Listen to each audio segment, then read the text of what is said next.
Καλή σας ημέρα. Σας καλωσορίζουμε στο Ευρωπαϊκό Συνέδριο του ΟΠΕΠ με τίτλο «Ευρωπαϊκές προτεραιότητες της ΙΕΠ, η δικτύωση στο επίκεντρο». 2 ημέρες επιμόρφωσης, ανταλλαγής καλών πρακτικών και κυρίως δικτύωσης. Έχουμε την χαρά και την τιμή να είναι μαζί μας πολύ σημαντικοί εκπρόσωποι των Υπουργείων και των αρμόδιων υπηρεσιών, οι οποίες έχουν ευθύνη για τη συμβουλευτική σταδιοδρομία και τον επαγγελματικό προσανατολισμό σε όλους τους τομείς, και στην εκπαίδευση και στην κατάρτιση και στην απασχόληση. Μαζί μας είναι ο Υφυπουργός Παιδείας, Θρησκευμάτων και Αθλητισμού, κ. Κώστας Βλάσης, τον οποίο θα ήθελα να καλέσω στο βήμα να απευθύνει ένα σύντομο χαιρετισμό.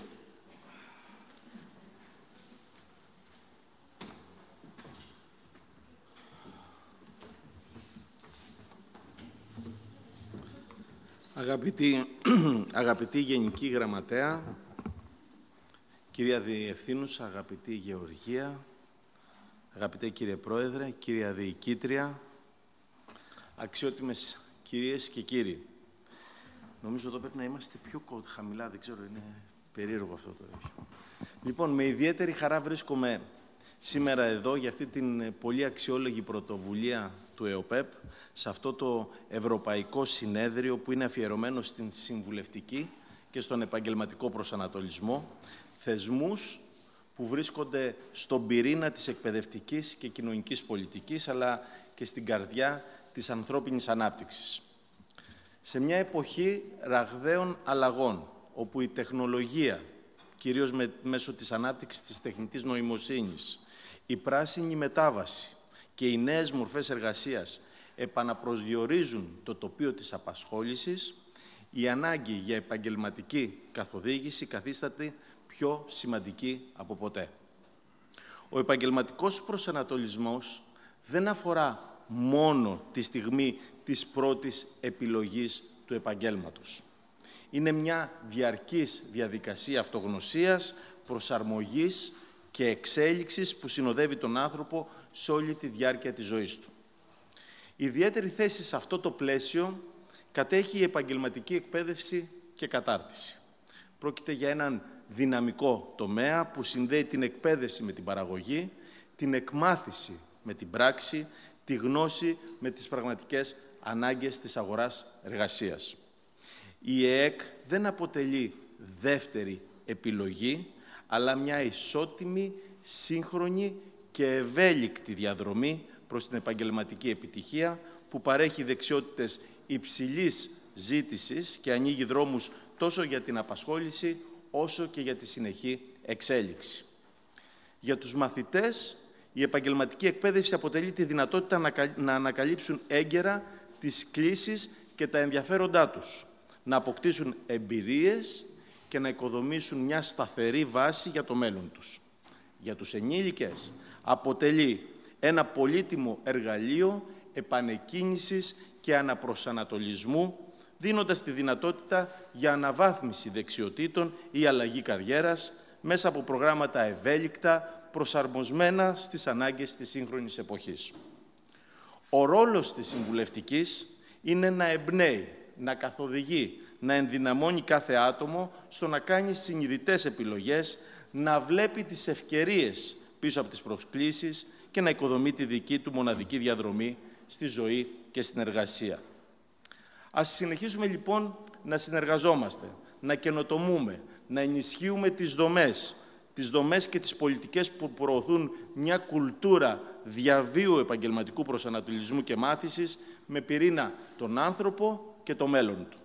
Στις απαιτήσεις ενός συνεχώς μεταβαλλόμενου περιβάλλοντος, οφείλουμε να ανταποκριθούμε με μεθόδους, εργαλεία και πολιτικές που διαμορφώνουν ένα πλαίσιο προόδου, ευημερίας για κάθε νέο και νέα, αλλά για κάθε εργαζόμενο και κάθε εργαζόμενη.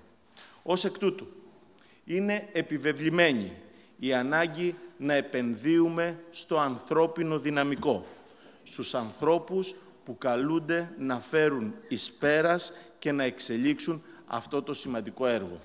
Και γι' αυτό αξίζουν συγχαρητήρια τόσο στη Διευθύνουσα του ΕΟΠΕΠ, την κυρία Ρεμπούτσικα, όσο και σε όλα τα στελέχη, κύριε Πρόεδρε, και στα συνεργάτες σας που εργάζεστε προς την κατεύθυνση αυτή. Καλή επιτυχία, συγχαρητήρια. Θα πάνε όλα καλά στις εργασίες του συνεδρίας σας. Να είστε καλά.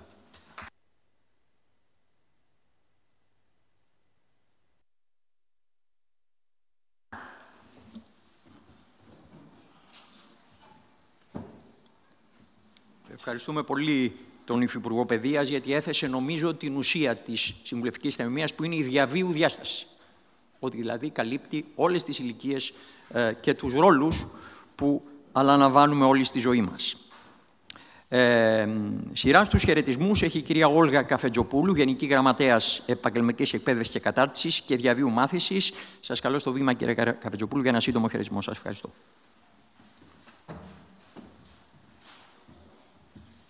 Κύριε Υπουργέ, κύριε Πρόεδρε, κυρία Διευθύνουσα, αγαπητή κυρία Διοικήτρια, αγαπητοί εκπρόσωποι της Ευρωπαϊκής Επιτροπής, αγαπητές και αγαπητοί συνάδελφοι, αγαπητοί συμμετέχοντες. Για μένα σήμερα είναι μια πολύ ιδιαίτερη μέρα, γιατί έρχομαι σε ένα χώρο που τον αγαπώ πολύ, ένα χώρο στον οποίο έχω ζήσει ένα κομμάτι της εργασιακής μου ζωής, για ένα θέμα το οποίο είναι προτεραιότητα σε παγκόσμιο, ευρωπαϊκό και εθνικό επίπεδο. Επιτέλους, θα έλεγα, μετά από πάρα πολλά χρόνια βλέπουμε τα πράγματα να γίνονται, να σχεδιάζονται και να υλοποιούνται, το οποίο είναι επίσης πάρα πολύ σημαντικό, γιατί γνωρίζετε ότι πάρα πολλές φορές πολλά πράγματα σχεδιάζονται, αλλά δυσκολευόμαστε στην υλοποίηση. Ο επαγγελματικός προσανατολισμός για τα ελληνικά δεδομένα πολλές φορές συγχέεται μόνο με το σχολικό επαγγελματικό προσανατολισμό. Ενώ είναι, όπως πολύ σωστά είπε και ο αγαπητός κ. Γαϊτάνης, μία διαδρομή διαβίου. Και νομίζω ότι υπό αυτό το πρίσμα είναι και εξαιρετικά σημαντική και η σημερινή διημερίδα, θα έλεγα. Διότι σε παγκόσμιο επίπεδο όλοι πλέον, και σε επίπεδο μελετών, αλλά και σε επίπεδο κειμένων, καταγράφουν την ανάγκη να γνωρίζουν οι μαθητές για να κάνουν τις επιλογές τους, αλλά λόγω και των ραγδαίων τεχνολογικών εξελίξεων, οι ενήλικες να έχουν τη δυνατότητα της παροχής συμβουλευτικής για να μπορούν, όπως πολύ φαντάζομαι γνωρίζουμε και βιωματικά, να αλλάζουμε τη σταδιοδρομία μας. Εκεί λοιπόν χρειαζόμαστε τους ειδικούς, γιατί πάρα πολλές φορές ακούμε πράγματα, είτε από τα κοινωνικά δίκτυα, είτε και γενικότερα, τα οποία όμως στερούνται επιστημοσύνης, αλλά στερούνται και δεδομένων και τεκμηρίωσης. Οπότε είναι καλό να γνωρίζουμε τι υπάρχει, ποιες είναι οι ανάγκες, τι δυνατότητες έχουμε ως άνθρωποι ή αντίστοιχα τι όνειρα έχουμε και πώς μπορούμε αυτά με την κατάλληλη συμβουλευτική υποστήριξη να τα επιτύχουμε, διαλέγοντας τις λεγόμενες διαδρομές αναβάθμισης δεξιοτήτων ή επανακατάρτισης, γιατί πολλές φορές αλλάζουμε αντικείμενα κατά τη διάρκεια της εργασιακής μας σταδιοδρομίας. Θα ήθελα λοιπόν να πω ότι σε παγκόσμιο επίπεδο πλέον καταγράφεται η ανάγκη για τη στήριξη του επαγγελματικού προσανατολισμού. Σε ευρωπαϊκό επίπεδο νομίζω ότι η αγαπητή κυρία Τσόρβα θα μας πει τι ακριβώς συμβαίνει. Ενδεικτικά όμως θα σας πω ότι τόσο στο κείμενο του Union of Skills, όσο και στην πρόσφατη διακήρυξη του Herning, στην οποία είχα την τιμή να περιβρεθώ εκπροσωπώντας το Υπουργείο Παιδείας, πλέον ο επαγγελματικός προσανατολισμός ρητά καταγράφεται ως μία πρωτοβουλία που θα πρέπει να περάσει από το ευρωπαϊκό επίπεδο σε εθνικό επίπεδο. Οπότε, σε εθνικό επίπεδο ερχόμαστε σήμερα να μάθουμε πράγματα, να ακούσουμε τι ακριβώς έχει σχεδιαστεί από την πλευρά του ΕΟΠΕΠ, που κάνει, παρά το γεγονός ότι έχει λίγο ανθρώπινο δυναμικό, θα το πω και από αυτό το βήμα, κύριε Υπουργέ, για να καταγραφεί. Προσπαθούμε και θα προσπαθούμε να σας υποστηρίξουμε στο βαθμό που μπορούμε, όχι ότι εμείς είμαστε πολλοί, αλλά εσείς είστε πολύ λίγοι για όλα αυτά που κάνετε. Οπότε, σε εθνικό επίπεδο να δούμε το σχεδιασμό και να δούμε και το κομμάτι της εφαρμογής, δίνοντας πολύ μεγάλη έμφαση στη δικτύωση. Άρα, λοιπόν, επαγγελματικός προσανατολισμός, αξιοποιώντας όλες τις εθνικές πολιτικές, και παρίσταται εδώ και οι εκπρόσωποι του Υπουργείου Παιδείας στον ανώτατο βαθμό, καθώς παρίσταται ο αρμόδιος υφυπουργός που έχει το χαρτοφυλάκιο της επαγγελματικής εκπαίδευσης, κατάρτισης και διαβίου μάθησης, αλλά και από την πλευρά της ΔΥΠΑ, καθώς γνωρίζω ότι και εκεί υπάρχουν συγκεκριμένες δράσεις για τον επαγγελματικό προσανατολισμό. Κλείνοντας, γιατί θα ήθελα πιο πολύ να σας ακούσω παρά να μιλήσω, θα ήθελα να ευχαριστήσω για την πρόσκληση, να ευχαριστήσω και από το βήμα αυτό τόσο τον πρόεδρο του ΕΟΠΕΠ, τη διευθύνουσα, αλλά και όλους τους αγαπητούς συναδέλφους με τους οποίους γνωριζόμαστε πάρα πολλά χρόνια για τις εξαιρετικές προσπάθειες που κάνουν σε μία σειρά από πρωτοβουλίες συμπεριλαμβανομένου και του επαγγελματικού προσανατολισμού και να απευθύνω μία, θα έλεγα, πρόσκληση-πρόκληση. Να αναγάγουμε τον επαγγελματικό προσανατολισμό σε υψηλή προτεραιότητα. Γιατί δεν σας κρύβω ότι επειδή εμείς βλέπουμε τους ανθρώπους που επιλέγουν διάφορες διαδρομές, εκ των υστέρων να αντιλαμβάνονται ότι ήταν μια επιλογή που δεν τους τέριαζε, γιατί δεν υπάρχουν λάθος επιλογές, απλά υπάρχουν επιλογές που δεν ταιριάζουν στους ανθρώπους. Αυτοί οι άνθρωποι, λοιπόν, ίσως αν είχαν τον κατάλληλο σύμβουλο, είτε στην αρχή, είτε και έστω στη συνέχεια της ζωής τους, πιθανότατα θα είχαν μια απασχόληση που θα ήταν αντάξια των προσδοκιών τους. Ας προσπαθήσουμε, λοιπόν, να δώσουμε στους ανθρώπους αυτό που πραγματικά προσδοκούν, ο καθένας από το δικό του μετερίζει. Σας ευχαριστώ πάρα πολύ και εύχομαι καλή επιτυχία στις εργασίες.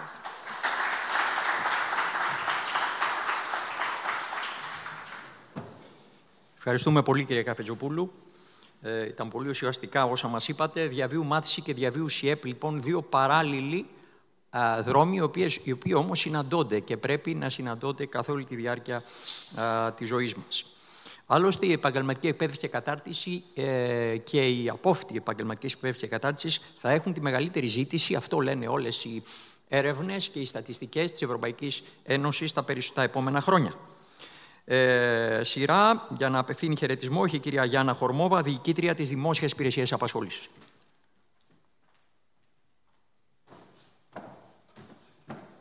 Ευχαριστώ πολύ, κυρία Τάνη. Καλημέρα από όλους, κύριε Υπουργέ, κυρία Γενική, κύριε Πρόεδρε, κυρία Διευθύνουσα, αγαπητοί φίλοι, αγαπητοί συμμετέχοντες. Πολλά έχουν ήδη λεχθεί.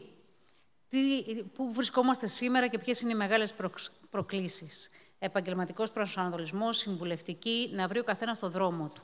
Δύο ζητούμενα. Η διαβίου διάσταση, ότι δεν σταματάει η εκπαίδευση, η κατάρτιση, η εξέλιξη. Ποτέ. Γιατί δεν σταματούν οι εξελίξεις. Όσο και να θέλουμε να παγώσουμε το χρόνο, η πραγματικότητα είναι εκεί έξω. Η πραγματικότητα μεταβάλλεται με ρυθμούς πολύ πιο γρήγορους από ό,τι μπορεί ο καθένας με τα παραδοσιακά εργαλεία να παρακολουθήσει. Άρα πρέπει σε αυτή τη νέα πραγματικότητα να προσαρμοζόμαστε. Από την άλλη πλευρά, έχουμε την επαγγελματική διάσταση. Δεν μιλάμε για την προσαρμογή των επιθυμιών μας, των θέλων μας, το τι μας αρέσει να κάνουμε στον ελεύθερο χρόνο μας, αλλά για την προσαρμογή μας σε ένα συνεχώς απαιτητικό και μεταβαλλόμενο επαγγελματικό περιβάλλον.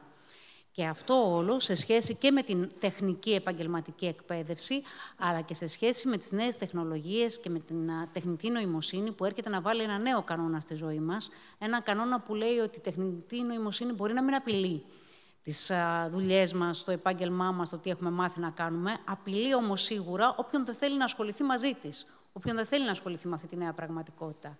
Και από την άλλη, σε όλη αυτή την πορεία έχουμε πια πολύ συγκεκριμένους θεσμούς δίπλα μας ο καθένας. Έχουμε επαγγελματικούς συμβούλους σταδιοδρομίας, έχουμε εργασιακούς συμβούλους σταδιοδρομίας στη Δημόσια Υπηρεσία Απασχόλησης και έχουμε και όλα εκείνα τα εργαλεία που ευτυχώς για όλους όσους υπηρετούμε τη δημόσια διοίκηση και ευτυχώς θα έλεγα και για τους πολίτες που απολαμβάνουν την καλή λειτουργία μιας δημόσιας διοίκησης, έχουν αφήσει πολύ πίσω μας τα παλιά σιλό. Έχουν αφήσει πολύ πίσω μας τους κλειστούς οργανισμούς που ο ένας δεν μιλάει με τον άλλον και έχουμε αναπτύξει όλοι διάβλους επικοινωνίας, συνεργασίας και καθημερινής συνέργειας σε ένα κοινό στόχο και σε ένα κοινό αποτέλεσμα. Τέτοια είναι και η διαδρομή της Δημόσιας Υπηρεσίας Απασχόλησης σε σχέση και με το Υπουργείο Παιδείας και ευχαριστώ πολύ την πολιτική ηγεσία για την ενεργή συνεργασία, αλλά και με τον ΕΟΠΕΠ. Και ευχαριστώ ιδιαιτέρως και τον Πρόεδρο και τη Διευθύνουσα, την κυρία Ρεμπούτσικα, για αυτή τη στενή μας συνεργασία. Τι επιχειρούμε να κάνουμε και πού βρισκόμαστε σε αυτή τη νέα διαδρομή. Επιχειρούμε πρώτον να διαχέεται σωστά η πληροφορία. Υπάρχουν πρωτοβουλίες που αναλαμβάνονται από την πλευρά του Υπουργείου Παιδείας, υπάρχουν πρωτοβουλίες που αναλαμβάνονται από την πλευρά του Υπουργείου Εργασίας, από τους εποπτεύοντες οργανισμούς όπως είναι η ΔΥΠΑ, όπως είναι ο ΕΟΠΕΠ. Όλες αυτές οι πρωτοβουλίες όμως πρέπει κάπως να καταλήγουν σε κοινή πληροφόρηση και σε κοινή ενημέρωση όλων των ενδιαφερομένων, ανεξαρτήτως της πηγής προέλευσης. Σε αυτή λοιπόν την συνιστόσα της μέγιστης δυνατής πληροφόρησης και διαφάνειας των ενεργειών, ώστε τελικά να απολαύσει ο τελικός ωφελούμενος, το πρόσωπο, το φυσικό πρόσωπο, μαθητής, μαθήτρια, ο ενήλικας που ψάχνει μια νέα διαδρομή σε αυτή τη ζωή, να έχει την συνολική εικόνα των διαφορετικών μονοπατιών που μπορεί να βαδίσει.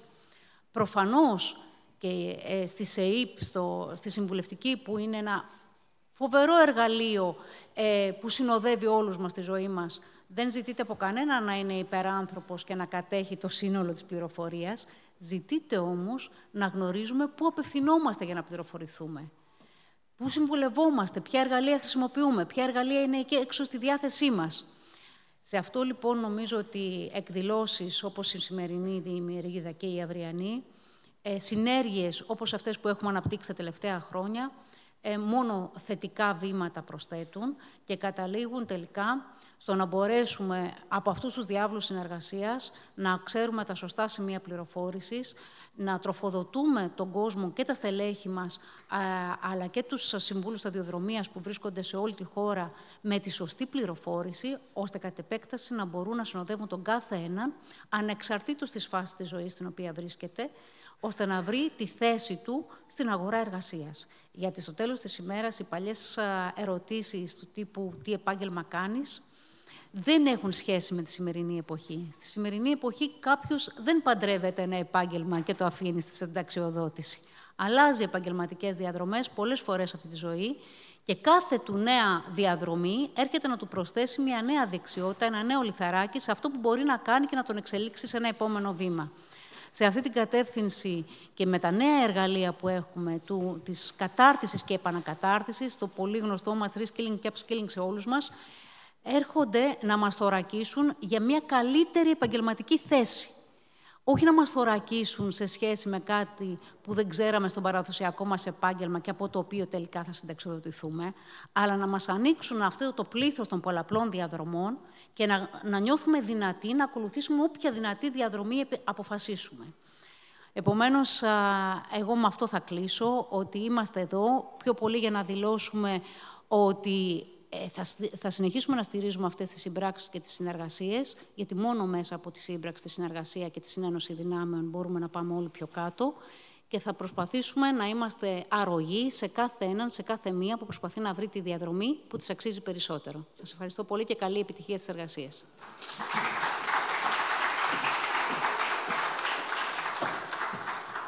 Σας ευχαριστούμε, κυρία Χορμόβα. Επισημάνατε τη σημασία της διατομιακής συνεργασίας. Αυτό που συναντάμε πάντα, pansectoral cooperation, είναι πολλές οι συνεργασίες μας. Έχετε τους περισσότερους αριθμητικά συμβούλους στη χώρα, τους εργασιακούς συμβούλους, στις ΔΥΠΑ, τοπικά, σε κάθε τοπική κοινότητα. Αυτό είναι πάρα πολύ σημαντικό.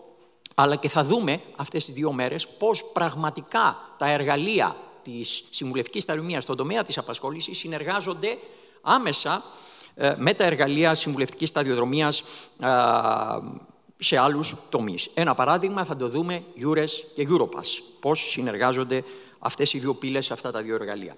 Τώρα έχω τη χαρά να καλέσω τον πρόεδρο του ΟΠΕΠ, κύριο Σπύρο Χρυσανθόπουλο, για να μας απευθύνει σύντομο χαιρετισμό.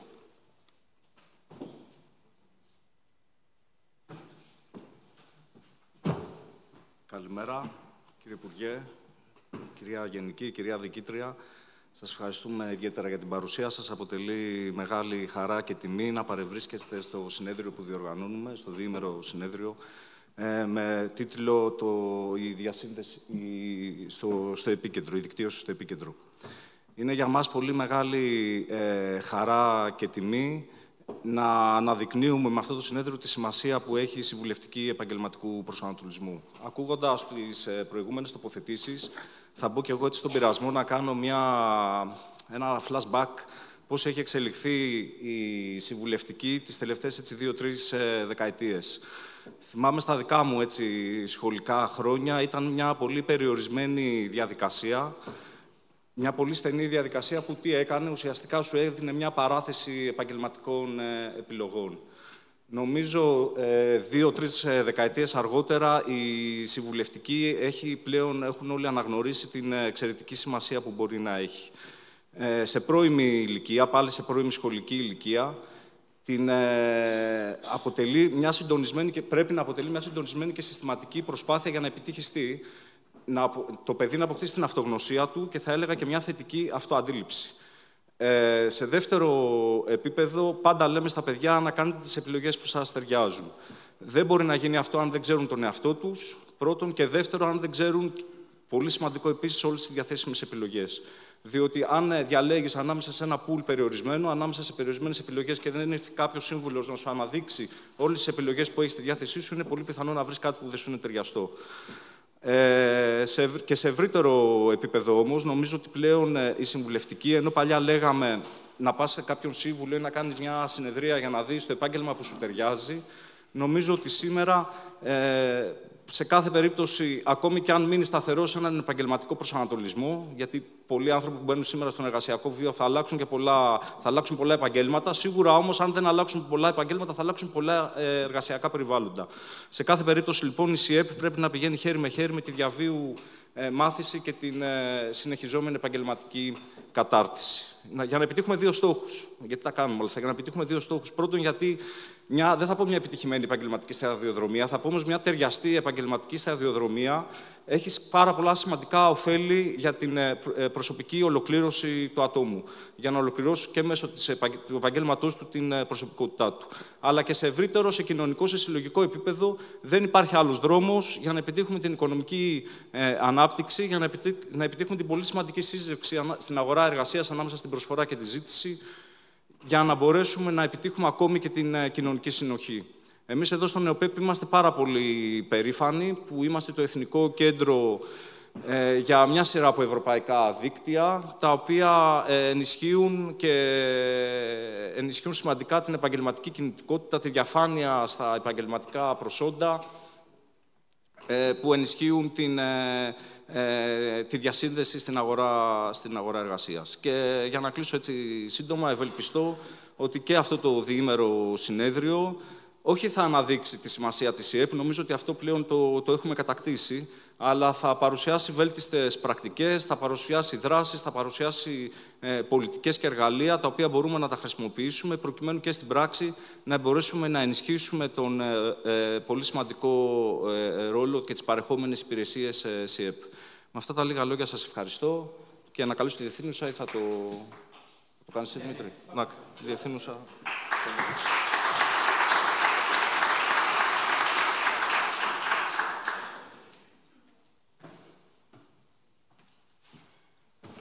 Αρχικά θα ήθελα να σας καλωσορίσω όχι μόνο αυτούς που είμαστε εδώ πέρα, αλλά και τα 120 άτομα τα οποία μας παρακολουθούν διαδικτυακά. Οι εποχές έχουν αλλάξει και αυτό φαίνεται από η συμμετοχή των συμβούλων που επέλεξαν να παρακολουθήσουν αυτό το σεμινάριο, θα έλεγα, συμβουλευτικής και επαγγελματικού προσανατολισμού, έστω και απομακρυσμένα, αλλά και αυτούς τους συμβούλους που επέλεξαν να έρθουν στο ΝΕΟΠΕΠ, με δική μας πρωτοβουλία να γνωρίσουν το ΝΕΟΠΕΠ, αλλά να γνωρίσουν και τις δυνατότητες που δίνει ένας δημόσιος οργανισμός, τόσο σε συμβούλους επαγγελματικού προσανατολισμού, για να διανθίσουν τα προσόντα τους και τις γνώσεις τους, αλλά και πολλές φορές καλώντας και ίδια σχολεία εδώ πέρα, γυμνάσια και λύκεια. Σε όλη αυτή τη διετία έχουμε καλέσει με τη Διεύθυνση Συμβουλευτικής και Επαγγελματικού Προσανατολισμού πάνω από 20, νομίζω, σχολεία εδώ, να γνωρίσουν τα εργαλεία που τους προσφέρουμε δωρεάν, γιατί τα ίδια τα παιδιά είναι αυτά τα οποία καλούνται να επιλέξουν επαγγελματική διαδρομή που θα τους ακολουθήσει καθ' όλη τη διάρκεια της ζωής τους. Και από την ιδιότητα της μητέρας, αλλά και της εργαζόμενης, θα έλεγα, ναι, ισχύει αυτό που είπαν και όλοι οι προηγούμενοι, και να ευχαριστήσω ιδιαίτερα και τον Υπουργό που έχει έρθει σήμερα να μας τιμήσει με την παρουσία του, και τη Γενική Γραμματέα, αλλά και τη φίλη και συμπορεύτρια, θα έλεγα, σε αυτή την όλη διαδικασία τα 2 χρόνια, την κυρία Χορμόβα.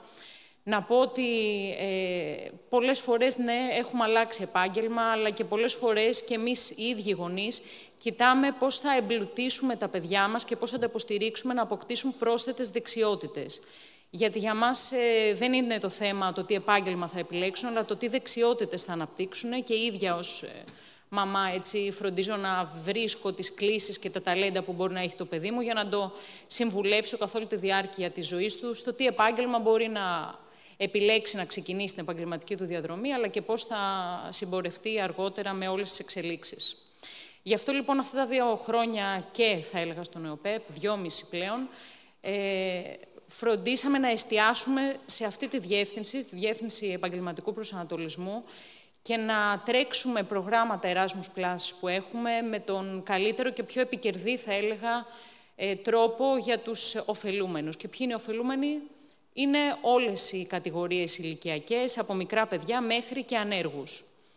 Γι' αυτό αναπτύσσουμε εκπαιδευτικά εγχειρίδια, αναπτύσσουμε τα εργαλεία συμβουλευτικής, τα οποία παρέχουμε δωρεάν. Έχουμε προσπαθήσει αυτά τα 2 χρόνια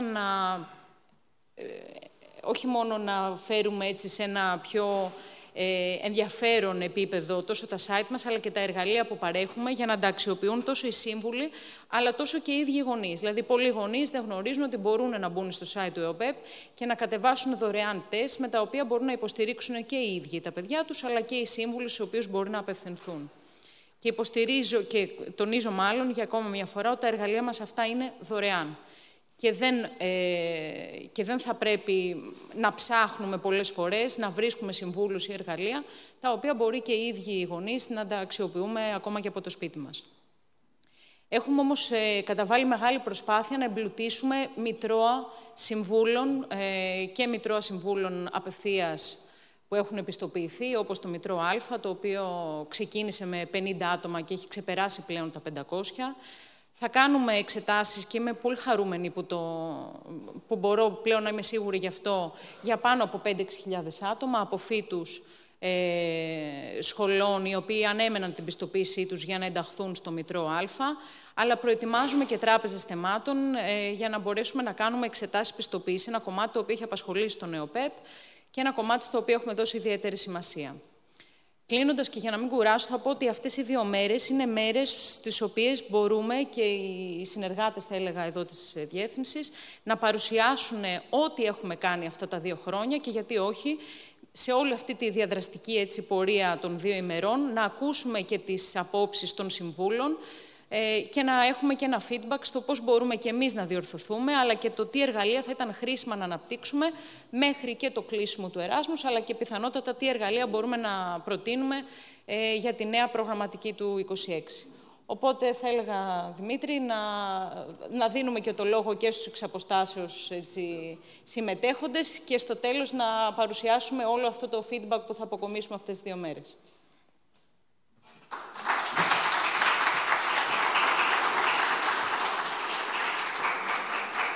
Σας ευχαριστώ πολύ, κυρία Διευθύνουσα. Με την ευκαιρία αυτή θα ήθελα να ευχαριστήσω θερμά τον Πρόεδρο και τη Διευθύνουσα Σύμβουλο του ΟΠΕΠ, γιατί η συμπαράστασή τους είναι πραγματικά αμέριστη από τότε που ανέλαβαν στο θεσμό της συμβουλευτικής και του επαγγελματικού προσανατολισμού, αλλά και βέβαια τα στελέχη της Διεύθυνσης, χωρίς την εργασία και των οποίων δεν θα μπορούσαμε να καταφέρουμε αυτά που έχουμε καταφέρει και θα σας πούμε. Λοιπόν, πρέπει να καλύψω λίγο το χρόνο που έχουμε χάσει και θα προσπαθήσω να μην σας κουράσω πολύ. Λίγο θα σας κουράσω. Γιατί θα ήθελα, δεν θα διαβάζω το κάθε τι από την κάθε διαφάνεια, αλλά θα ήθελα να επιλέξω όσα από τη μικρή μου πείρα νομίζω ότι είναι σημαντικό να ακουστούν και να τους δώσουμε μια έμφαση. Κεντρική ιδέα, λοιπόν, είναι ότι υπάρχει ένα έλλειμμα ενημέρωσης μεταξύ όλων των συμμέτοχων στη συμβουλευτική και τον επαγγελματικό προσωπικό για το τι κάνουν αυτά τα ευρωπαϊκά δίκτυα. Είναι κάτι ξένο, κάπου αλλού. Εμένα πώς μπορούν να με ωφελήσουν ως σύμβουλο, τι μπορώ να πάρω από αυτά τα ευρωπαϊκά δίκτυα. Το βλέπουμε και στο πανεπιστήμιο στους φοιτητές, το βλέπουμε και στους ωφελούμενους μας, τους συμβούλους, αλλά και τους πολίτες γενικότερα. Άρα αυτή είναι η πρώτη κεντρική ιδέα. Η δεύτερη κεντρική ιδέα είναι η δικτύωση, η περίφημη εθνική και ευρωπαϊκή δικτύωση και η συνέργεια, που είναι μία από τις 4 μεγάλες προτεραιότητες της ΙΕΠ. Όλα αυτά τα δίκτυα λοιπόν θα μας μιλήσουν και θα παρουσιάσουν τις δράσεις τους αυτές τις 2 ημέρες. Η σταδιοδρομία πια ταυτίζεται με τη ζωή. Είναι 2 έννοιες αδιαχώριστες. Άρα λοιπόν βλέπουμε τη σταδιοδρομία ολιστικά. Όλοι οι τομείς της προσωπικότητας συνεργάζονται και συναποτελούν αυτό που λέμε career, σταδιοδρομία. Δεν μεταφράζουμε επαγγελματική συμβουλευτική πια. Εγώ είμαι κάθετος σε αυτό. Δεν υπάρχει πουθενά στα βιβλία εδώ και 20 χρόνια ο όρος vocational. Δεν μεταφράζουμε το επάγγελμα career. Το career το μεταφράζουμε σταδιοδρομία. Δεν χρησιμοποιούμε λοιπόν τον όρο, τουλάχιστον στον ΕΟΠΕΠ, στο περίγραμμά μας, vocational guidance, αλλά career guidance. Για πρώτη φορά, νομίζω, η γη μας, ο κόσμος μας, βιώνει ταυτόχρονες κρίσεις. Παλιά δεν υπήρχαν πόλεμοι, υπήρχαν. Δεν υπήρχαν παλιά μεταναστεύσεις, υπήρχαν. Δεν υπήρχαν όλα αυτά ταυτόχρονα. Άρα λοιπόν έχουμε για πρώτη φορά συνταρακτικά γεγονότα, τα οποία τι δημιουργούν? Αβεβαιότητα. Δεν ξέρουμε τι μας ξημερώνει. Συνεχείς αλλαγές, μεταβάσεις τις λέμε, transitions στη συμβουλευτική σταδιοδρομία. Βλέπουμε, οι εκπρόσωποι του Υπουργείου Παιδείας και της Διαβίου Μάθησης ξέρουν πολύ καλά να μας αναλύσουν το καθένα από αυτά πώς η εκπαίδευση αλλάζει. Παλιά δεν είχαμε αυτό που λέμε mode, να πω, δηλαδή μορφή μάθησης στην εξαποστάσεως. Ένα παράδειγμα. Δεν είχαμε τόσα επίπεδα όπως σήμερα. Δεν είχαμε επίπεδο 5, που είναι με τα δευτεροβάθμια επαγγελματική κατάρτιση, αλλά βλέπετε πόσες αλλαγές συμβαίνουν. Τι σημαίνει αυτό? Συχνότερες και δυσκολότερες αποφάσεις. Η απασχόληση αλλάζει. Ξέρουμε όλοι το περίφημο gig economy, crowd work, όπως το λένε αλλιώς, δηλαδή απασχόληση που συμβαίνει εξ αποστάσεως, ανατίθενται διάφορα συμβόλαια μικρής διάρκειας και μικρών αναθέσεων, μικρών πραγμάτων δηλαδή, εξ αποστάσεως. Και επέλεξα λοιπόν ποιες δεξιότητες αριστερά από το ΣΕΝΤΕΦΟΠ θέλει κάποιος ο οποίος εργάζεται σε crowd work. Νόμιζα ότι είναι μόνο τεχνικές. Δεν είναι μόνο τεχνικές, όπως βλέπετε, είναι και άλλες πολλές δεξιότητες. Και από ένα συνέδριο που κάναμε στην Ευρωπαϊκό στη ΣΥΕΠ, βλέπουμε ότι η μάθηση συμβαίνει επίσης πολύ μέσα στην ίδια την εργασία. Κρατήστε το αυτό. Μετά έχουμε the war for talent, παγκόσμιος ανταγωνισμός για ταλέντα. Τι εννοούμε ταλέντα? Πολλοί θα δείτε να επιμένουμε και πρέπει να επιμένουμε σε ορισμούς, να ξέρουμε γιατί μιλάμε. Εδώ λοιπόν ταλέντα ή και skills, καμιά φορά, εννοούμε συγκεκριμένους επαγγελματικούς τομείς ή θέσεις εργασίας ή επαγγέλματα τα οποία ζητά η αγορά εργασίας. Δεν εννοούμε τα δικά μας ταλέντα που έχουμε, δηλαδή τις έμφυτες ικανότητες. Αυτό σημαίνει σε όρους ψυχολογίας οι έμφυτες ικανότητες. Όμως βλέπετε, αυτό πρέπει να το κρατήσουμε, γιατί συμβάλλει στην αβεβαιότητα ή στη δυσκολία που έχουμε εμείς οι σύμβουλοι πια, το ότι τα ταλέντα που ζητούνται είναι συγκεκριμένα. Δεν ζητάει ταλέντο θεολογίας, δεν ζητάει ταλέντο φιλολογίας, ζητάει συγκεκριμένα ταλέντα πια. Παγκόσμια αγορά, που όπως βλέπετε είναι τεχνικά, θα προκύπτουν κυρίως από τεχνικά επαγγέλματα ή από επαγγέλματα θετικών επιστημών, τα περίφημα STEM. Έτσι. Κυβερνοασφάλεια, AI, αμυντική τεχνολογία. Πώς προέκυψε αυτό? Ξαφνικά μας προέκυψε ο πόλεμος στην Ευρώπη. Οι πόλεμοι κτλ.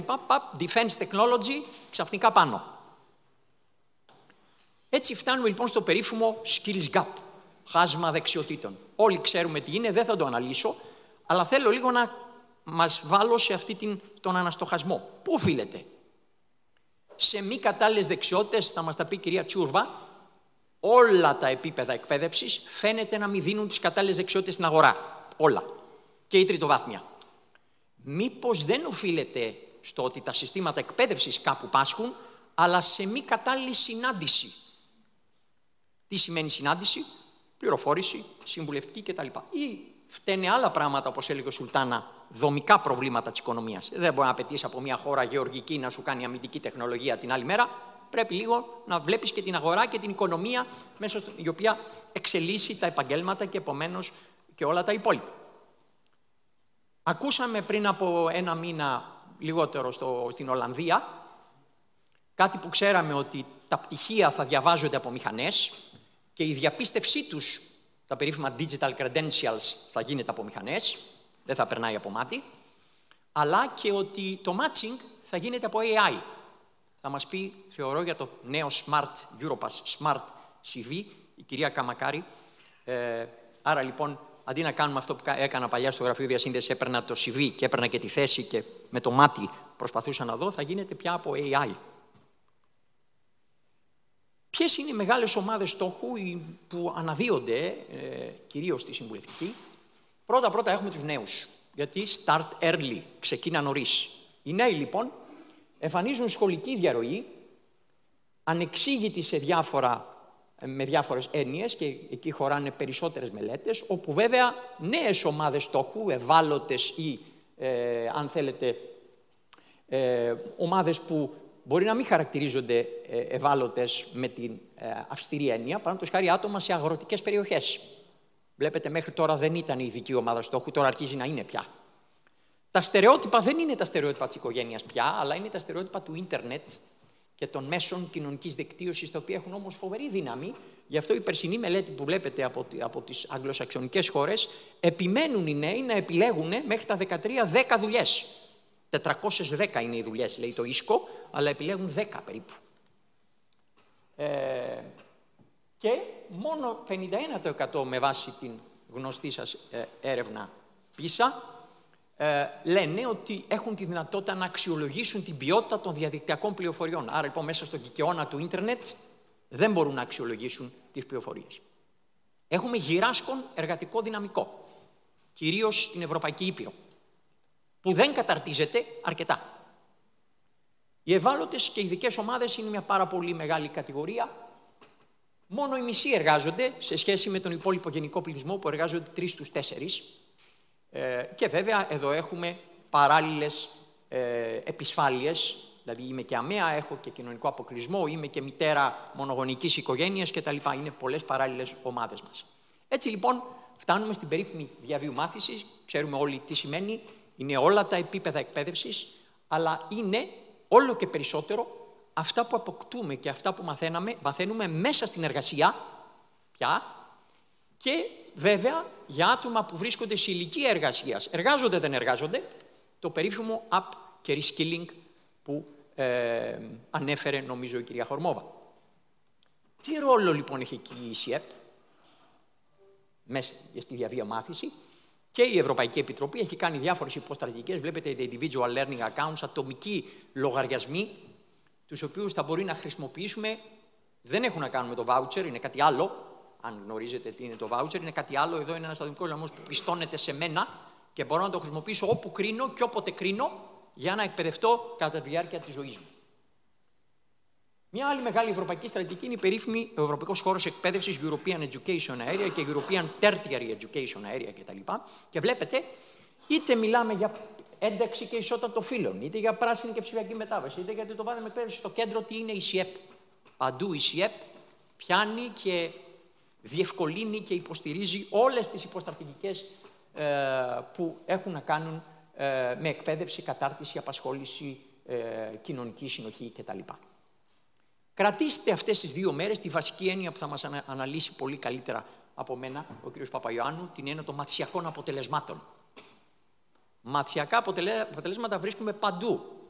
Όλα τα εργαλεία που θα ακούσουμε, αυτή είναι η μοντέρνα πρακτική, και τα εργαλεία των ίδιων των συμβούλων και τα εργαλεία αξιολόγησης εμάς των συμβούλων βασίζονται εδώ. Ο ΕΟΠΕΠ λοιπόν τι κάνει? Κάνει πιστοποίηση μεταξύ άλλων μαθησιακών αποτελεσμάτων, αποφύτων επαγγελματικής εκπαίδευσης και κατάρτισης, αλλά και των προγραμμάτων και των περιγραμμάτων που πιστοποιεί, και αυτά τι έχουν μέσα? Μαθησιακά αποτελέσματα. Θα έχετε ακούσει να λένε όλοι οι σύμβουλοι CMS και CMS, δεξιότητες διαχείρισης σταδιομίας. Τι είναι το CMS? Μαθησιακά αποτελέσματα. Η άλλη μεγάλη έννοια που θα μας απασχολήσει αυτές τις 2 μέρες είναι η έννοια της κινητικότητας. Mobility παντού και για όλους. Γιατί μέσα από το mobility αυξάνω τις δεξιότητές μου και ταυτόχρονα δυνατότητα να εργαστώ και να αποκτήσω επαγγελματική εμπειρία και από άλλες χώρες. Μετά έρχεται η έννοια της διαφάνειας προσόντων. Τι επίπεδο είναι τα προσόντα σου μου? Και όχι μόνο το επίπεδο μπορώ να σου πω είμαι 5. Και τι γνώσεις και δεξιότητες αντιπροσωπεύει το προσόν σου? Προσέξτε όμως ότι ο εργοδότης μπορεί να μην σε ρωτήσει αυτά και να σε ρωτήσει κάτι άλλο. Δεν με ενδιαφέρει το επίπεδο του προσόντος σου, δεν με ενδιαφέρει καν το σύνολο των γνώσεων δεξιοτήτων, με ενδιαφέρει τι από εκεί μέσα, τι μικρούλι από εκεί μέσα μπορεί να είναι όφελος για μένα, για να κάνει κέρδος στην επιχείρησή μου.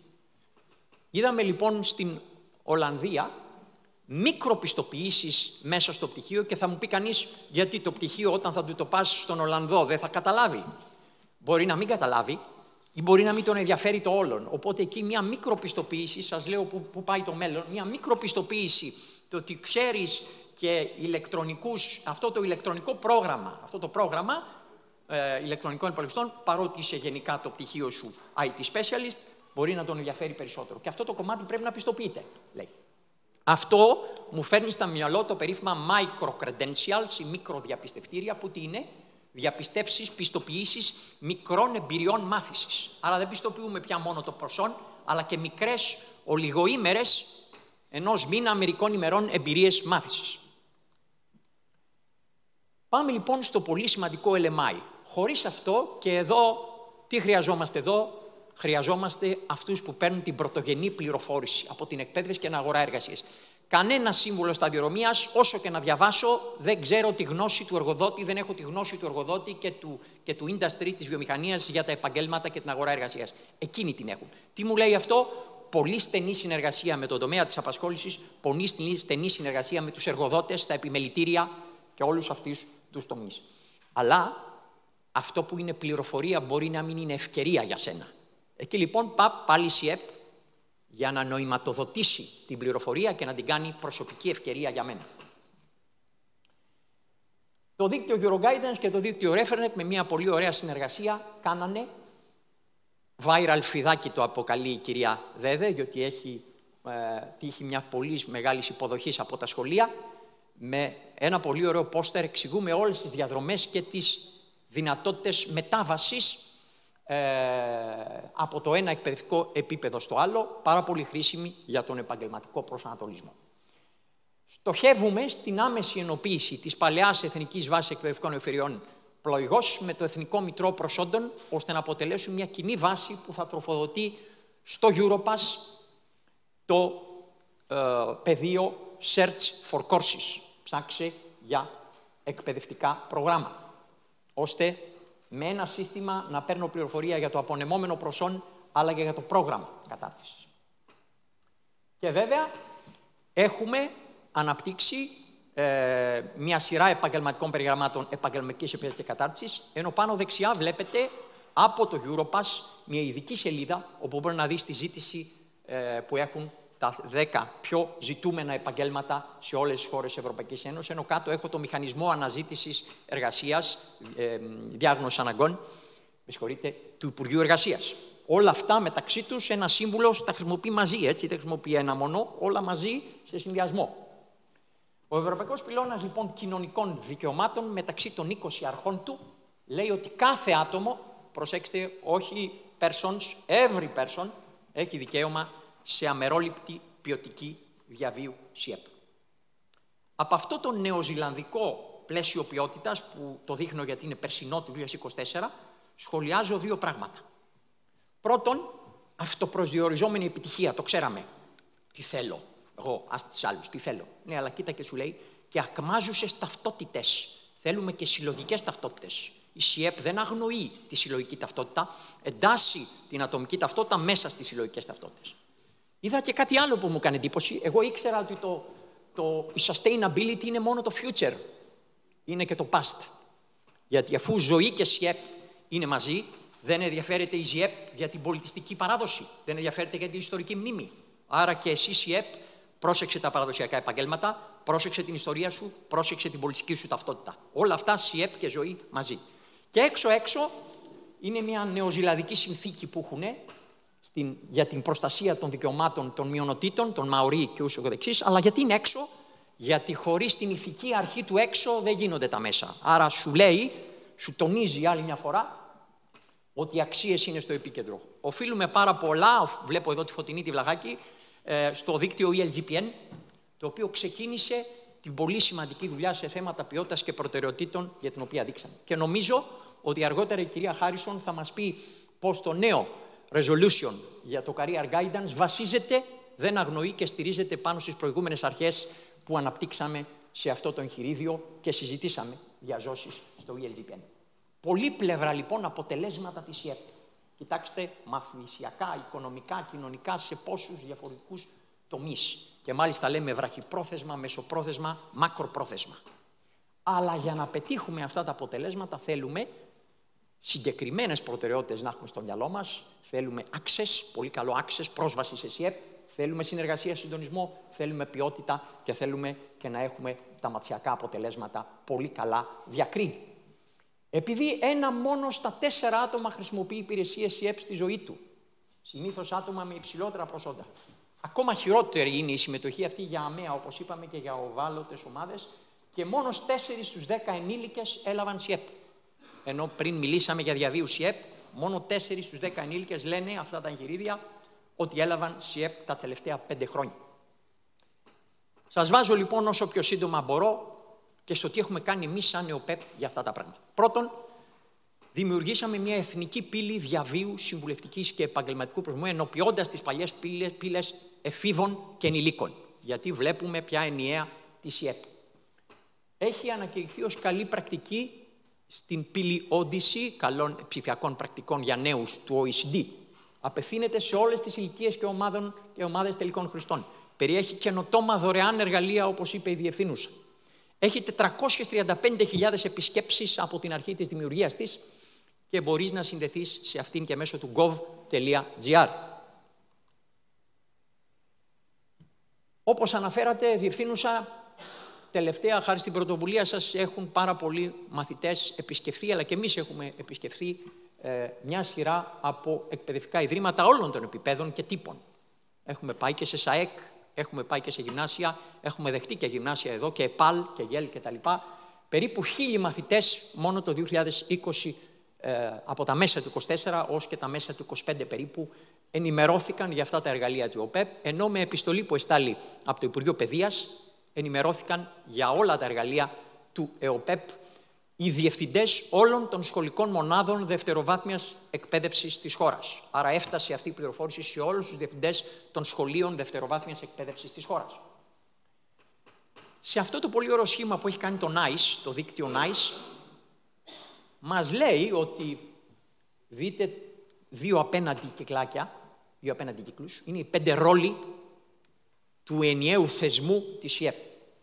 Άλλο career counseling, άλλο career education. Το career counseling εδώ σημαίνει την ατομική ΣΥΕΠ, την ατομική συνέντευξη, για να σας βοηθήσω, τη διαζώσεις ατομική συνέντευξη, την αλληλεπίδραση ενός καταρτισμένου συμβούλου με έναν ωφελούμενο. Μπορεί να είναι πολύ καλό αυτό, αλλά να μην έχεις αγωγή, να μην έχεις την παιδαγωγική λειτουργία της ΣΥΕΠ. Γι' αυτό σου βάζει έναν άλλο τίτλο που τον λέει career education.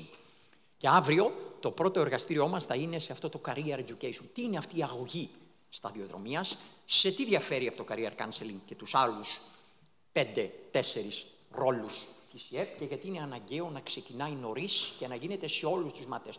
Το πρώτο ήδη σας το είπα, ότι στο career counseling δεν έχεις καθολικό access, όποιος θέλει πάει στο σύμβουλο.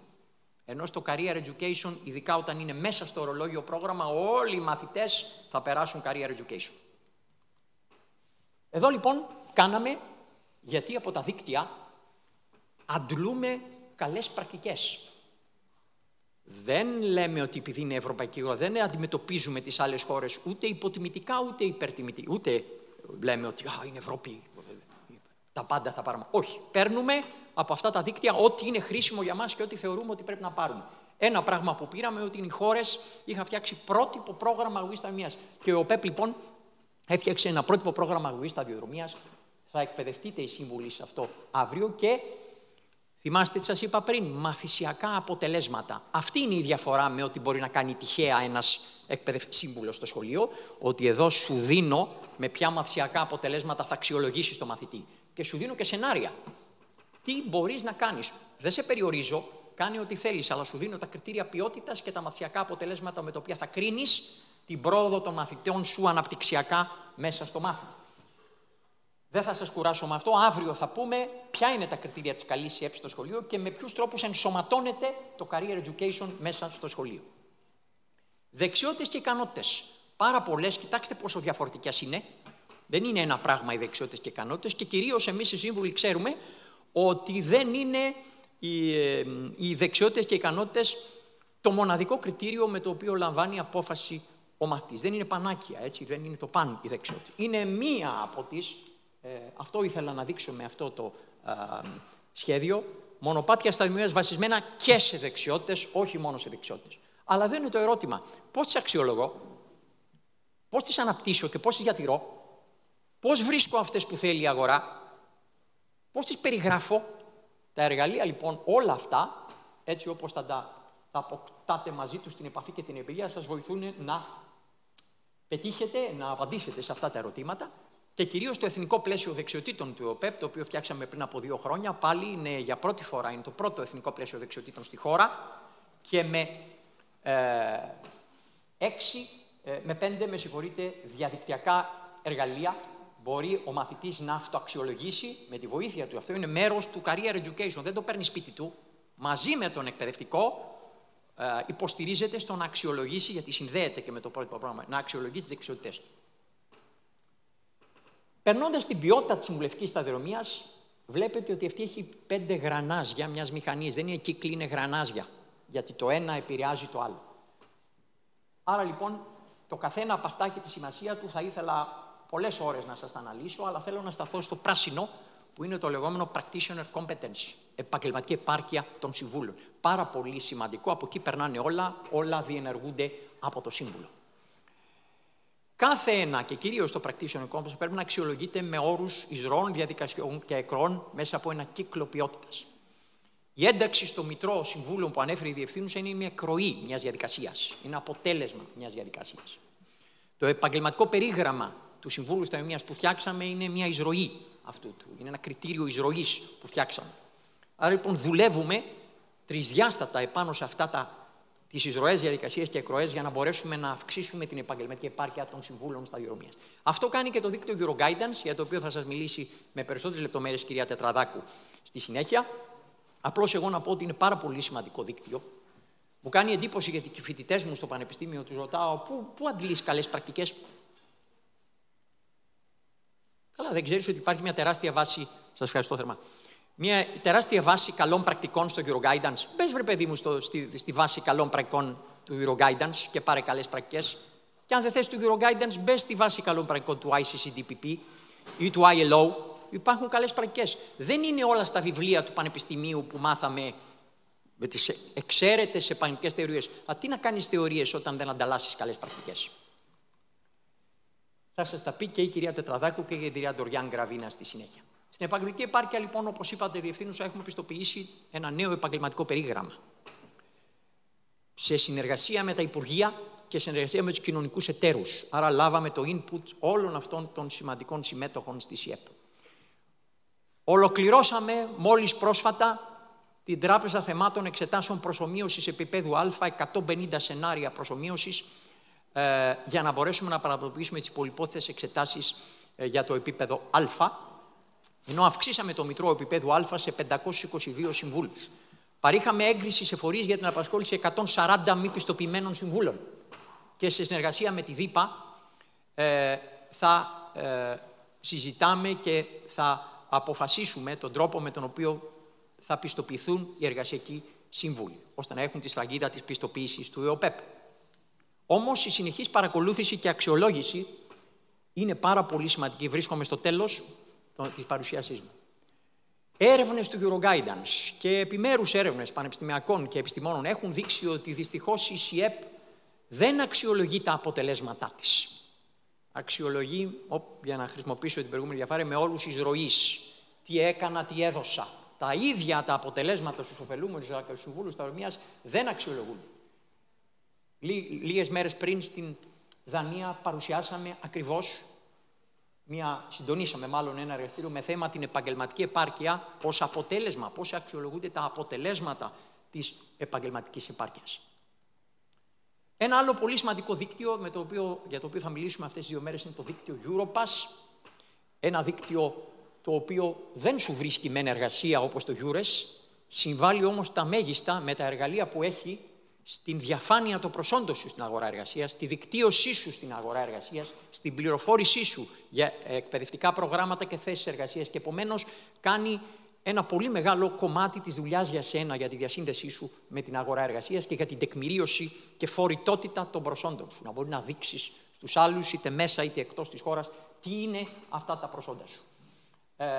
Άρα λοιπόν θα έχουμε στη συνέχεια και παρουσίαση από την κυρία Κούστα για το Εθνικό Κέντρο Europass, τι έχουμε κάνει ως Εθνικό Κέντρο Europass, αλλά και παρουσίαση από εκλεκτούς προσκεκλημένους από την Ευρώπη, από την Ευρωπαϊκή Επιτροπή, αλλά και από το δίκτυο μεσογειακών χωρών Europass για το τι επιμέρους παραδοτέα έχουμε κάνει στο πλαίσιο του δικτύου αυτού. Πολύ σύντομα να πω ότι από το Εθνικό Κέντρο Europass έχεις πρόσβαση σε όλα ανεξαιρέτως τα ευρωπαϊκά εργαλεία Europass. Το Εθνικό Κέντρο, γιατί υπάρχει και ευρωπαϊκή ιστοσελίδα.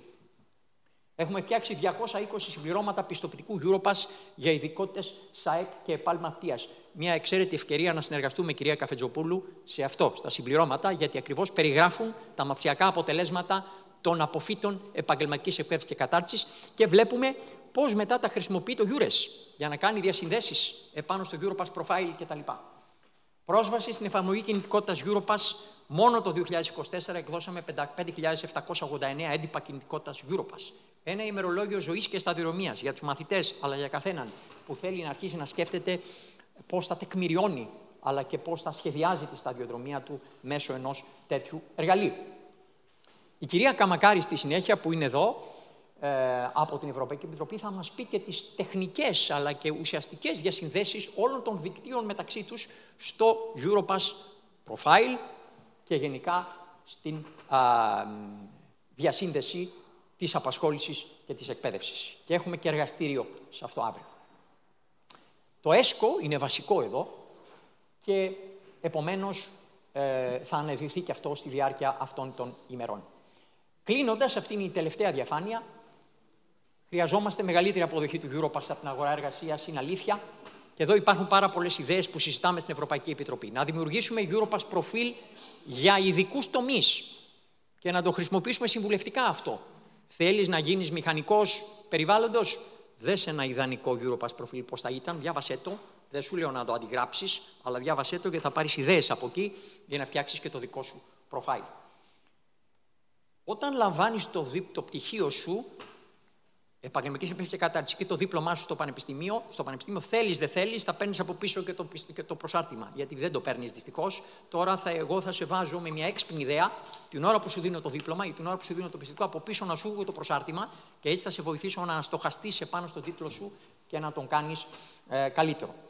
Και βέβαια, μια άλλη πολύ καλή ιδέα που έχουμε σαν ΕΟΠΕΠ είναι να κάνουμε στα συμπληρώματα πιστοποιητικού ΣΑΕΚ να τα κάνουμε digital credential, ψηφιακά διαπιστευτήρια. Κλείνοντας, θέλω να διαβάσω, είχα μια συνομιλία προχθές με έναν σύμβουλο επάνω στο εργαστήριο που κάναμε, πώς αξιολογούμε τα αποτελέσματα ημών των συμβούλων. Πολύ απλό λέει, θα δώσει ένα ερωτηματολόγιο feedback, θα σου γράψει ο ωφελούμενος τον feedback, πολύ καλό, μου άρεσε, δεν μου άρεσε κτλ. Ακούστε τι απαντάει ο Σουλτάνα γι' αυτό. Αγγλικά ξέρουμε όλοι, αλλά παρακαλώ και τη μεταφράστρια αν είναι εδώ, αλλά νομίζω ότι ξέρουμε. A second aspect of relativism, σχετικοποίησης της αξιολόγησης, that is unacceptable, is when the expectations of different customer groups become the only criterion for defining quality. Δεν σου λέει να μην είναι, σου λέει να μην είναι το μόνο. This would lead to significant differences in provision simply because some groups have lower expectations because they don't know any better and lack of experience of high quality products and services, in other words. The fact that some individuals and groups have low expectations should not lead to standards being dropped. Όχι επειδή κάποιοι δεν γνωρίζουν ή δεν ξέρουν, εμείς κατεβάζουμε τα κριτήριά μας. This is why customer satisfaction, while valuable, is not the sole or even the most important criterion when it becomes to accessing quality. Σας ευχαριστώ θερμά.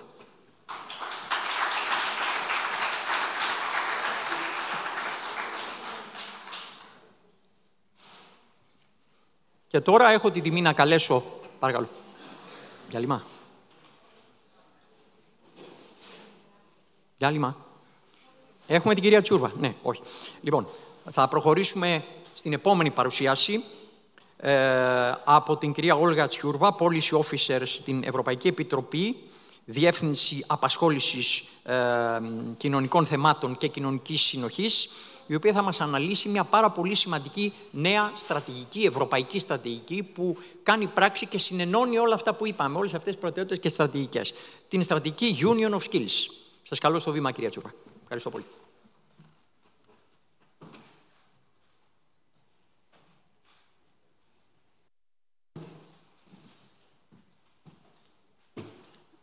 Καλημέρα σας. Χαίρομαι πολύ που είμαι εδώ. Χαίρομαι για την πρόσκληση. Χαίρομαι πολύ που είμαι μαζί με φίλους και γνωστούς και στο ΝΕΟΠΕΠ. Έρχομαι από την Ευρωπαϊκή Επιτροπή. Μάλλον έρχομαι από τον ΟΑΕΔ, από τη ΔΥΠΑ πιο πρόσφατα. Ήμουνα για πολλά χρόνια, 28 χρόνια έχω υπηρετήσει στη Δημόσια Υπηρεσία Απασχόλησης.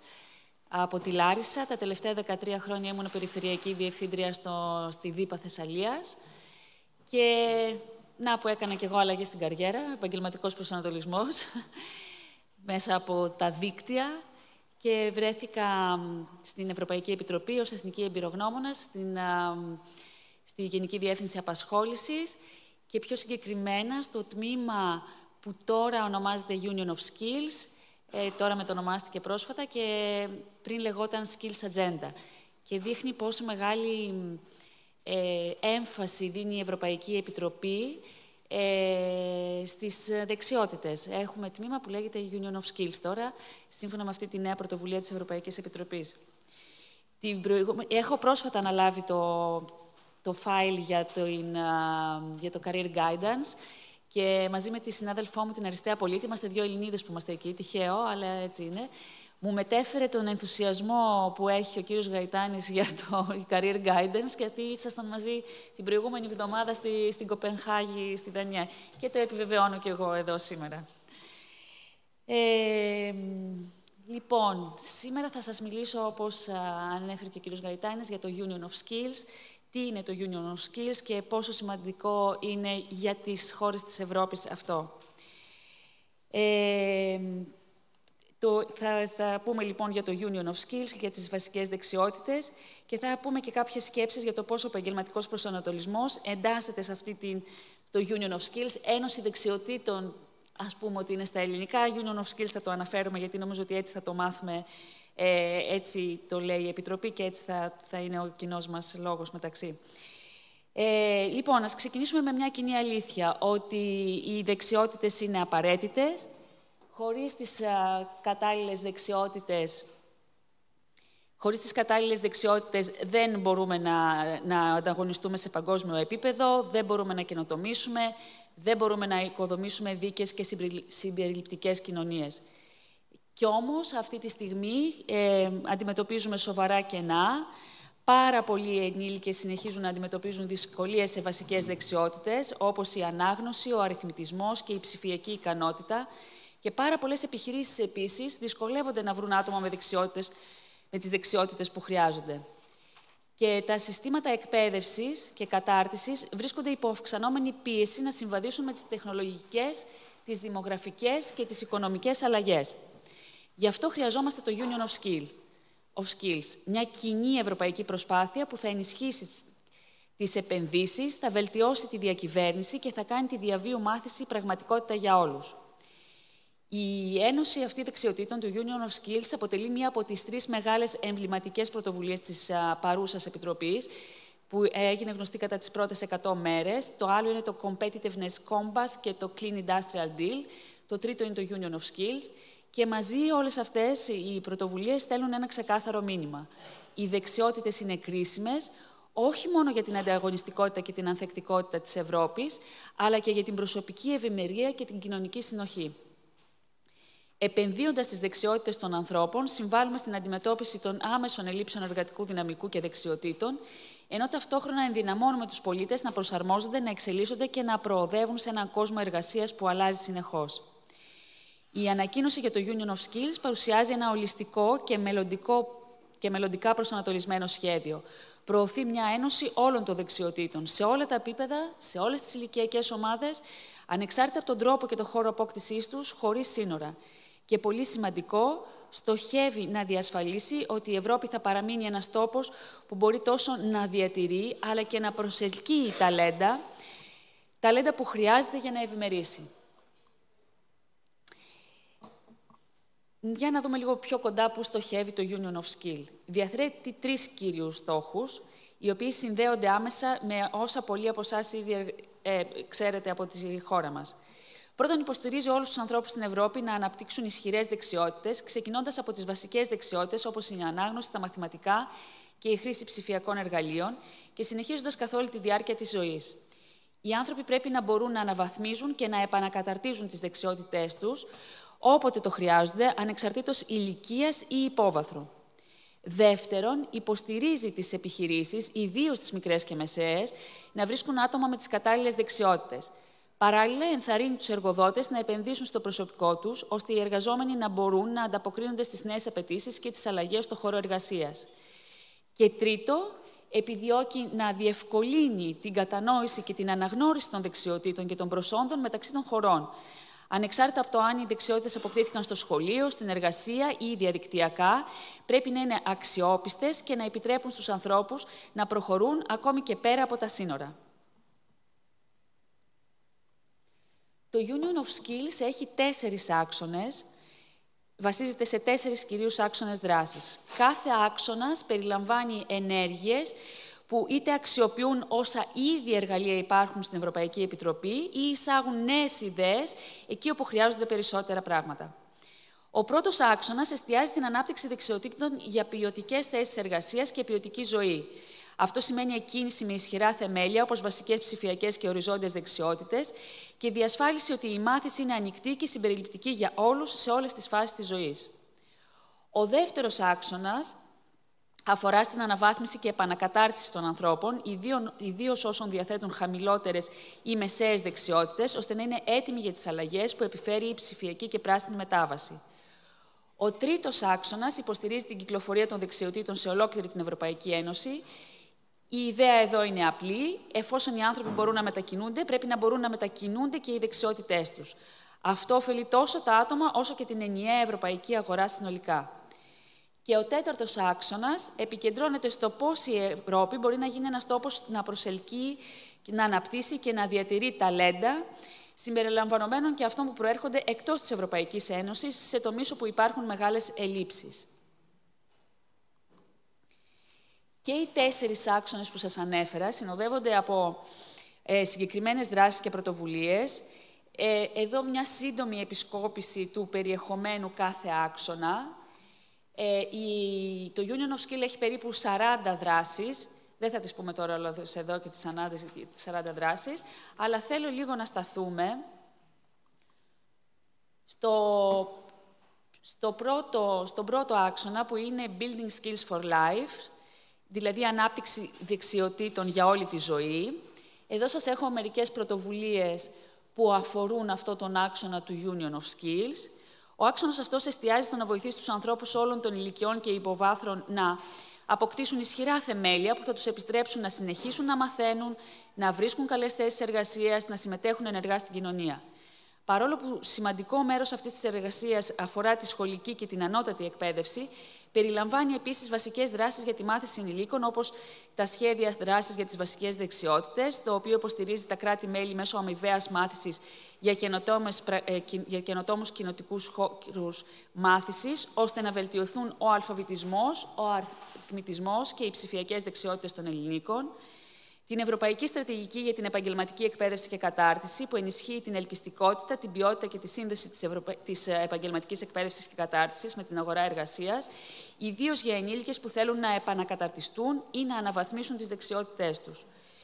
Ο άξονας αυτός υποστηρίζει ευρύτερη ανάπτυξη ψηφιακών, STEM και οριζόντιων δεξιοτήτων, ανάπτυξη εκπαιδευτικών και εκπαιδευτών, συμπεριληπτική πρόσβαση στη μάθηση, χρήση τεχνολογιών όπως η τεχνητή νοημοσύνη στη διδασκαλία και τη μάθηση, και όλες αυτές οι δράσεις ενισχύουν συνολικά το οικοσύστημα μάθησης και συμβάλλουν στη δημιουργία μιας κουλτούρας διαβίου μάθησης σε όλες τις ηλικιακές ομάδες.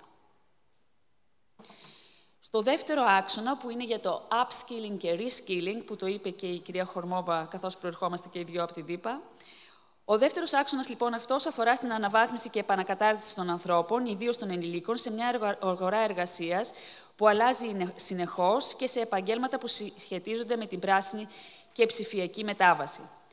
Μια βασική δράση είναι η διεύρυνση των micro-credential, των μικροδιαπιστευτηρίων, που πρόκειται για σύντομα ευέλικτα προγράμματα μάθησης που βοηθούν τους ανθρώπους να αποκτούν γρήγορα νέες δεξιότητες, ιδίως σε τομές ταχείας ανάπτυξης. Ωστόσο, ο στόχος εδώ είναι να γίνουν ευρέως αξιόπιστα και αναγνωρισμένα σε όλη την Ευρώπη. Η Επιτροπή θα αναπτύξει επίσης ένα πιλωτικό πρόγραμμα Skills Guarantees, Το σχήμα αυτό θα προσφέρει στους εργαζόμενους που συμμετέχουν σε διαδικασίες αναδιάρθρωσης ή κινδυνεύουν με ανεργία τη δυνατότητα να συνεχίσουν την επαγγελματική τους εξέλιξη σε άλλη εταιρεία ή τομέα. Ο επαγγελματικός προσανατολισμός θα αποτελέσει βασικό στοιχείο αυτής της πιλωτικής δράσης, βοηθώντας τα άτομα να αναγνωρίζουν επιλογές και να διαχειρίζονται τις μεταβάσεις πριν από την απώλεια εργασίας. Οι συνεργασίες με τις επιχειρήσεις εδώ είναι πολύ κρίσιμες. Το Σύμφωνο για τις Δεξιότητες, το Pact for Skills, ενισχύεται ώστε να ενισχυθεί έτσι η συνεργασία ανάμεσα σε παρόχους κατάρτισης και εργοδότες. Να αναφέρω εδώ, από το 2020, το Pact for Skills έχει υποστηρίξει την κατάρτιση πάνω από 6,1 εκατομμυρίων ανθρώπων, έχει συγκεντρώσει περισσότερους από 3.200 οργανισμούς. Στόχος είναι για το Pact for Skills να φτάσει ως το 2030 τα 25 εκατομμύρια άτομα. Η Ευρωπαϊκή Ένωση θα συνεχίσει επίσης την υλοποίηση των ατομικών λογαριασμών μάθησης, αυτό που ανέφερε και ο κ. Γαϊτάνης, τον IELA. Δοκιμή 1-2, δοκιμή. Δοκιμή, Μίτσο, βλέπεις. Δοκιμή 1-2, 1-2, δοκιμή. 1-2, τσεκ, ok. Σχεδιάζουν και αναπτύσσουν τέτοια συστήματα με υποστήριξη από το πρόγραμμα αμοιβαίας μάθησης. Και εδώ ο επαγγελματικός προσανατολισμός είναι κρίσιμος, βοηθώντας τα άτομα. Αυτή είναι η θέση, εδώ μιλάνε. 1-2, δοκιμή. Η επέκταση των Ακαδημιών Δεξιοτήτων της Ευρωπαϊκής Ένωσης, EU Skills Academies, που εκπαιδεύονται άτομα για θέσεις σε ταχαίως αναπτυσσόμενους τομείς. Για παράδειγμα, είναι η Ευρωπαϊκή Ακαδημία Μπαταριών, που έχει εκπαιδεύσει 100.000 εκπαιδευόμενους ως σήμερα. Και οι νέες ακαδημίες ξεκίνησαν στην ηλιακή ενέργεια και τις πρώτες ύλες. Στον ψηφιακό τομέα έχουμε την Ακαδημία Δεξιοτήτων Κυβερνοασφάλειας, που θα πλαισιωθεί από νέες ακαδημίες για τις κβαντικές τεχνολογίες, την τεχνητή νοημοσύνη και τους εικονικούς κόσμους. Τέλος, συνεχίζεται η υποστήριξη των συνεργασιών πανεπιστημίων και επιχειρήσεων και της επέκτασης της Ευρωπαϊκής Συμμαχίας για τη Μαθητεία, συμπεριλαμβανομένων περισσότερων επιλογών για ενήλικες. Ο τρίτος άξονας, που αφορά στην κυκλοφορία και αξιοποίηση δεξιοτήτων σε ολόκληρη την Ευρώπη, περιλαμβάνει την πρωτοβουλία σχετικά με τη μεταφορά δεξιοτήτων με στόχο τη βελτίωση του τρόπου αναγνώρισης των δεξιοτήτων και των προσόντων, έτσι ώστε οι εκπαιδευόμενοι και οι εργαζόμενοι να μπορούν να μετακινούνται πιο εύκολα μεταξύ των χωρών. Υποστηρίζει επίσης πρωτοβουλίες όπως το European Degree και το European VET Diploma και επιπλέον ενισχύει τη διασυνορική συνεργασία μέσω συμμαχιών πανεπιστημιών, κέντρων επαγγελματικής αριστείας, πιλωτικών συμμαχιών ευρωπαϊκών σχολείων για μαθητές και εκπαιδευτικούς. Ο τέταρτος άξονας, εδώ στις βασικές δεξιότητες, στις βασικές δράσεις, έχουμε το Talent Pool, τη δεξαμενή ταλέντων της Ευρωπαϊκής Ένωσης, η οποία θα υποστηρίζει τη διεθνή προσέλκυση εργαζομένων για θέσεις με ελλείψεις. Το πιλωτικό πρόγραμμα Choose Europe για την προσέλκυση και διατήρηση κορυφαίων ερευνητών. Υπάρχει επίσης σημαντική όθηση στην προσέλκυση περισσότερων διεθνών φοιτητών στην Ευρώπη, μέσω νέων εκστρατιών, υποτροφιών και κοινών προγραμμάτων σπουδών. Και τέλος, προγράμματα κατάρτισης για πρόσληψη θα βοηθήσουν υπηκόους τρίτων χωρών να αναπτύξουν τις κατάλληλες δεξιότητες για βασικούς τομείς όπως η υγεία, οι τεχνολογίες πληροφορικής και οι κατασκευές. Τώρα, πώς θα τα κάνει αυτά το Union of Skills? Έχουμε εδώ τη διοικητική διαχείριση. Το πρώτο κομμάτι θα γίνει ένα ευρωπαϊκό παρατηρητήριο για τις δεξιότητες. Εκεί θα μπορούμε να πάρουμε στρατηγικά στοιχεία και προβλέψεις σχετικά με τις ανάγκες σε δεξιότητες σε συγκεκριμένους τομείς και περιοχές. Επίσης, θα δημιουργηθεί ένα Ευρωπαϊκό Συμβούλιο υψηλού επίπεδου για τις δεξιότητες, που θα προωθεί την αλλαγή. Εδώ μιλάμε για συνεργασία όλων των βασικών φορέων, ώστε να παρέχονται ολοκληρωμένες προτάσεις και καθοδήγηση στους υπευθύνους πολιτικής της Ευρωπαϊκής Επιτροπής για τις δεξιότητες. Τώρα, όσον αφορά τον επαγγελματικό προσανατολισμό, θα ήθελα εδώ να αναφέρω τη μελέτη του δικτύου των δημοσίων υπηρεσιών απασχόλησης. Υπάρχει ένα δίκτυο όλων των δημόσιων υπηρεσιών απασχόλησης, το Networking Best Network. Έχουμε λοιπόν μια πολύ σημαντική μελέτη που την περιμένουμε να βγει μέχρι το τέλος του 2025. Νομίζω το Νοέμβριο θα έχουμε τα πρώτα αποτελέσματα. Και νομίζω θα είναι πολύ σημαντική και η κυρία Γαϊτάνη για να δούμε τι αποτελέσματα θα μας δώσει για το επαγγελματικός προσανατολισμός και δημόσιες υπηρεσίες απασχόλησης. Το 2026 θα υπάρχουν οι δράσεις διάδοσης. Επίσης, εδώ θα ήθελα να σας αναφέρω και να σας παρακινήσω να δείτε το Global Career Month, τον Παγκόσμιο Μήνα Σταδιοδρομίας. Ξεκινάει στις 5 Νοεμβρίου και τελειώνει στις 26 Νοεμβρίου. Εκεί μπορείτε να δείτε, είναι μια ομάδα εργασίας στην οποία έχω πολύ μεγάλη χαρά, στην οποία είμαστε μέλη και εγώ και η συνάδελφος η Αριστεία η Πολίτη ως εκπρόσωποι της Ευρωπαϊκής Επιτροπής. Συνεργαζόμαστε με το SEDEFOP, με το European Training Foundation, με τον International Labour Organization, με τον ΟΣΑ, με την UNESCO και την Παγκόσμια Τράπεζα και έχουμε ένα interagency group με το οποίο δουλεύουμε και για τον Παγκόσμιο Μήνα Σταδιοδρομίας. Σας καλώ να μπείτε και στην εναρκτήρια και στην πρώτη μέρα που θα ξεκινήσει αυτό, στις 5 Νοεμβρίου, αλλά και στην τελική εκδήλωση στις 26 Νοεμβρίου. Σας καλώ επίσης, αν θέλετε να κάνετε κάποιες εκδηλώσεις και να τις βάλετε μέσα στο δίκτυο, ώστε να φανούν στο Global Career Month. Είναι πραγματικά πολύ μεγάλη χαρά να βλέπουμε και από τη χώρα μας εκδηλώσεις που θα γίνονται μέσα στο πλαίσιο του Παγκόσμιου Μήνα Σταδιοδρομίας. Ήθελα να σας πω δύο λόγια για και τελειώνω εδώ, ότι ο επαγγελματικός προσανατολισμός δεν είναι μόνο για τα σχολεία, για τα σχολεία, αφορά πολύ τα σχολεία, αφορά όλες τις ηλικιακές ομάδες.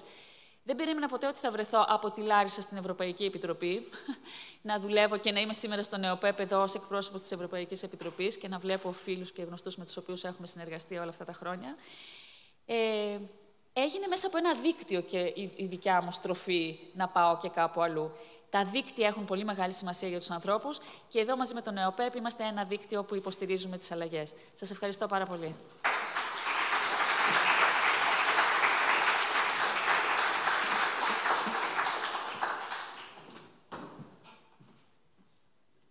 Σας ευχαριστώ θερμά, κυρία Τσούρβα. Και θέλω να βεβαιώσω ότι η Ευρωπαϊκή Επιτροπή υποστηρίζει, όχι θεωρητικά, υποστηρίζει πρακτικά, με εργαλεία, με χρηματοδότηση, με δικτύωση, με συνέδρια που κάνει για τον επαγγελματικό προσαρμοσμό ευρωπαϊκά κτλ. Παρακολουθείτε τα όλα αυτά. Παρακολουθείτε, αν μη τι άλλο, τις σελίδες Ευρωπαϊκής Επιτροπής και τις σελίδες των δικτύων που ενημερώνουν για πάρα πολλά από αυτά τα πράγματα. Λοιπόν, περνάμε στο διάλειμμα. Θα παρακαλέσω θερμά να μην είναι 20 λεπτό. Με ενημερώνω ότι περιμένουν για σύνθεση κάποιοι ξένοι ομιλητές και για την ακρίβεια από τη Μάλτα η κυρία Ντοριάν Γκραβίνα. Θα παρακαλέσω λοιπόν αντί 20 λεπτό να είναι 10 λεπτό το διάλειμμα μας. Ευχαριστώ πάρα πολύ.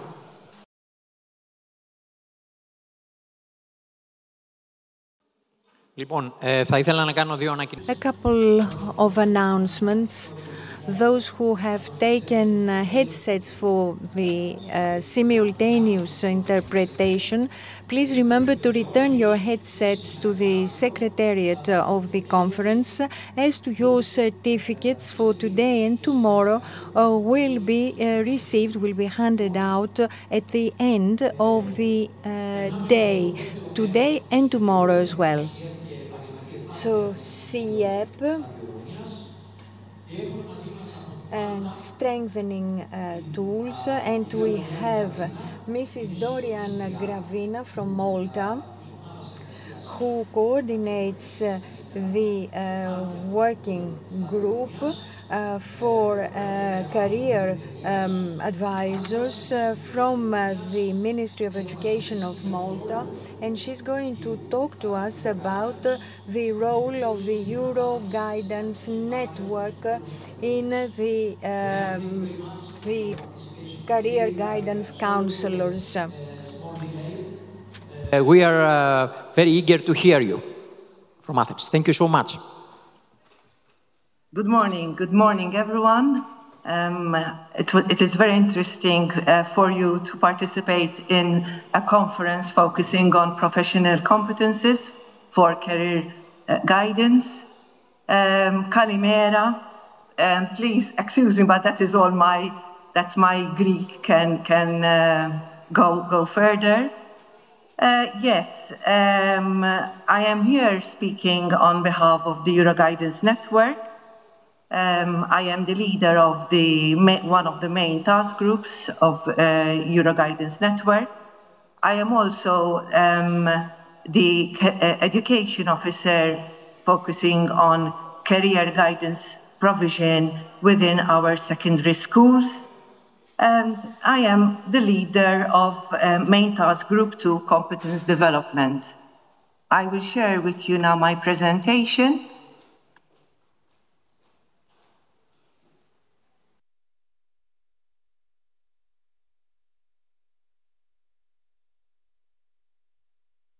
Okay. The aim of this, first of all, I would like to thank Dimitrios and Vuli for inviting me to participate in your conference. Our Greek colleagues are active members of the Euroguidance Network. As you can see from my presentation, I will share how the Euroguidance serves as a model of European cooperation, especially in building the competences of our guidance practitioners. I will focus mainly on the role, the priorities, and the purpose of the network, and how you, as a career guidance professional, as a policymaker, can benefit from the activities organized by Euroguidance. So, yes, the main objective of the Euroguidance network is quite straightforward. The aim of the network is to develop the competences of the guidance community, helping counselors and practitioners also to understand the European dimension of lifelong guidance. As I see from your overview of today's conference, our work related to competence development ties very well with the conference theme today. So, a little bit of information about Euroguidance as a network. Euroguidance is a network of national resources and information centers for guidance, co-founded by Erasmus+. We operate in 38 European countries and are united by one shared goal: to strengthen the European dimension of lifelong guidance. Our website, there you see the website details. Our website is our main hub for sharing resources, events, and good practices. So, what are the main aims of the Euroguidance as a network? As you can see there, the first aim is cooperation and knowledge sharing. So, one of the main aims is that we are ensuring that we collaborate, that the countries involved who participate, the centers who participate in the network, collaborate across borders. I will share with you later on some examples of such collaboration between countries. Another main aim is to support for European guidance community. So our aim is to provide practical tools and learning opportunities, for example, such as study visits and other resources which can be used by guidance counselors like yourselves. The third aim is that of contributing to the European instruments and policies. Of course, our work has to be aligned with the EU-wide developments in guidance and lifelong learning. So, who are the main targets of the Euroguidance network? Our main target groups are yourselves, guidance practitioners working in the education and the employment sector, those who provide direct support to learners, job seekers, and employees. They are practitioners like you who translate policies and tools into real impact. Just a little bit information about the internal working structure of the Euroguidance network. So, as a network, each country is expected to participate in at least one of the three main task groups. These are the three themes that, as a Euroguidance network, we focus on. There is the first, we call it Main Task Group, MTG. It focuses more on the European dimension of guidance. The second main task group, competence development. This is the main task group that I am the leader of this task group, and Our Greek colleagues are part of this task group. And then we have another task group focusing on the information provision and communication.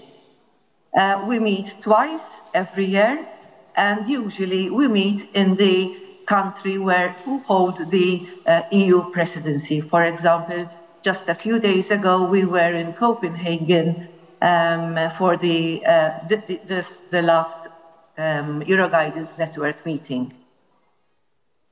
Here you can see the centers participating in main task group 2, which focuses mainly on the competence development of our practitioners. You can see quite a number of centers who participate, 16 centers. Greece is there in red. The Greek colleagues, our Greek colleagues, Dimitri, Vulia, and a few other colleagues are very active members of this group. Malta, obviously, is also one of the groups participating, and we collaborate together to design activities and tools that support professional growth within the guidance community. So, the main function of this main task group is the competence development of guidance practitioners, as already mentioned. So, how do we do this? We do this through the organizing webinars. We host also the good practices database on the Euroguidance website, which I will explain in more detail in a later slide. And we also offer the opportunity of guidance practitioners across Europe to participate in study visits. So our aim as a main task group focusing on the competence development is on organizing initiatives where we develop mutual learning. All these resources, all these activities, as I will explain later on, can be accessed by you as a guidance practitioner. So this is our first task group where we focus on the webinars. We organize a number of webinars throughout the year because competence development is at the heart of our mission. Our aim is to equip guidance practitioners across Europe with the right knowledge, skills, and attitudes to respond to the evolving labor market and education realities. One of our key tools, in fact, are the Euroguidance webinars. They cover diverse tools, as you can see from the first 3 webinars, which have already been organized during this grant period, focusing on the competences of practitioners on the labor market and sustainability, inclusion, and other topics. These sessions allow practitioners across Europe to connect and learn from each other in real time. So it is a very good opportunity for guidance practitioners to attend these seminars because there you will meet with experts coming from across all Europe. Our next webinar, in fact, will be focusing on empowering clients in their careers through the use of labor market information, tools, and resources. It will be held on the 14th of November. I will give more details how you can access and register for this webinar in a later slide. So, how are topics identified by our network, by our main task group 2? So, as a main task group, we have identified a number of priority areas which relate to the realities, the national realities of the centers participating in the Euroguidance network. There you can see a number of topics which we planned to focus on. As you can see, the topic which really achieved the most percentage, the most interest was on the competences of counselors, tools, techniques, and knowledge, and this ties well with the work of our main task group and also with the topic that you are discussing today. The main aim is to ensure that the network remains relevant and responsive to the emerging needs and aligned to both national and European priorities, obviously aligned also with the Erasmus 2024-26 grant invitation. As a network, we also keep abreast with what is going on abroad on an international level. We are aware about there is the Interagency Working Group on Career Guidance, which stresses this is made up of a number of European bodies, such as the European Training Foundation, CEDEFOP, the OECD, the ILO, UNESCO, and the European Commission. And the aim is to strengthen, the aim of this network is to strengthen the policy coordination in Euroguidance. As a network, as a Euroguidance network, we are aware of the aims of this network. The need for effective career guidance is greater than ever as people stay longer in education and the need to reskill and upskill grows rapidly.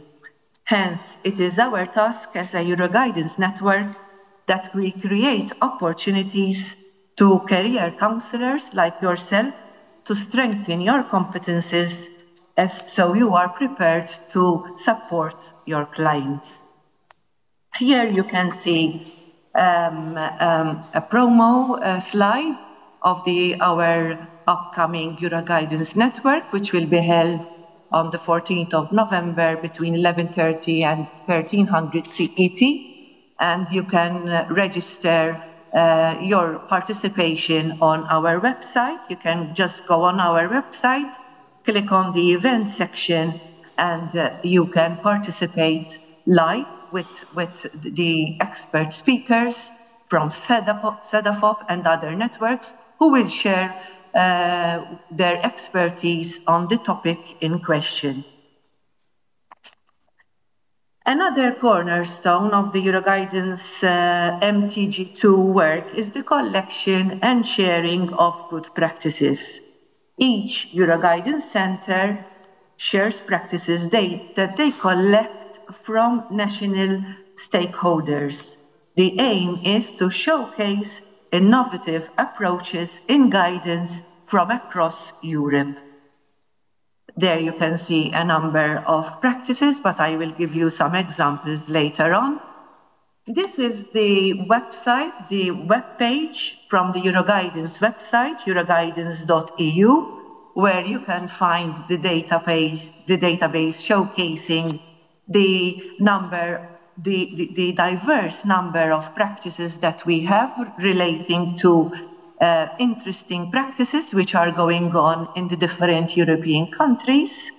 There you can see that you can explore these good practices according to different criteria. For example, you can search by country.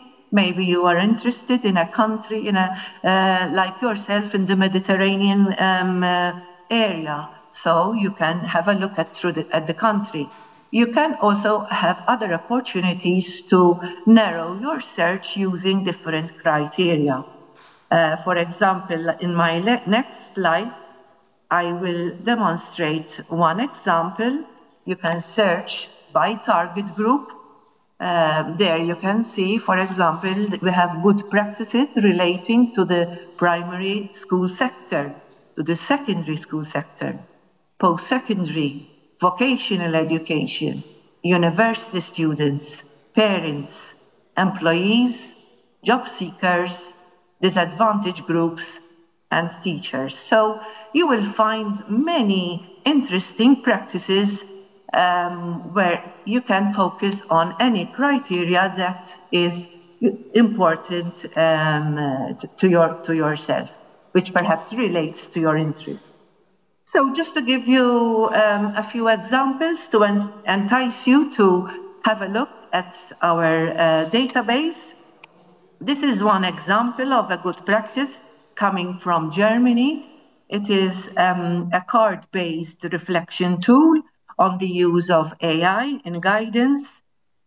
When you access the tool, you will find information about the rationale behind the good practice, where it is used, a sample of the game. You can also contact the person, perhaps, if you are interested in getting more information about the game.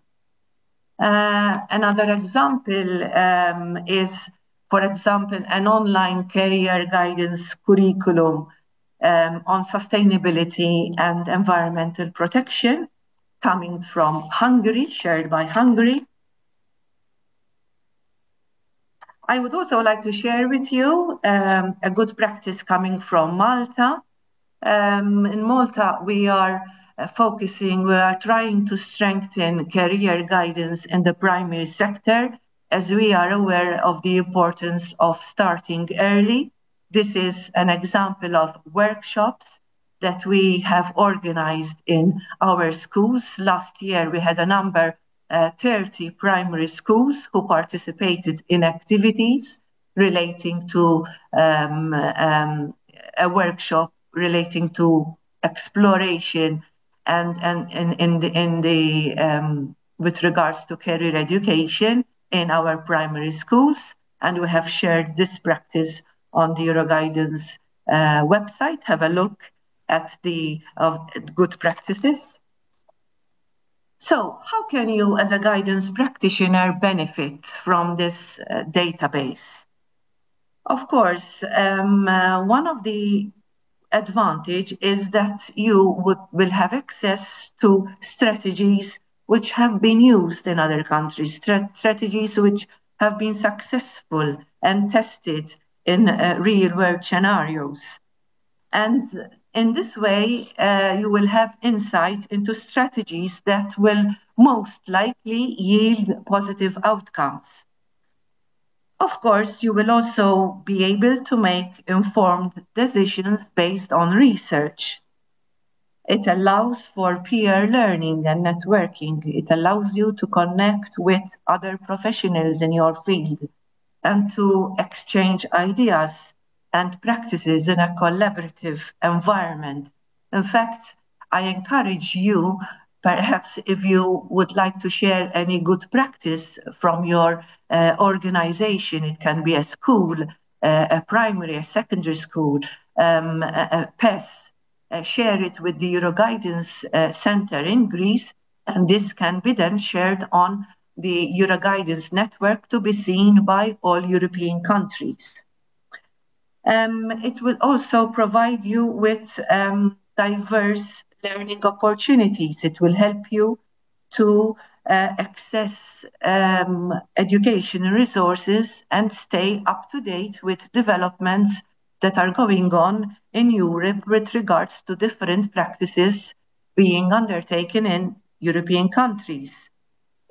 These good practices can also help you to enhance your skill and maintain effectiveness in your practices. Finally, these Euroguidance will provide inspiration and innovation to your practice, whether it is working with young students, with adults, with prospective employees. So the idea is that you could get insight into practices which are going on across Europe. Finally, some other examples that are undertaken by the other two main task groups to strengthen the competences of our guidance practitioners. Main task group 1, in fact, also contribute towards the competence development of practitioners. The main focus of MTG1 is that of focusing on mobility and cooperation with EU networks like Europass, EQF, and Nepal. And I invite you to have a look at the website and the work being undertaken also by MTG1, where there are opportunities for to access study visits organized also through different networks, for example, the academia program. On the other hand, MTG3 also manage our communication channels. This is an area which can be very interesting to you as a guidance practitioner, where you can access our website, our newsletter, and social media through LinkedIn, through Facebook. We use our website and our newsletter to reach out to guidance practitioners like yourselves, where we update practitioners with the latest information and developments in career guidance. I thank you for your attention. I believe I have kept up to the time that I was given. Please feel free to contact me.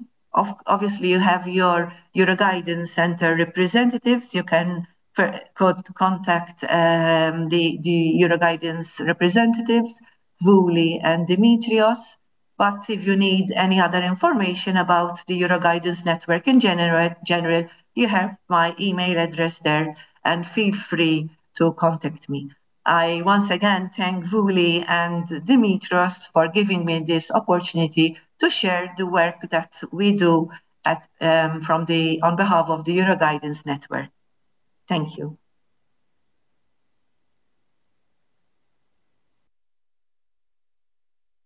Thank you very much, Dorian. You highlighted and you showcased all the different ways that career guidance can benefit from this Euroguidance network.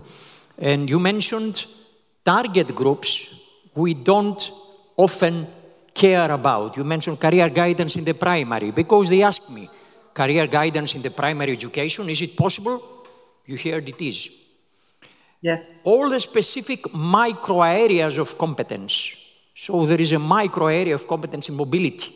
You may be an excellent counselor in general terms, but not a good counselor in career guidance for mobility, and so many cases. 2 good practices of Greece are included in the good practices databases, and so many more webinars and so many more free material we encourage you to use. Thank you very much, Dorian, again.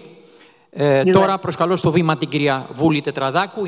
So now I would like to ask Miss Vuli Tetradakou to join me on stage. Miss Vuli will be talking to us about the Euroguidance National Center, developing innovative tools and services of counseling guidance for career guidance counselors and end users. Yuli is the head of the Department of Service and Tools Development for Counseling Guidance with EOPEP. So, good morning. Good morning, everyone. Thank you for being here with us. Some of you told me that you've never been to our offices, the EOPEP offices before, so welcome. And I would like to thank the 154 counselors who are with us online. The number is increasing by the minute. So, my topic today is about innovative tools and services. Dorian talked to us about the network's perspective. So now it's time for us to talk about what we do as EOPEP. It's the National Euroguidance Center. So we will give you a taste, because time is limited, we will give you a taste of some actions. And I am confident that most of you have heard about us, because we've been the center for the Euroguidance Center for 26 years already. So now let's take a look at what we do. This is the structure of my presentation. So first, we'll talk about the actions of the National Euroguidance Center as a member of the group. This is a follow-up to the previous presentation. We will talk about what we do as a center for career counselors and what we do about end users. Some of these activities overlap, but this is the main structure of the presentation. And since we've talked about the goals of the Year Guidance Network, I will not tire you, but I should note that as a member of the Euro Guidance Network, we belong to the work group responsible for upskilling of career guidance counselors. So we take part in the enrichment of the good practices database, and we regularly publish the highlights. It's a Euro Guidance publication showcasing activities from all Euro Guidance centers. And we also take part in the Insights publication. And we also coordinate webinars and online workshops, as well as physical workshops and seminars across Europe. Like Dorian said a while ago, you do get information about these events, hopefully. And I'm saying hopefully because we would love to see you attend these webinars and workshops. You are free to join.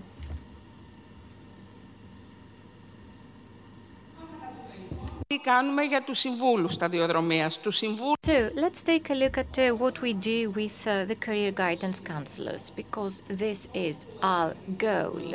Our goal, the goal of EOPEP, is not only to support you in providing quality services, but also in terms of accessibility. No matter what target group you work with as a career guidance counselor, or wherever you're based in Greece, we're here to serve you. And this is why we have webinars as well, because we want to reach out to you no matter where you are. And we develop and produce scientific material. We always upgrade our online tools, and we have the National Forum for Counseling Guidance. I am certain that you have received material over the years, scientific material produced by us. And we did that with love. And all of this material is available to you. And this is available on the portal. Why I'm saying this? Because we do get some requests asking us to share some copies. First of all, some copies have been exhausted. And secondly, we're talking about sustainability, among other things. So please feel free to download the material, because we are green-oriented. So I would like to focus on two tools. Handbooks, rather. The first is the single career education handbook. This has been produced in cooperation with the National Kapodistria University of Athens, and the goal is to support primary and secondary education pupils through training activities. And what is the aim or the framework?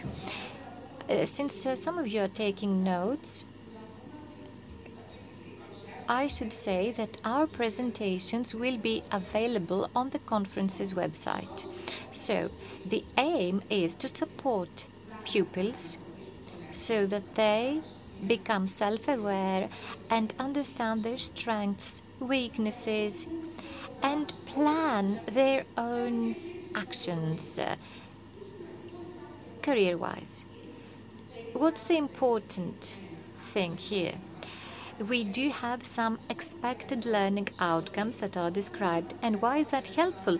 Because, like Mr. Gaitanis said earlier, or like Mr. Papaioannou will describe later, these expected learning outcomes allow us to monitor the progress of each pupil and also evaluate the program. So, I should note that all functions of counseling guidance are part of a framework, meaning that for every function we set the concepts. We define the concepts and the conceptual content, that is. And these concepts are closely tied with the overall theme. And then this is associated with the learning outcomes. What is it that we expect from our pupils? Also important, this is integrated with the educational process. This is very important. This is part of the curriculum. It's not something that is a standalone process. No, this is part of all subjects in the school curriculum. Also, there are experiential activities and digital tools and open resources are used. For example, Europass may serve as an example, or the National Skills and Competences Framework may be addressed. And we do have plans for the course, meaning for every teaching opportunity we do have a plan. And I would like to insist now on inclusion aspects, because inclusion may be a newly coined word, but we should keep in mind that there are many people out there, many different population groups that should be included. That's important. And last but not least, what can I do on my own, or what can the educator, the teacher do? Because it's not only what the pupil, the child does, it's what we do. So this is a scenario shown on the bottom right corner. By the way, tomorrow you will have the opportunity to get some training, so you will have a more detailed look of this. Now let's talk about the national framework for life and career management skills. I believe you are aware of this. This is a framework that may touch upon different education tiers and different careers. It may be utilized by policymakers, clearly. These are educators. They are our target groups. And I should say that the definition of specific learning outcomes comes into play once again. So again, we say that, for example, we talk about emotional intelligence. Very well. What do? We have the learning outcomes in mind on which we work. And the portal, you may visit the portal so as to get access to this framework, and we have 5 skills: career planning and decision-making process, emotional intelligence, communication skills, job-seeking skills. On the right-hand side, you can find that for every individual skill, we have some professions where this skill is most needed. On the bottom side of the slide, you can see the chart presenting the outcomes of every individual that will complete the self-assessment questionnaire on the forum, on the portal. So this tool is not just a handbook available on the portal. We have 5 different self-assessment tools that are completed. This is free. It's a free process. And then the results are shown in that format. And it gives you food for thought. Now, the National Counseling Guidance Forum, it's networking. I cannot stress this enough. This was the rationale behind this seminar. Mr. Gaitanis and myself were thinking that we must get to know each other, cooperate. And we are fortunate to be based on the same location, so we cooperate strongly with other networks. But we've realized how important networking is.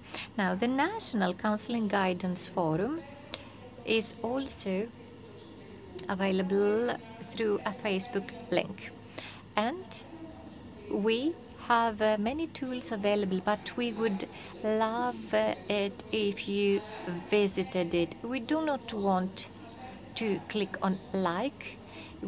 We want you to visit and make use of the portal. Now, this portal was created by Euroguidance. Like Mr. Gaetani said, it included the previous portal. I'm saying this because some of you may remember the previous portal, but that is no longer in existence. It's been integrated with the new portal. So, know thyself. We have career guidance counseling tools available. We have skills assessment tools. All of these tools are the updated versions of previous ones. So, know thyself. What else? Know what's going on out there. How is that possible? Well, if you visit the portal, you will also visit some professional pages, or you will be able to watch some of the videos, 100 in total, that are available online describing professions. Also, you know who you are to turn to. For example, if one visits the portal,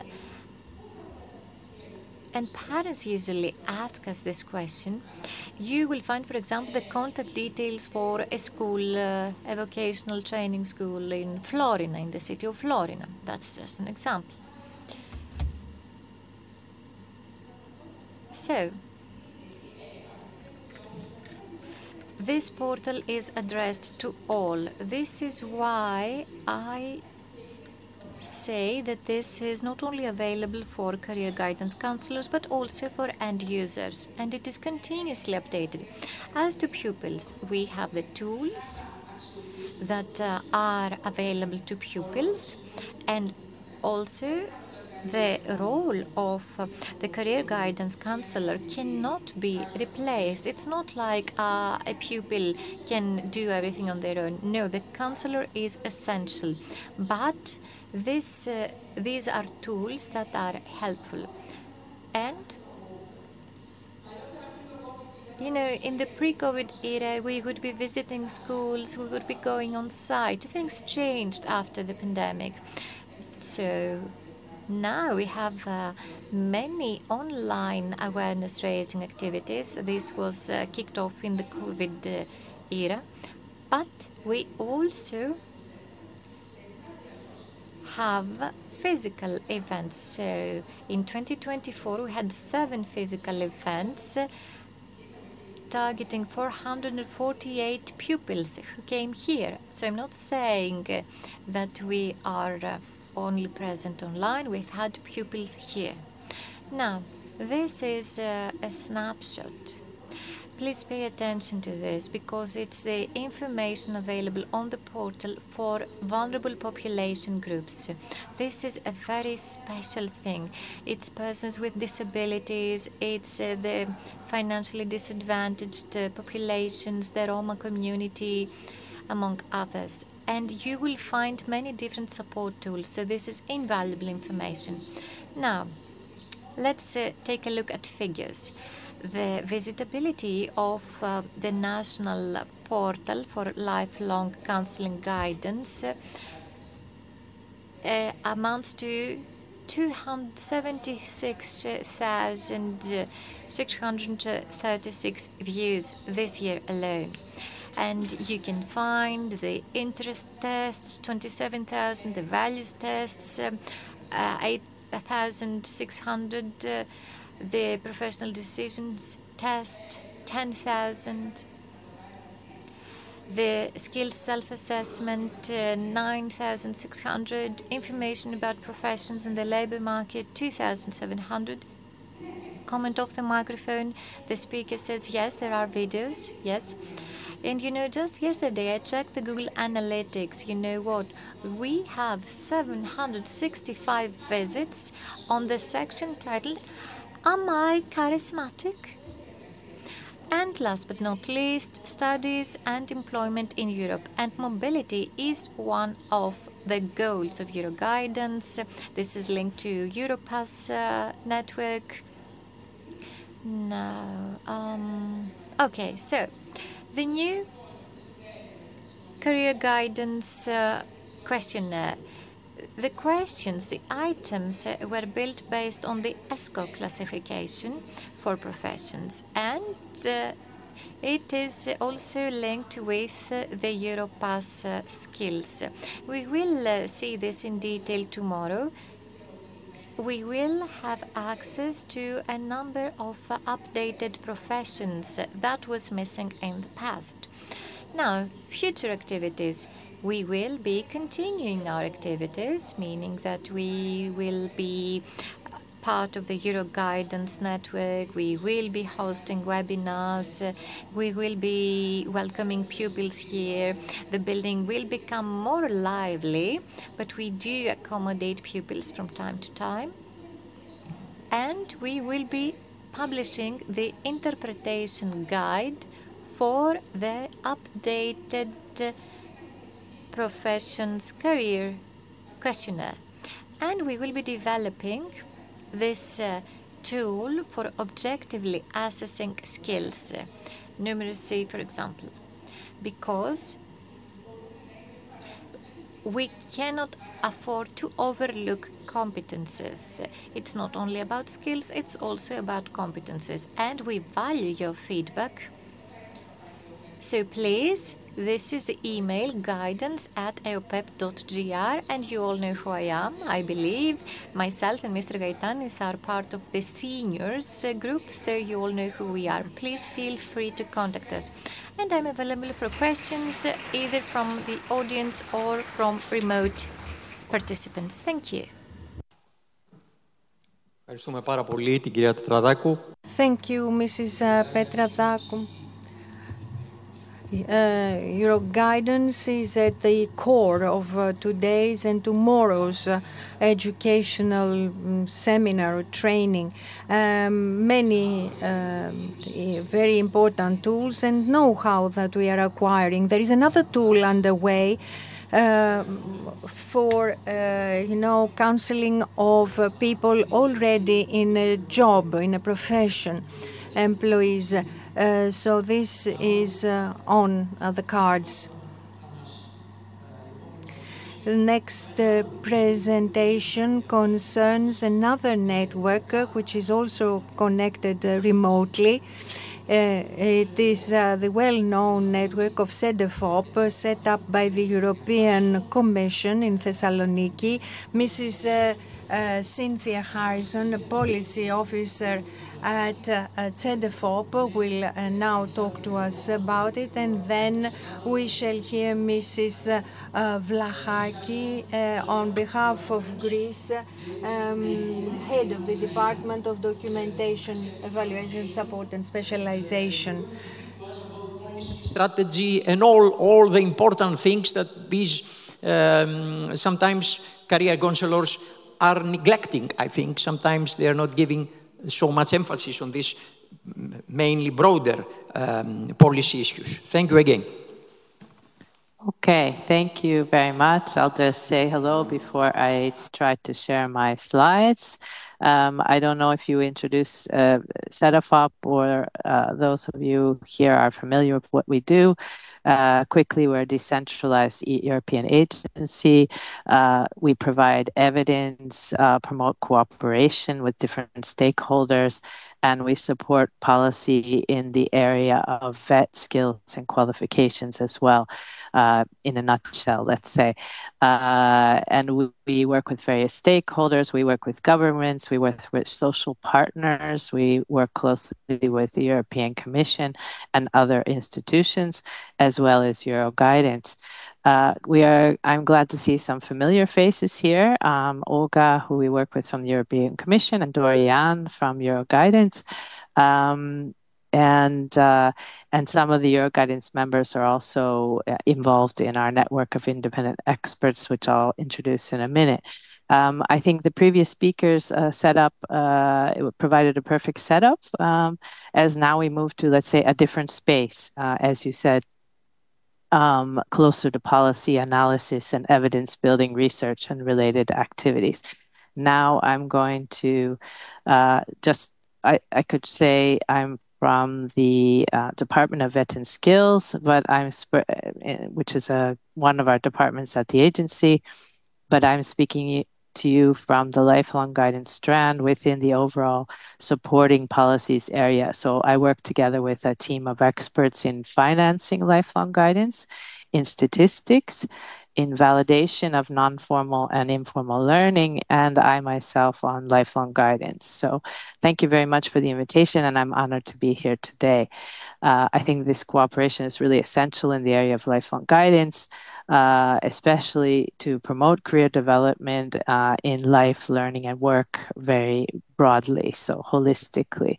I know I have to be quick, so I'm going to share my slides now. And let's see if this works.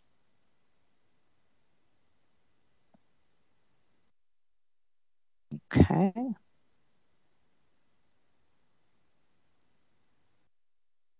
Okay, hopefully you can see my screen now.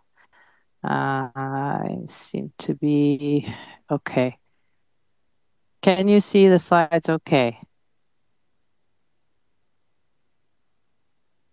I don't hear anybody. I'm not sure if I think if there's a problem, please let me know. I'm sharing the first slides. You should see the title slide right now. So I'm going to switch now. Okay, so I have two main points today to share. Let's say the mission I was assigned to is to increase your awareness about what we've been doing lately, mention the relevance of the EU policy context, which is always in motion, and how we need to keep our tools and reference frameworks up to date, and to show also the interconnectedness of the work that we're doing between all of our activities and projects that we, let's say, co-create, and the tools we promote. So these tools that we promote at CEDAFOP, we also use at CEDAFOP. They are also integrated into the work we do in other areas like adult learning, qualifications, validation, early school leaving, prevention of disengagement in learning, and also the delivery and use of labor market and skills information, intelligence, and so on and so on. We think that the work we do, or we hope the work we do, should benefit individuals and practitioners, and not only be limited to those designing and developing policy, but other actors inside the whole guidance ecosystem. So we take a very holistic view. So for you as career practitioners here in this audience, we hope this is useful so you can find yourselves inside the wider guidance ecosystem, and thus you can become better equipped as part of the career workforce, because we really need a strong career workforce. And then after introducing you to, let's say, generally to our activities, we'll go straight into the main point of my presentation today, and that's to introduce a new framework that will be published shortly, a guidance framework and guidelines which can serve as a kind of handbook. So stopping here for a moment on the definition of lifelong guidance, many of you I'm sure are aware of. This is our starting point. This is definition we use in our European context, which still works pretty well, I think, today. It's from the resolution of 2008, and we use it, and also other organizations we cooperate with inside and outside of Europe also use something similar. We believe that the consistency and continuity in the field is just as important as getting used to change and development. So this helps enable cooperation. And also countries have their own histories, available resources, and ways of implementing guidance and how it is practiced. But it's important that we find this, common ground, and we have a common understanding. So in this definition, what do we see as important here? One is the lifelong aspect, so starting career education and guidance early in life. Secondly is the enabling aspect. So guidance is a learning process, and this is connected to the skills and capacity building aspect of guidance. So, so that career learning facilitates other types of learning and growth throughout life, as well as enabling upskilling and building workplace capacities and so on. And also the provision of guidance transcends the policies in education, training, employment, and the labor market, youth, as well as social policies. It's a public interest policy. And we recognize the people within this definition here. We recognize that people differ in their skills and capacities to source information, make decisions, and act on those decisions in their different life paths. So guidance, as it's seen here, is a response to this and much more. So that's our starting point. Information provision is obviously embedded inside there. All career practitioners and providers provide information, which is more and more connected to digital tools, but we want to stress the wider skills and competence aspects of career guidance, and of course the connections to support of various kinds. And when I say support, I mean financial support, mental health support, housing, and so on. So we wanted to underline this today. Okay, quickly, there are a lot of words here on this slide. This is not the, let's say, the main part of my presentation, but I wanted to introduce CEDEFOP's CareersNet, which, if you don't know about CareersNet already, it's our independent experts of career experts in career development and lifelong guidance. So we have experts spread out throughout Europe. And they are our contact points in Europe, in the countries, and they have recognized expertise in career development, backgrounds in research, practice, policy across the diverse sectors where guidance is provided. And among the activities we engage in, besides drafting papers and contributing, the members contribute important and key contributors to our CEDEFOP's inventory of lifelong guidance systems and practices. We also engage together in ad hoc activities and analysis of what's happening in the guidance systems. And I will mention more on that later.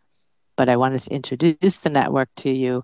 And later on, after my presentation, will also be an input, as you said, Dimitri, by Fotini Vlakaki, who's one of our CareersNet members, and she's covering Greece. So the lifelong guidance inventory, as I said just a minute ago, the members contribute their, let's say, they're called records to the inventory. So we have, for each member and their country, they provide a record for us, and they update these records on a, let's say, semi-annual basis. So we have records from many countries across Europe. So there's a growing inventory of information publicly available on the progress that countries are making on their guidance systems. And that, and it covers from youth sectors to adult sectors, even older adults. And this shows how countries are stimulating and enabling career learning and career development across Europe. So we have numerous sections for each record per country, about 20 sections. So you can look across the countries We include transversal system elements, which are common to each country, and then the sectors in education and training and the labor market. And this is, of course, closely tied to skills development. So you can visit that inventory online. We launched it in 2020, and we've just uploaded some new countries. We've uploaded Austria, Switzerland, Ireland, and Germany is about to be uploaded. And you can browse through this information to learn more about how these systems are developing also over time. I'll just quickly mention a few of our other activities we engage in, not only with CareersNet, but also outside of CareersNet in a lifelong guidance project. We're designing a guidance hub online, so we'll collect all of our resources all in one place. So we'll have the inventory there, and it'll be combined with the guidance framework. We will be launching a call for papers very soon at our next CareersNet meeting in December, which will follow up on our previous work on quality and outcomes in lifelong guidance. And this aims to explore also the ways we can use our inventory data. Finally, but we are also working on a report right now, which should be finished next year, on using survey data on guidance and participation in adult learning across Europe. So we're analyzing the data that we have available. We also plan a guidance conference next year in Thessaloniki here at Cedefop. Not far from Athens, and we will keep in touch on that, and you'll see information available on the webpage. Finally, I was going to mention the exciting news about the Global Careers Month, but I'm very happy Olga already introduced that. We have kicking off in November, on November 5th, and everybody is invited online. We have on our website at Cedefop, we have an event page where we've also just updated a joint leaflet on investing in career guidance. So I can also put some information in the chat later today. Okay, let's jump to the framework itself. I'm going to share with you, hopefully it won't be overwhelming, this information about the framework, which the title is not finalized yet, but it's a lifelong guidance framework for guidelines for systems and policies development. Going back a little bit in time, for some of you know here about the 2015 ELGPN network, and they produce with their, let's say, accumulated knowledge, an important set of guidelines that built on the efforts of countries, key experts in the field, and all of the partners involved at that time. And also, they took into account international guidance reviews by international and European organizations. So that was decades of efforts to help move the guidance policy field forward. Some of Cedefop's earlier work from 2005 also helped construct the grounds for the content of these guidelines. So, and just to remind, if I didn't mention it earlier, those 2015 guidelines have been used to inform our activities with CareersNet, and also collaboration on our guidance inventory, on lifelong guidance inventory. So the structure of the inventory and the content is based on those guidelines. So we monitor progress on achieving those, some of the aims of the guidelines. So the journey to a new framework, so starting from there with those building on the 2015 guidelines, we embarked on a journey to a new and updated framework based on the previous work. This figure has a lot of details, but it just shows the various stages from 2021, when we announced the project, until now, and the work will be published very soon. So the activity has been carried out with the support of CareersNet, very important inputs and support and contributions. Also the support of the European Commission and experts at the Finnish Institute for Educational Research, from ETF, from ILO, as well as the European Trade Union Confederation. We also very much, let's say, align with or take into account the joint global vision of the interagency working group on career guidance inside that framework. So it's very much a reference point. So this is an important slide because it shows you the structure of the new framework for lifelong guidance. And like the previous guidelines, this framework provides policy advice and information that reflects learning and working and broader career development over the lifespan. This is a critical point also because guidance is provided in different settings, different formats with different methods and so on. The framework covers publicly provided services for youth and adults, training and labor market sectors and settings, as well as social inclusion and at-risk contexts, as you can see from the structure here. So the policy areas are covered that are commonly found in all EU countries. They are adaptable to sectors including civil society, private and public-private partnership arrangement.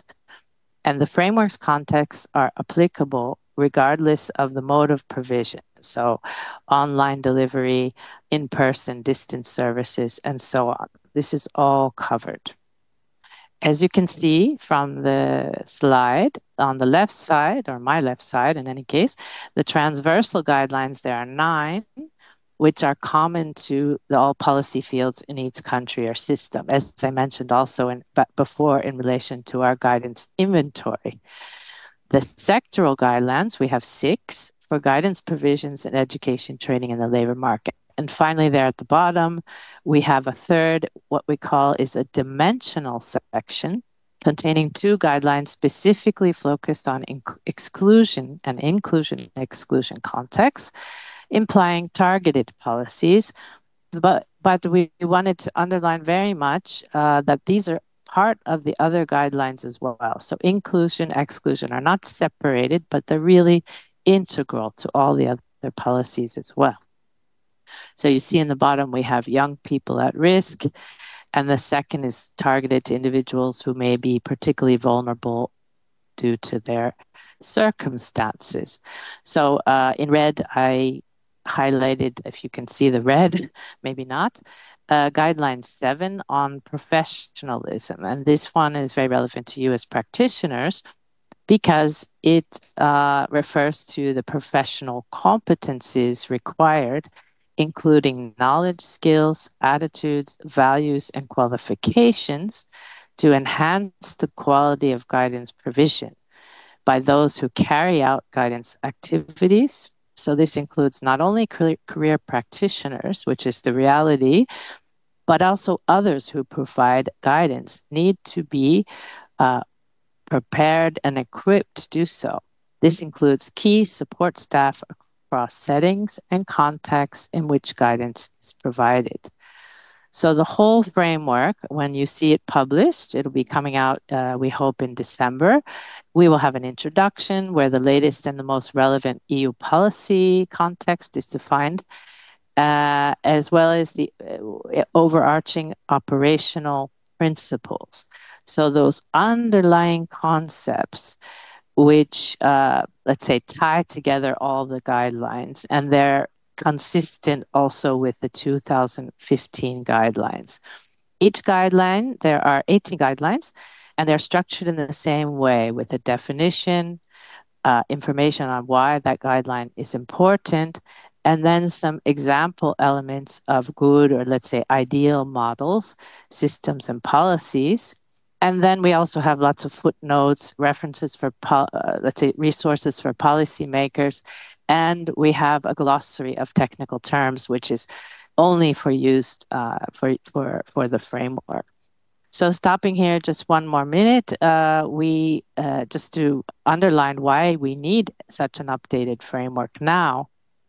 One point is that we can help focus European cooperation and evidence collection. We can help make clear what is expected of guidance systems for users and for all the actors inside the system, because it can be a discussion tool, a reflection tool. We have a need for a comprehensive framework built on prior experience and adjustable to realities on the ground, while we stay focused on policy and overarching principles. So these principles have to obviously be adaptable to countries with very different systems, national contexts, and histories. So the framework is flexible. Finally, CEDEFOP observed, and this is when we started the project, we observed during the pandemic that the stakeholders in countries signaled the need for clear and improved or updated quality standards and frameworks, so we can professionalize and consolidate the very dispersed and sometimes fragmented guidance systems. We still have a long way to go in Europe, but the good news is there's increased interest in boosting guidance provisions, improving standards, at the same time as, unfortunately, we, in some countries, we're lacking a large enough career workforce. So we can sharpen our public tools like this. These can be used for, as I said, discussion, inspiration, benchmarking, monitoring, and contributing to progress in the field. So especially in such dynamic, changing, uncertain, and unsettling times, as we know, it's really important to have this unifying framework in the wider context of all the transformations that are happening now, digitally, demographically, and the move towards a more sustainable society with more diverse populations. Also, with our, let's say, shrinking financial resources, we need to consider how to combine our energy, our resources, and how to equip people early in life with career management skills to better navigate our world today.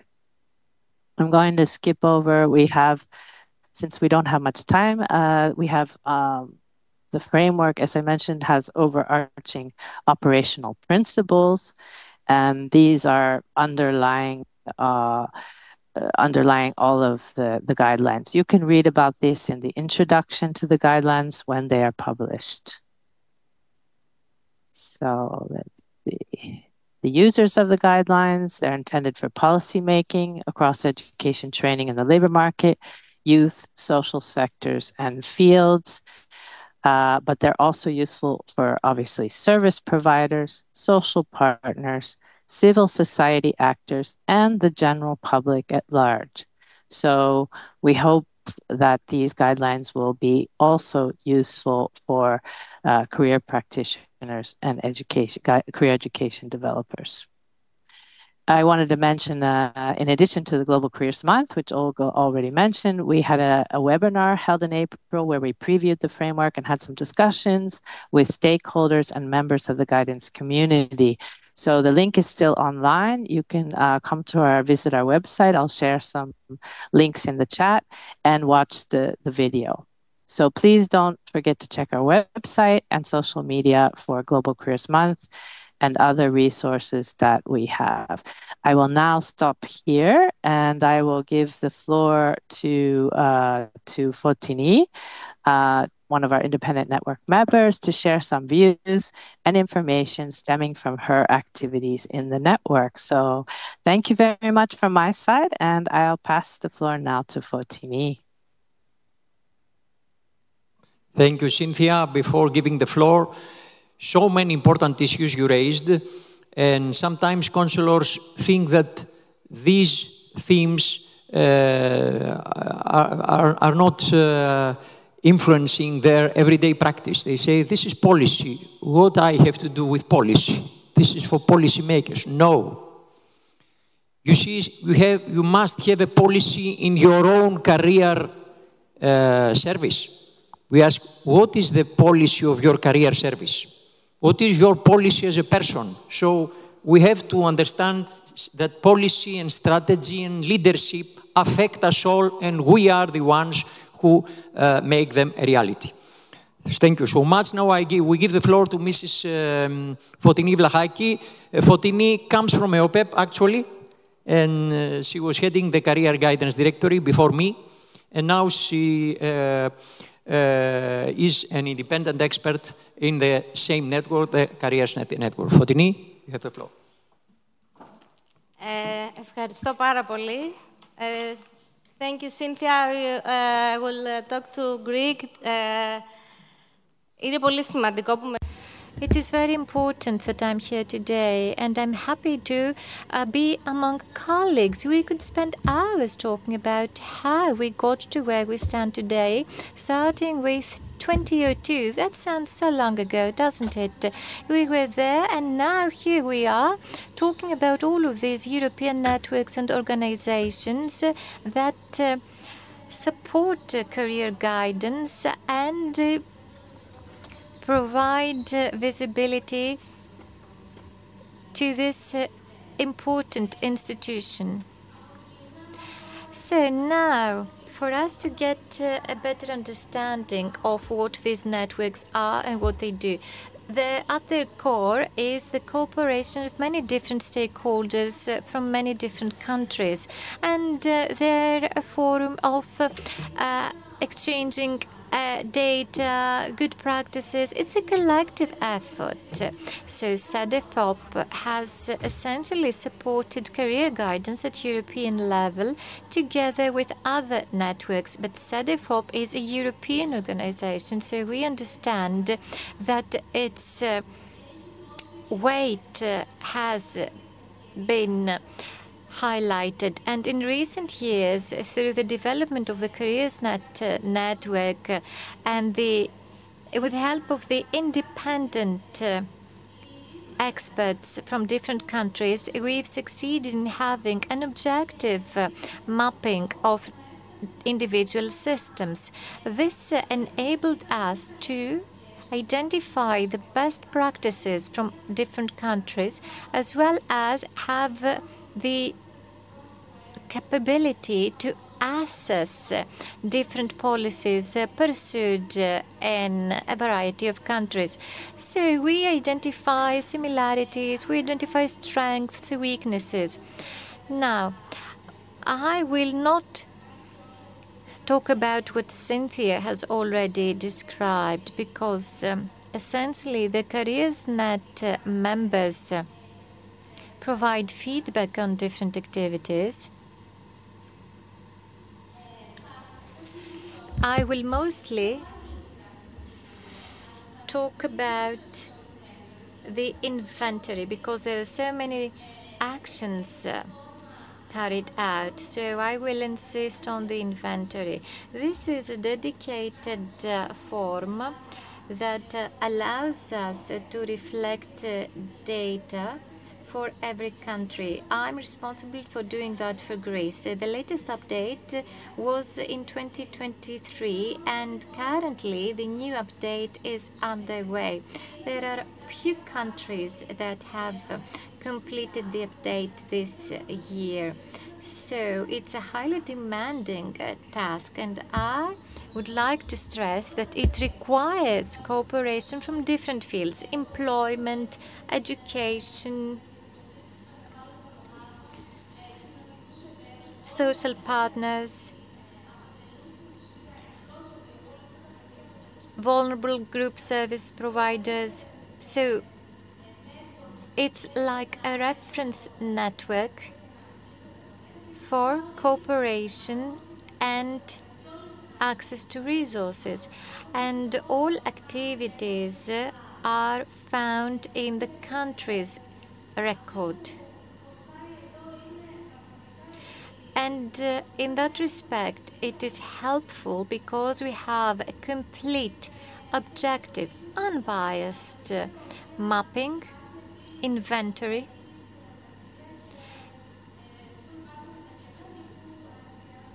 showing all areas where there is cooperation, allowing us to identify weaknesses. And given that this panel also has to do with the qualifications of career counselors, I would like to say that given that I was a member of the team that updated the framework, the new skills and competences framework, although the areas have not changed a lot. It's practically the same, but the update is about some newly introduced requirements in light of new trends, emerging trends in career counseling. Also, we took part in the CEDEFOP publication about professionalizing career guidance. This involved all European countries, and the CEDEFOP network members were able to reflect some recent changes. That was very helpful because it allowed us to become more visible across the EU. And together with colleagues, we have discussed about this. We've discussed about how helpful that was.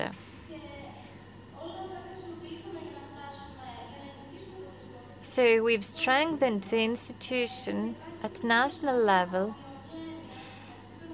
and we've made efforts to pursue uniformity while simultaneously showing respect for national specificity. So eventually it came down to quality criteria being introduced. And this set of quality criteria allows us to provide a satisfactory level of services. So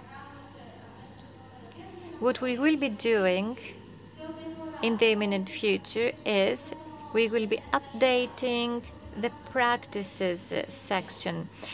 We will be adding programs that will be performed in the coming years. We will reflect some recent developments, for example, in terms of the questions bank in the Greek education system.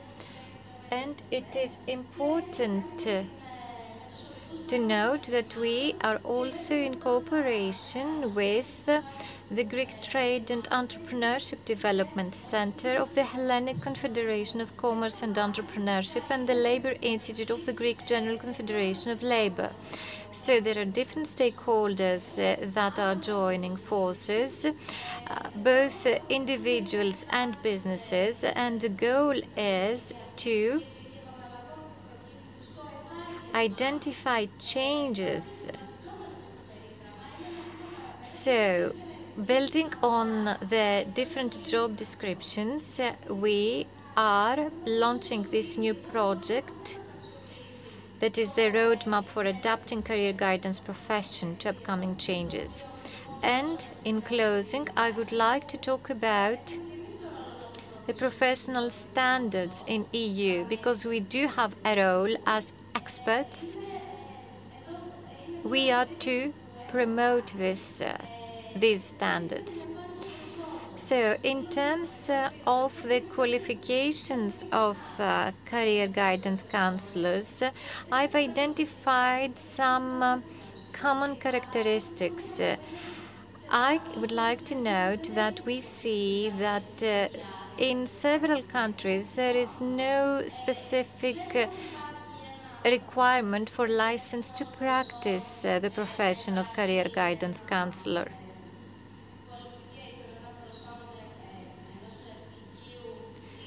Sometimes we see that having a bachelor in counseling is required. Also, we do have some postgraduate programs in other countries. We find that there is this phenomenon where the career guidance counselor is also an educator, a teacher. We find that usually the career guidance counseling is an internal thing, and this is also true for Greece. And by the way, practically all countries have a dedicated organization like EOPEP. And this organization is there to support career guidance counselors, and the professional associations also contribute to this. And it appears that in the private sector there is no specific set of qualifications. So the private market is more free, one might say. And this is what is shown by the different country records that, again, like I said earlier, are being updated as we speak. And we are in an ongoing cooperation with EOPEP and other stakeholders so as to be able to gather the data about Greece. Thank you. Thank you very much, Ms. Vlahaki. You see, this network, the Careers Net of CEDEFOP, has a very important task in hand. They value standards. Standards is a magic word. Quality, that's another magic word. And we come across it again and again. Just think of gears, different gears that work together seamlessly. Strategic leadership. I'm a counselor. What does strategic leadership has to do with me? Take a look at the entire framework.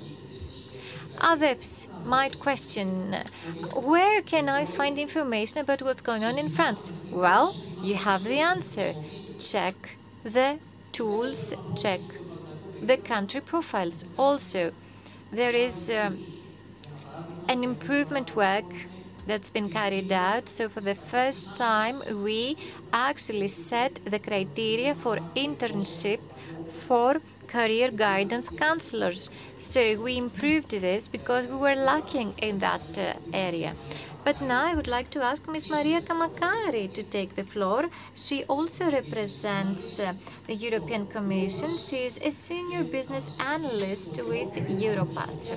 And she will talk to us about the views of the European Commission with respect to Europass and other important networks. Thank you for being with us. Thank you for accepting our invitation. Hello, my name is Maria Kamakari. I'm very glad to be with you. I've been working for the Europass group since April, so I shall try and explain to you in simple terms how important it is for us to have the upskilling of, for professions and what is our vision for the years to come. So this is the structure of my presentation. We place skills and professions at the core of Europass. Then I want to talk to you about interconnection between Europass, EURES and ESCO, other platforms, and then see the next steps. So Europass, as we know, is an online, free of charge network helping, assisting EU citizens to utilize their skills and communicate their competencies to their employees and organize a CV. Available in 31 languages, celebrating the 20th anniversary this year. It is a platform supported by all European networks. There are 10 million CVs uploaded yearly and 100 million visits to the site. But I don't want to take up any more of your time. Some of this information you are aware of already. It is the step-by-step assistance given by Europass to its users. We've heard words from previous speakers such as skills, occupations, skill gap. We heard terms such as upskilling and reskilling, let us put some order in these terms in order to see how Europass can help. We can create our profile in Europass and use all the available tools in order for us to understand the employment labor market and how to enhance our competencies and to create a CV, accompanying cover letters, and of course utilize the interview tools in order to help EU citizens prepare themselves for the next step in their career. And we can use it in order to find opportunities for work through EURES. Well, to take things one at a time, I am using some images for you to understand where we put our competences, skills in each one of the tool, profile, friendly, user-friendly, easy to use, accessible, and users can write down all their experiences there. The first section is work experience, and that is where we put occupations, that is professions, and second box is the skills. These are the two main boxes in our profile that will then provide us with opportunities for jobs. The second step is to be able to reflect on our skills and the demands, the requirements of the labor market. And this tool allows us to find out what the trends are in the market, employment-wise, in all EU member states. And we can go do the search by country or by occupation, and the development, evolution of offer and demand for different professions in different EU member states. The third one is the opportunities for learning and working. Here you see that is where we put the occupations and the country that we are interested in, and lessons. Again, we introduce some keywords for the occupation, skills, and country, and the algorithm is of great use when we are at the dashboard, that is the main portal, and the algorithm recommends certain courses or even certain papers that we could write. This is the CV. We are all familiar with it. We don't have much to do there because the CV draws information from the profile and it helps us prepare a well-structured CV. I will not stay there for the time being. I will come back to it, however, later when I'm going to talk to you about AI. And this is the fifth tool for the support of the interview in order to help citizens prepare for the next step. Again, here there is nothing to fill in. So these are points that you're familiar with, but I wanted to actually see the skills that are at the core of Europass, because Europass is interlinked with ESCO, and I shall explain what the ESCO platform is in a while. So it helps users to find, describe, and present their skills. There is a streamlining with the ESCO.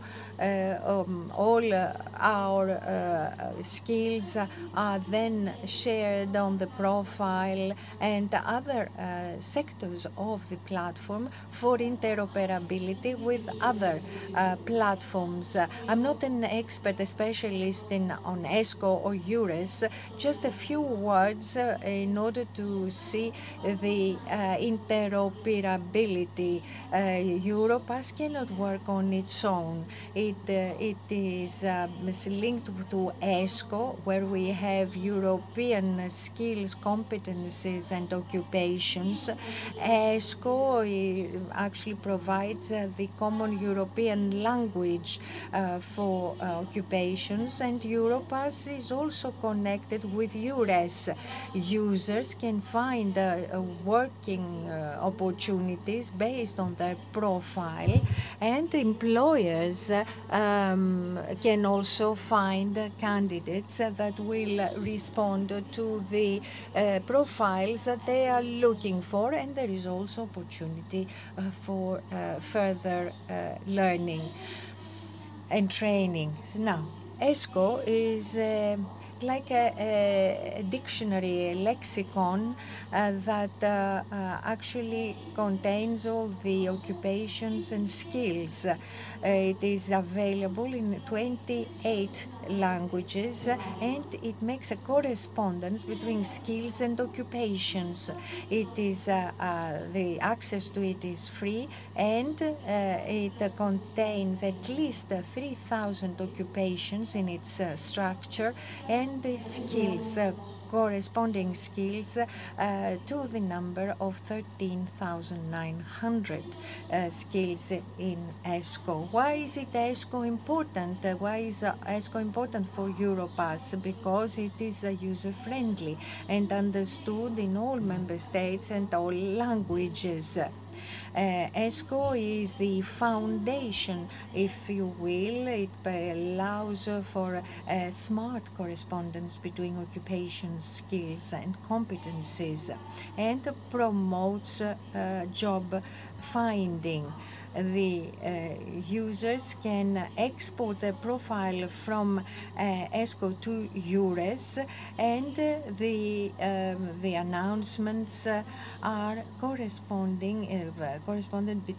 There is correspondence between skills and professions or occupations. Now, from today to tomorrow, what is the vision of Europass, and with respect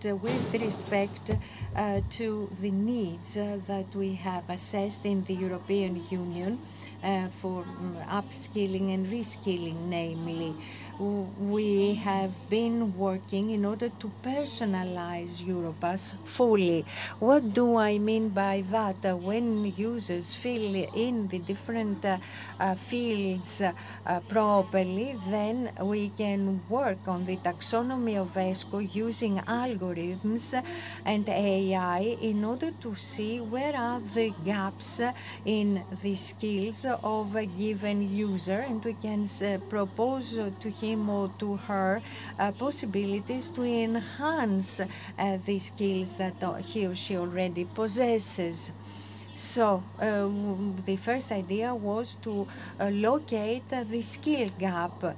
How? Well, we use ESCO in order to match the CV and profile with the ESCO occupations, as we call them, that are where there is a correspondence with their skills, respective skills. So using AI, we can match jobs and skills, and we can suggest to the user that he or she could go for one or the other profession, and also suggest possibilities for improvement of said skills.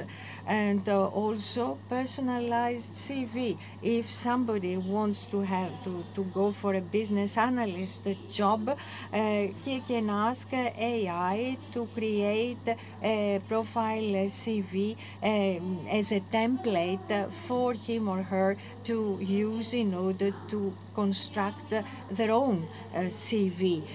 So they can actually design and develop their professional course and find opportunities with personalized, individualized job proposals.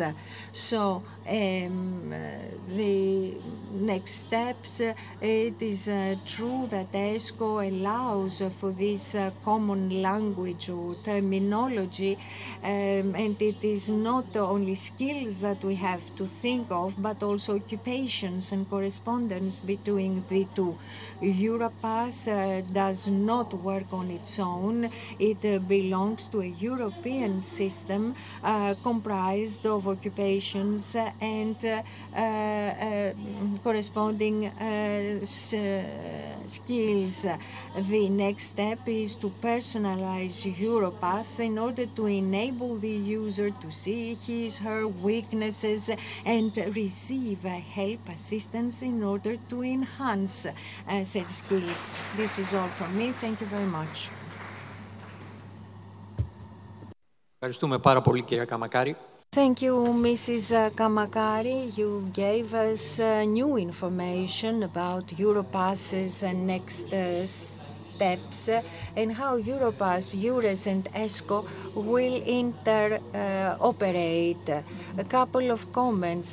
ESCO we must all use in our everyday practice because we do counseling using ESCO. It is a basic skills source and concerns different taxonomies, inborn talents, hard and soft skills.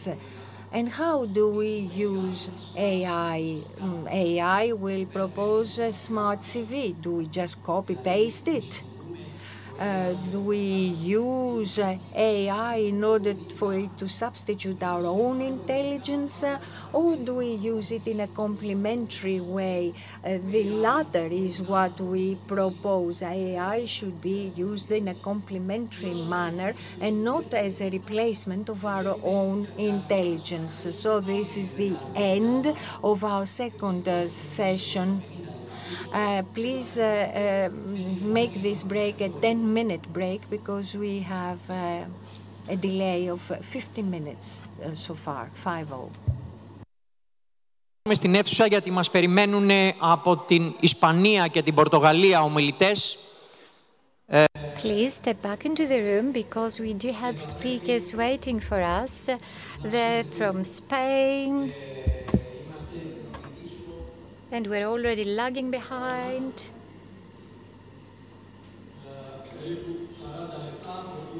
We're about 30 minutes behind our schedule, so we do need to move on. So, our next session is titled Counseling Guidance and Vocational Mobility. And the first presentation comes from 2 Europass member states, and they're part of a group of Mediterranean countries. It's the MED-NEC cluster. So with us from Spain and Portugal, you can see David online. Okay, so hi David. Can you hear me? Δεν ακούμε τον κύριο... We cannot hear David. Thank you very much for accepting our invitation and for joining our conference from Spain. My pleasure. And Mr. David Delgado Martin and Mrs. Sandra Borges from Portugal. Έχουμε βέβαια μετάφραση, τα λέω στα αγγλικά, δεν έχει σημασία. Θα μας μιλήσουν για τις δράσεις. So, our 2 speakers will be introducing us to Europass, and also they will talk to us about this MED-NEC cluster and its actions. Greece is a member of this cluster. The title is a key European initiative, MED-NEC cluster. Thank you. All yours. Thank you very much, Dimitris. We're here representing the Mediterranean NEC cluster, and we would like to share a presentation about our work. I'm going to share my screen. If anyone can confirm that you are able to see the presentation properly? Yes, we do. Thank you, Dimitris, for confirming. And this is the title that my friend Sandra, my colleague Sandra, and I decided for today's conference, Europe as a key European initiative. And this is the content page that we would like to cover. We're going to talk a little bit about our Europass network. Then we're going to move on to the Mediterranean National Europass Center Working Group or cluster, like Dimitris just said. And then finally, we will talk a little bit about our platform and the key initiative from the European Commission. Regarding our network, it is formed by 37 different countries, the 27 EU countries, plus all those countries you've got there in the list: Iceland, Montenegro, North Macedonia, Norway, Serbia, Switzerland, Turkey, Ukraine, Bosnia-Herzegovina, and Moldova. Each National Europass Center, or NECs, as you're going to hear me say that term very often, we carry out our functions via grant agreements that we signed between the European Commission and the national authorities by means of centralized actions. In other words, the funds that we need to carry out our activities are covered by the European Commission and by our central government. That makes each NEC being able to work independently, and we are able to adapt our own activities and the common activities to the specific context of each country. Obviously, sometimes some activities may work very well in one country, but we do not find it appropriate in another context. So that's why we need to adapt, and as coordinators know very well what is valid for our own country. But it does not mean that we follow the same objectives. Obviously, we do have common goals. The main one is to foster employability. We want to be sure that the access to the labor market is easier and more friendly to every citizen in Europe. We promote also academic and professional mobility. We believed that all the citizens, obviously, they need to take advantage and the right to be able to work and live in a different European country, and this is what the European Commission wants. We want citizens to be able to move and to search for different academic or professional opportunities outside our borders. And the third main goal that as a network we aim is to enhance transparency and understanding of skills and qualifications across Europe. We want to be sure that what a citizen study and gets ready in their own country is able to be understood and recognized outside of that country in order to search for new opportunities. And obviously, each National Europass Center is in charge of coordinating all the Europass-related activities, obviously, in the country. As we're going to share this presentation with all the attendees, you've got there the link of the address and the contact of the different National Europass Centers in case you want to find out more information, or why not contact us if needed. The Europass network constitutes a very solid and powerful network. We very regularly exchange best practices, and we share good experiences and knowledge, and we collaborate together with the European Commissions on a I may say weekly basis. We have many meetings throughout the year to share and to be trained also in different topics. And by working in this way, we are sure that Europass remains as a valuable and up-to-date tool for everyone. So the information and the updates on the Europass reaches every single country in Europe, no matter where the people live.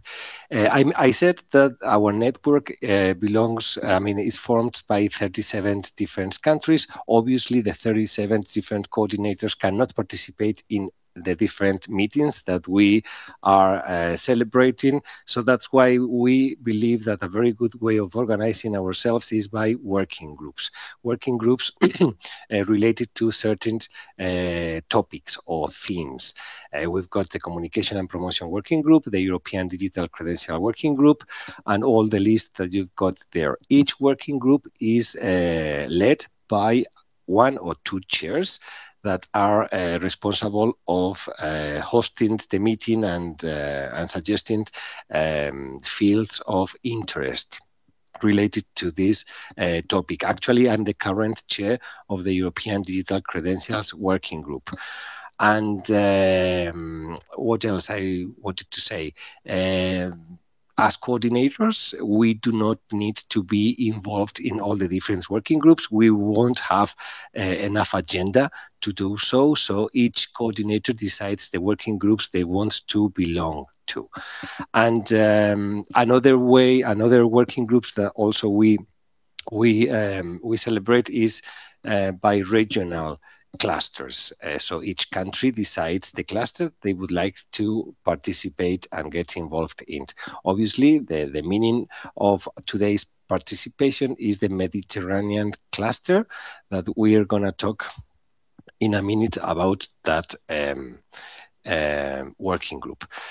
As national Europass centers, also we operate for different social media channels. They are run by the Communication and Promotion Working Group. And in case you're interested to follow us, you've got the link of our 4 social media channels.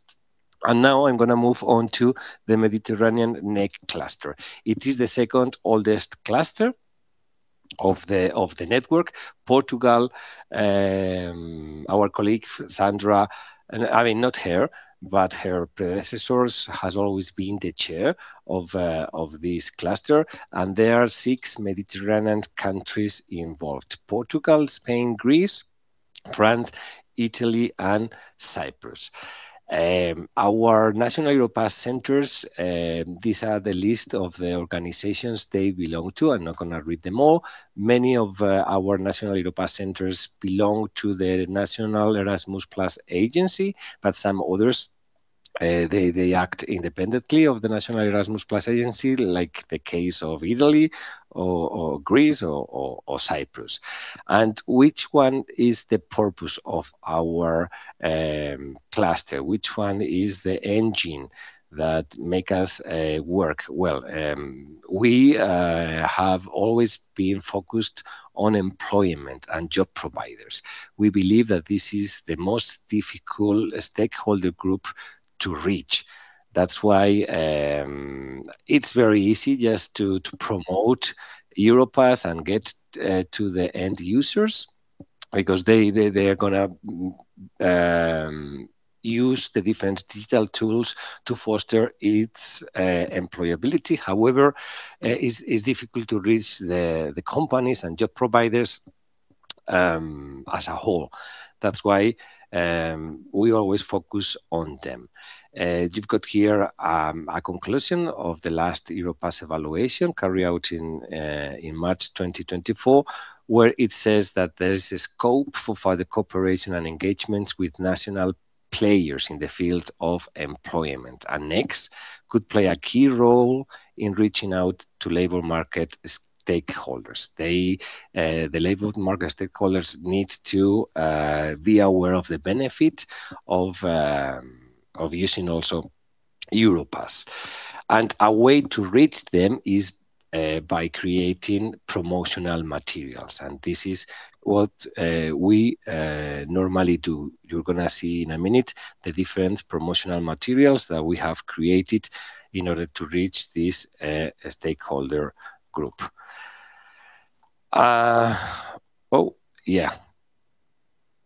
Sorry. In terms of meetings that we have as a Mediterranean cluster, we always host one physical meeting every year. Actually, the next one is going to be held in Madrid, here in my premises.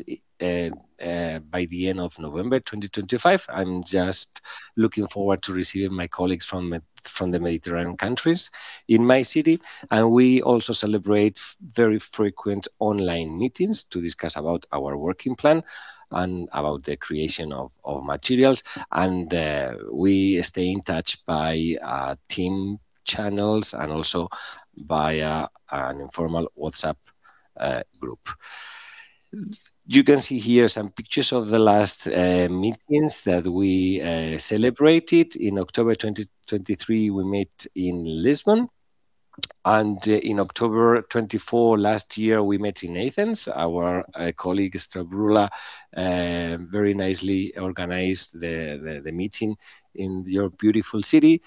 And now I think I'm going to give the floor to my colleague Sandra.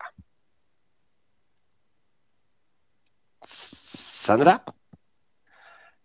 Can you hear me?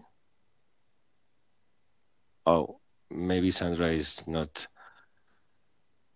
Or maybe you need to. Okay, now. Oh, there you go. Now I'm here. Thank you, David.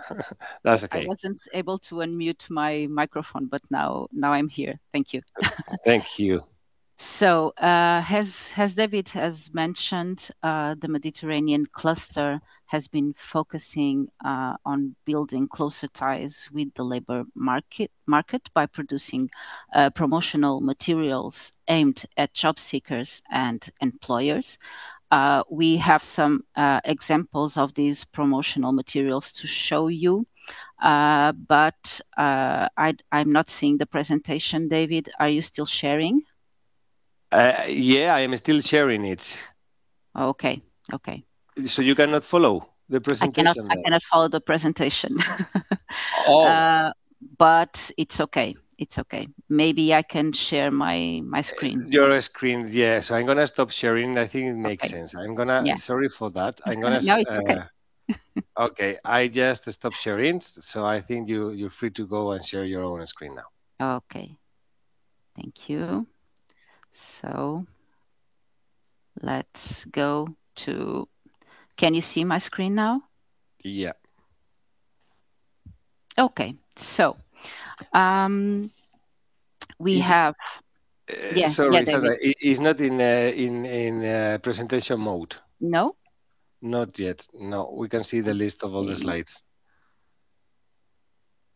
I have it now on presentation mode. Do you see it? No. No. Okay, sorry about that. Let's.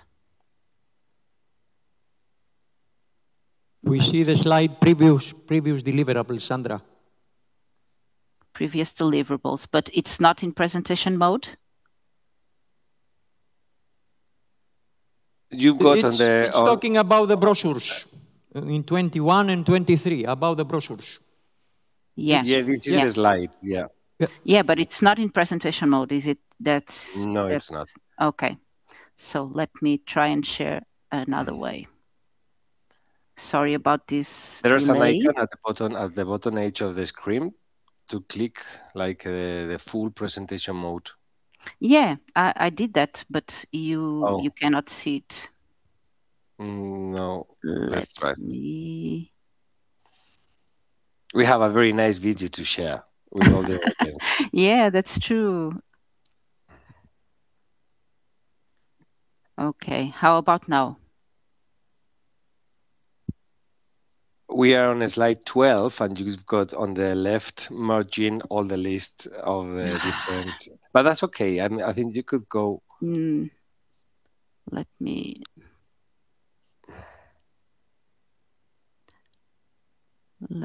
try it another way.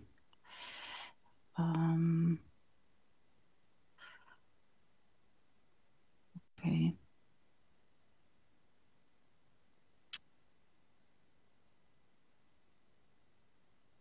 How about now?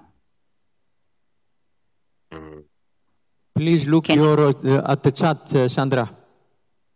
Please look at the chat. There's a... Okay. You have to share your screen. Okay. Sorry about this delay.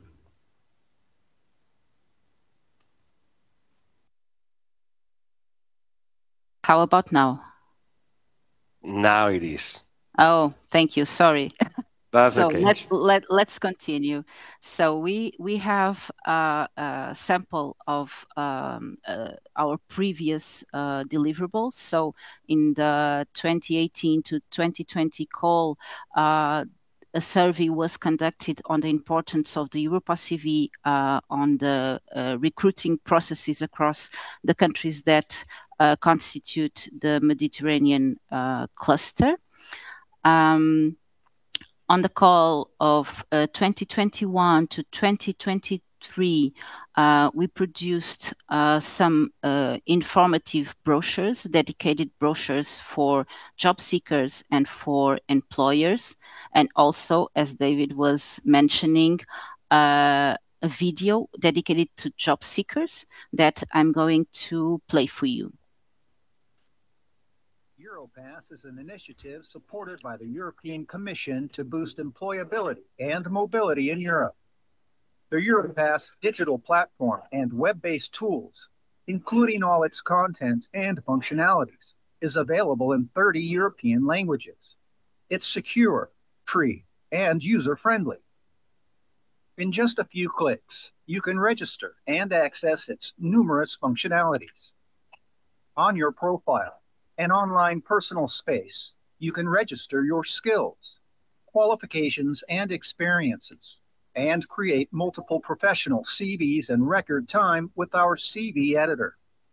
You can also create cover letters to go along with your CVs when preparing your applications.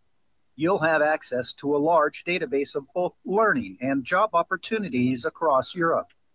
With our virtual library, you can store, share, and organize all your personal documents. Our e-wallet offers you the chance of storing all your European digital credentials. In the application manager, you can get help to create an application and share it through a single link. You'll find an overview of the skills you can add to your profile in the My Skills area.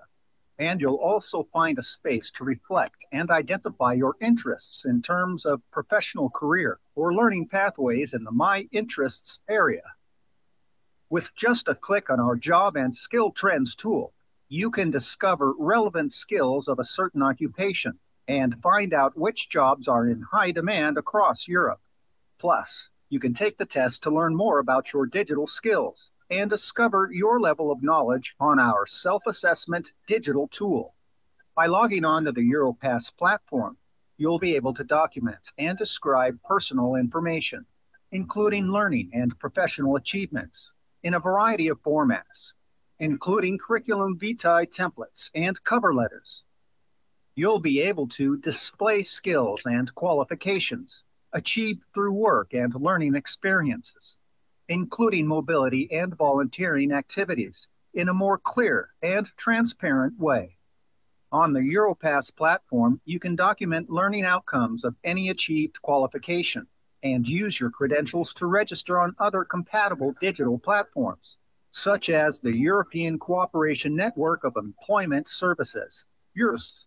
Receive personalized suggestions on employment, training, and learning opportunities, and share information for academic or recruitment purposes through a single link or a PDF file.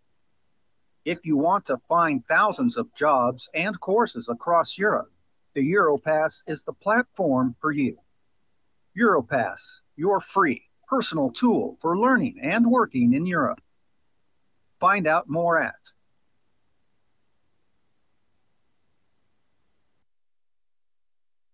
Europass is an initiative.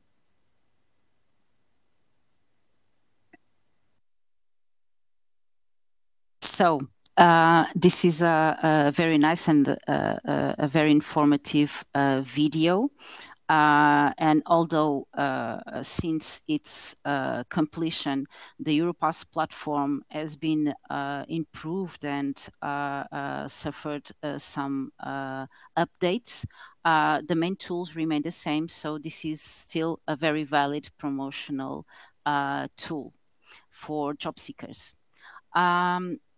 As for the current call, the 2024 to 2026 call, as a MedNet cluster, we have been working on translated the previous materials, the brochures that we produced for job seekers and employers in all the MedNet languages. So we can use it in our national promotional events. Also, we have been working on a set of articles on employment. Our aim is to produce 3, and 2 of them are already written and have been shared in some of the national websites of the MedNet clusters countries. One is about navigating the evolving European labor market, and the other one focus on European tools to foster non-EU nationals' skills.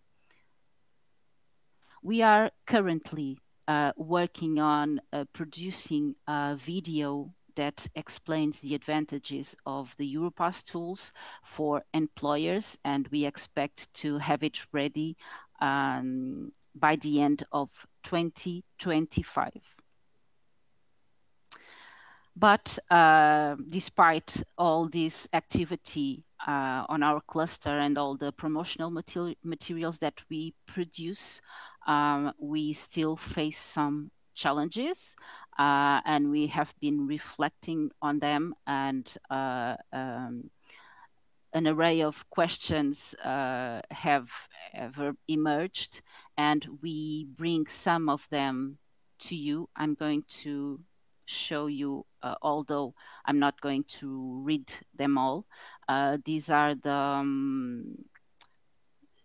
this is the way we want to pursue the work of the Mediterranean cluster in our near future. And as David has mentioned before, one of our challenges is to reach employers and recruiters. So our first question was, besides promoting these materials through national and European networks, how can we effectively reach employers and ensure they are aware of them? One of our other concerns is also, how can Europass improve its approach to collecting feedback from employers to ensure that its tools and services align with industry needs and effectively support hiring process? So we are interested in making Europass even more suited for the market place, and we are trying to narrow this gap between job seekers that use Europass tools and also the employment market.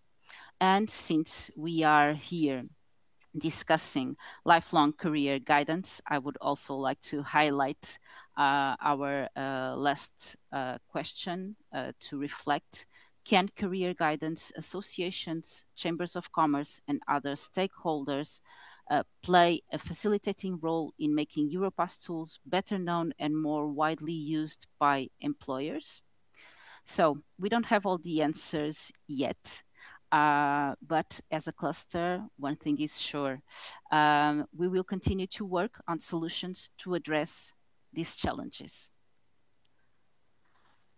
And now that we have presented the Europass network and the cluster that we are involved in, we would like to show you what Europass is all about, although you already had some information in our in the previous presentation, but we would like to tell you a little bit about its history, the platform and its functionalities, especially for the ones that are not familiar with it.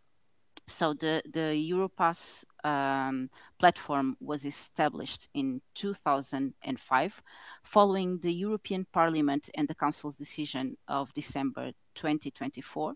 And at first, it was mostly known by an editable Word CV template that users could fill in with their academic and professional information to apply for job vacancies. So it's the image that you can see on the left. Over time, other documents were produced and were created to support qualifications and competencies transparency. And also an online platform was created and launched, not the one that we know now. That one was launched on 2020, so we are celebrating the 5th year of this platform and the 20th anniversary of Europass this year. So Europass is a key initiative of the European Commission. The platform is constantly evolving, and as David has mentioned before, it's coordinated by 37 NECs. The platform is free and it's available in 31 languages. It's recognized throughout Europe, and it aims to foster users' employability, facilitate academic and professional mobility. David has already talked a bit about this. Promote transparency of qualifications and skills, and also strengthen the link between training and the job market. Users can access the platform without registering, but in that way, they don't have access to all its features. So the registration, it's fairly easy and allows users to create a profile where they can save and store their academic and professional information amongst other features that they have access when they register. And all they have to do is create a EU login by providing their email address and also creating a password.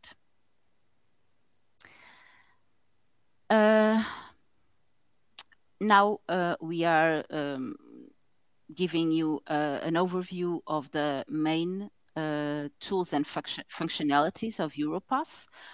We are not going to talk about them all. We are going to highlight the ones that we consider that are most important and have greater potential to support guidance counselors' intervention.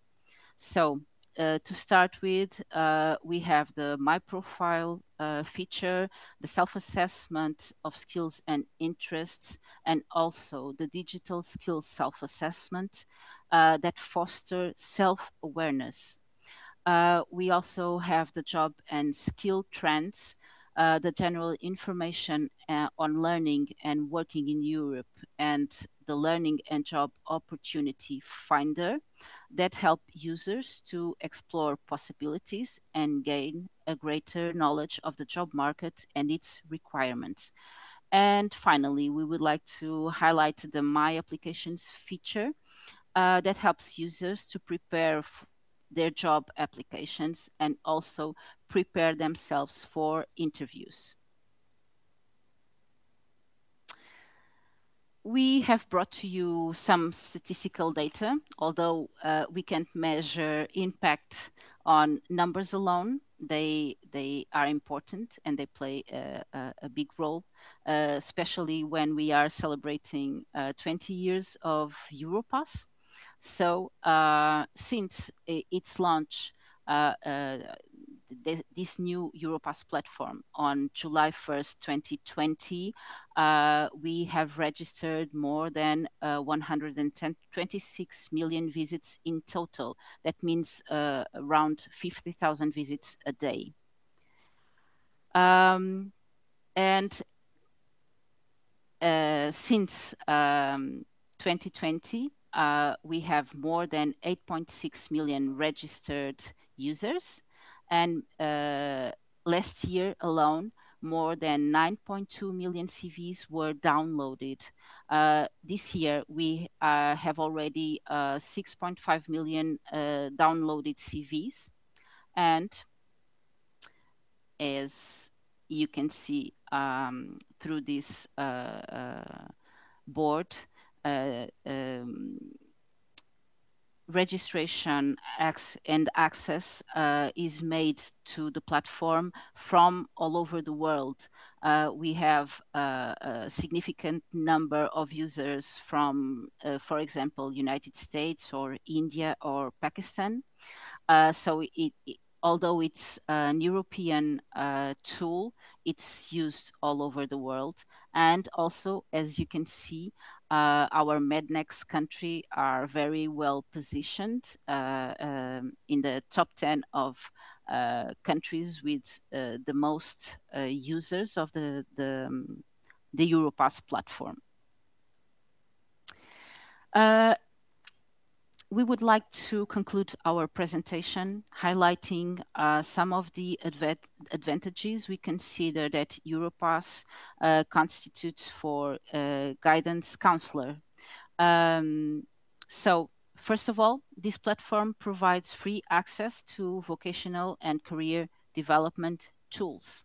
And these tools foster the reflection process on interests, experience, and skills, the communication of qualifications and competencies, the definition of career and learning pathways, the search for courses, job offers, internship, and volunteering opportunities across Europe.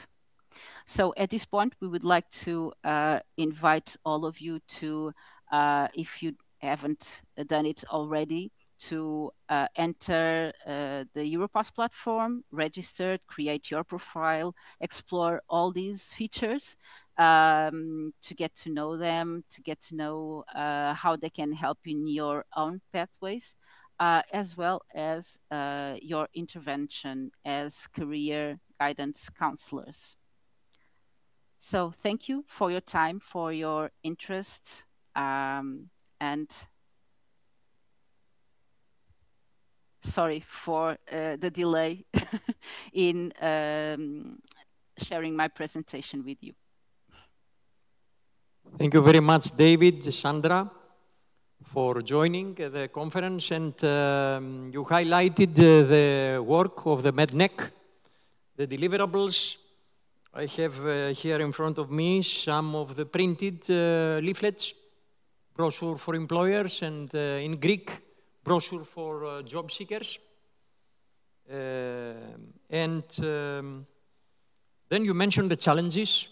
One of the biggest challenges, how we will make the Europass tools more popular among the employers, mainly among the employers, because they're using their hiring procedures, their hiring systems and platforms, and this is a challenge for Europass.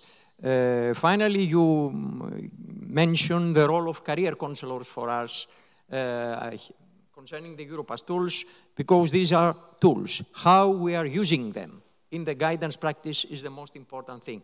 Thanks again for your participation. Τώρα καλούμε στο βήμα. And now, Κυρία Ουρανία Κούστα. Mrs. Urania Kusta, from the section of scientific support of the officials and agencies of CEP. So, I am Rania Kusta, career counselor, your colleague. And I need to tell you that when I first arrived in EOPEP some 3 years ago,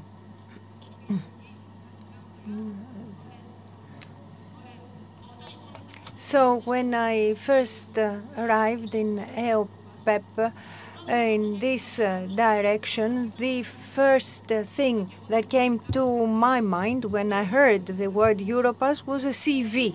I had made my own CV. But I was proven wrong, because Europass is not just one form of a CV, but a lot more things. And what is Europass? The question is raised. Previous speakers have talked about it. I shall give an idea. Here we can see concepts that are very close to our job. Training, mobility, studies, educational institutes, students, skills.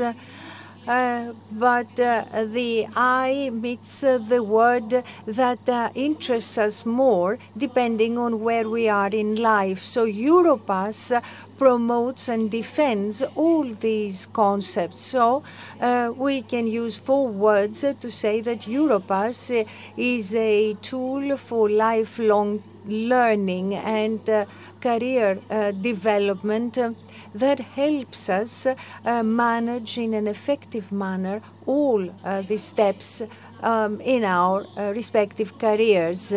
Europass is celebrating its 20th anniversary this year. In 2020, the new updated platform of Europass was created with the idea of enhancing training and job finding in Europe, in order to also enhance professional mobility, create transparent skills for EU citizens, and interconnection between training and job finding.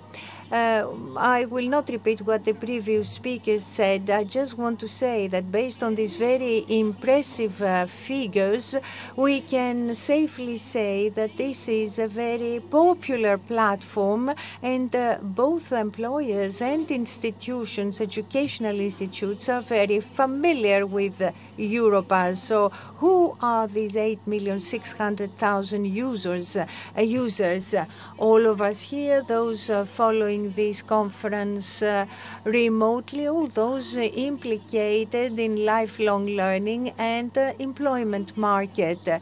If you are a counselor, a career counselor, if you are seeking a job, if you are an employee, a worker looking for new professional experience, if you're a volunteer, if you are a student, you can use and benefit from Europass tools. Why use them? Because they're very user-friendly, as we shall see tomorrow with Mr. Gaitanis. They are free of charge. If somebody asks for money to provide you with Europass, then this is not the genuine Europass. We've had complaints, received telephone calls from users telling us that they had been asked for money. It is not the real thing. And of course, it is also easy to share and share it with educational institutes and employers. So it is a series of tools allowing us to keep in the same place everything pertaining to our studies, training and professional development. It provides interconnection with the employment market and training. Sandra showed us before, but now we shall look at these new Europass tools in a little more detail. It is a digital space where we can create our portfolio, starting with profile in Europass. After we have written all our details about skills, work experience, with one click we can create more CVs, cover letters, and of course requests for work and potential employers. And we can have all of these together in our library. Also in Europass we can reflect on our skills, what we have, what we need more. ESCO with 13,900 skills proposes skills to us in tandem with our profile, and we can also specialize. It is not a translating machine, but it is available in 31 languages. Therefore, we can create the CV in the language of our preference.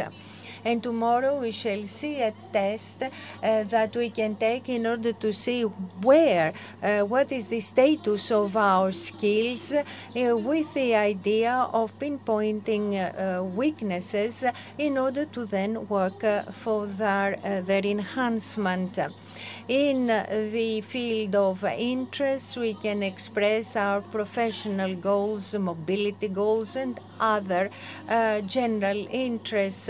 And we can receive information and opportunities for training programs and the labor market. Two other tools, most recently in Europass, is that we can see for the occupation that we want, where it is more solicited in Europe and what skills does it require. Of course, interview, a very stressful experience, but we can find in Europass a series of questions in order for us to better prepare for our interview. Interoperability with EURES. Mrs. Makadas is going to talk to you about EURES and Europass. We have access to 4.5 million jobs. Thanks to EURES, since March 2024, the EURES users are urged to use Europass for their construction of their profile in order to enable them to look successfully for work. The idea, of course, is to create a one-stop shop. As to enable users to have in one space all the tools that they need in order to find a job and actually do the search.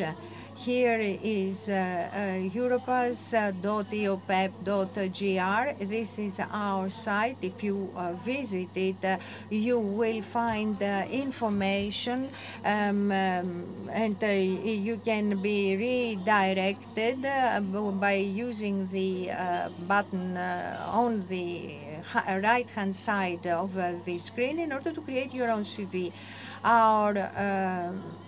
Our goal is to disseminate Europass tools through meetings like today's meeting, live seminars, remotely held seminars, and Mr. Gaetani said, we have received a great number of students in our facilities for one first acquaintance with the tool and use.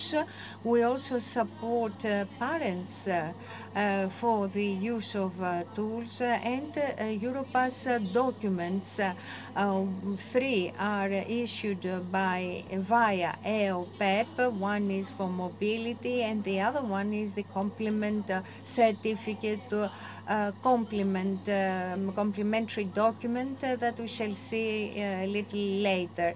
Our colleagues from MEDNEC presented presented to you the leaflets that we created addressing job seekers and employers alike, both in English and in Greek, the video that was created to this end, and something very important that makes us proud, the publication of my bullet journal.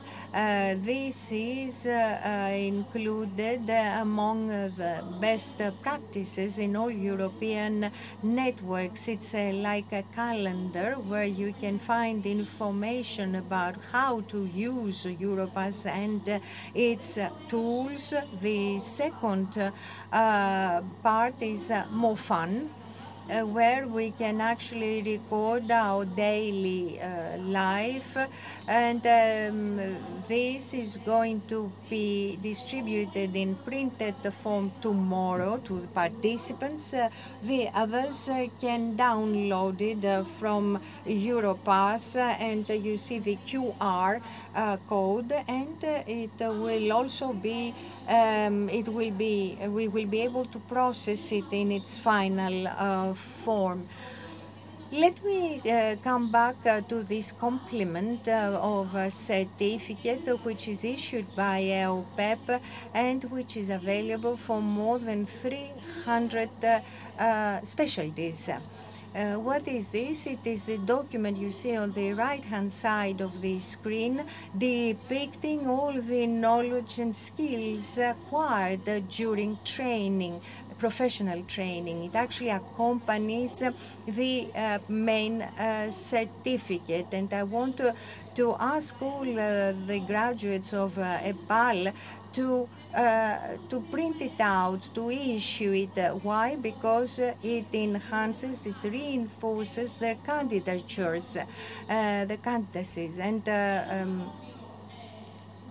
one similar accompanying document for graduates or university graduates is this annex of degree, and it actually operates in a very similar manner.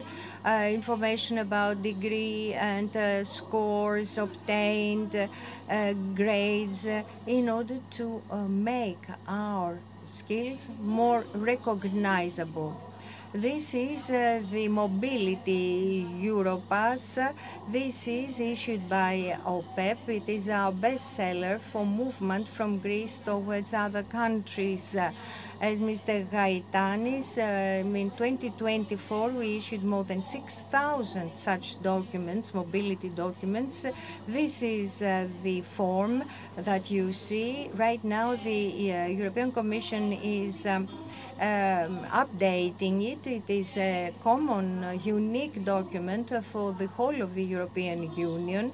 It records skills and knowledge acquired by all those who participated in a mobility activity, visiting another country, and therefore it addresses all students, pupils, irrespective of age, but that participated in an experience of mobility. And because we receive many telephone calls asking us, teachers, asking whether they should issue the mobility document for their students, for their pupils, 13, 14, 15 years old. Yes, the answer is affirmative. This document must be issued for them because it will go into building up their portfolio. And I shall close with my Europass pathway, which begins as a pathway, but then it becomes a big road, then it becomes a highway, and depending on which point we are of our age. Europass, however, is a passport for professional development, and thank you very much. Contact us whenever you need to. We are at your disposal. Ευχαριστούμε, κυρία Κούστα. Να απαντήσουμε μια... Thank you very much, Ms. Costa. So, I anticipate a question. Are Europass documents certification documents? The answer is no, they're not. But they do go along with the certification title and they clarify it, they translated it. So particularly if you go abroad, these are valuable documents. Also, both on Europass social media and on the national media, you will be able to find information on the actions launched by the NEC and the European network, the Euro Guidance Network. So now let's talk about the national qualifications framework. You see, we've talked about mobility already, but we've presented 3 networks. Now it's time to listen to Mr. Papaioannou, the head of the national framework, the national qualifications framework within EOPEP, who will be talking to us about this dimension. Mr. Papaioannou.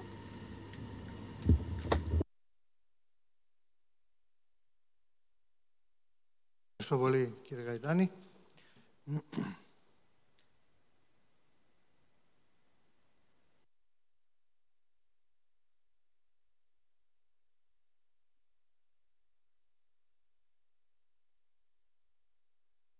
Καλησπέρα και από μένα. So, thank you, Mr. Gaitanis. Hello. It's October 30th, 2025, the day being Thursday, but I would like to say good morning to the millennium, because when dawn broke in 2000, many discussions, activities followed as to where we're headed as European Union. What will happen with services and products produced within Europe? How will these services and products be competitive vis-à-vis other services and products of other great powers such as Russia, Brazil, India, China? Also, the EU has become aware of the fact that every member state on its own cannot cope with this challenge, no matter how well organized that state may be, no matter the size of their economy. So it's good to make policies, new policies together. So that was the trigger that led to the European Qualifications Framework. Why was that needed? Because in order to be able to create competitive services and products compared to other to other economies of the world, rather, we need to be able to facilitate the movement of people from one European state to another for learning and job opportunities. So that was the challenge. And in order to rise to the challenge, we needed to have a list of educational qualifications awarded in each member state, then compare them so as to get an understanding of what the competences and skills of each person, and be able to see how these qualification titles and certifications match with one another. Also, that was a trigger for establishing the European Qualifications Framework. That effort started back in 2008. Greece, in 2015, created the National Qualifications Framework. However, due to the fact that these efforts of European member states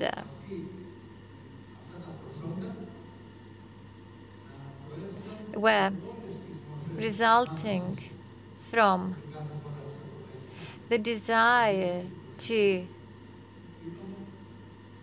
cover all learning sources, we needed to start with the simplest things first. So we took the easy way forward and we started with formal education providers, not only in Greece, but across the EU. So we classified our formal education certificates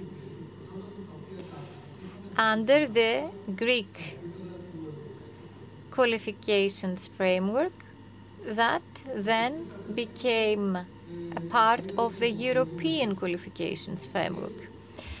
Now, who are our target groups? Previous presentations touched upon this. Our target group is all pupils, all students, employers, employees, job seekers, chambers, human resources managers, etc. What is the goal of the Greek qualifications framework? The goal is to ensure the existence of a single tool.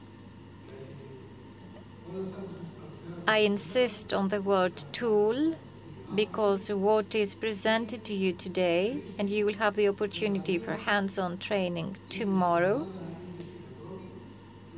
is tools. And these tools facilitate the mobility of European citizens between countries for learning or employment.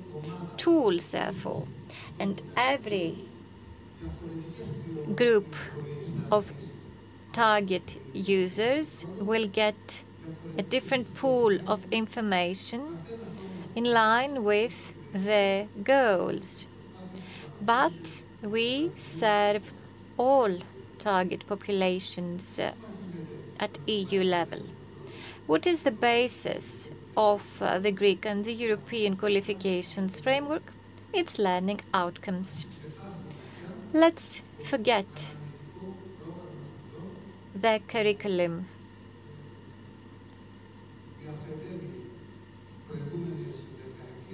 That was prevalent, that was dominant in previous decades in Greece and in the EU. Now we're interested in the end of the learning process. What was the outcome of the learning process? What did we learn? That is the learning outcome that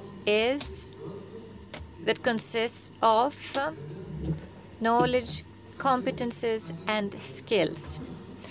Every learning process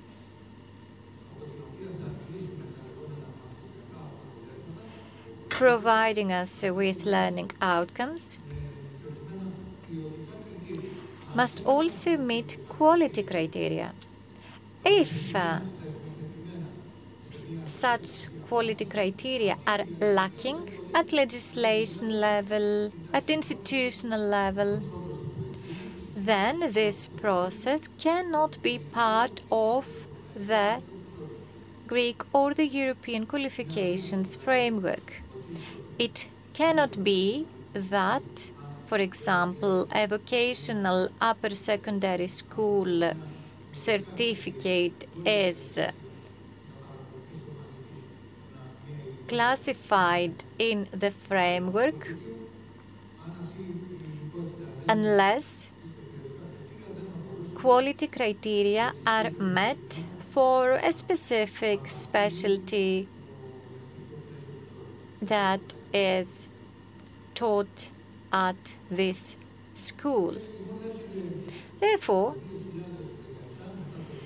in 2017, and we already said that in 2015 Greece adopted the European qualifications framework and introduced its own Greek qualifications framework.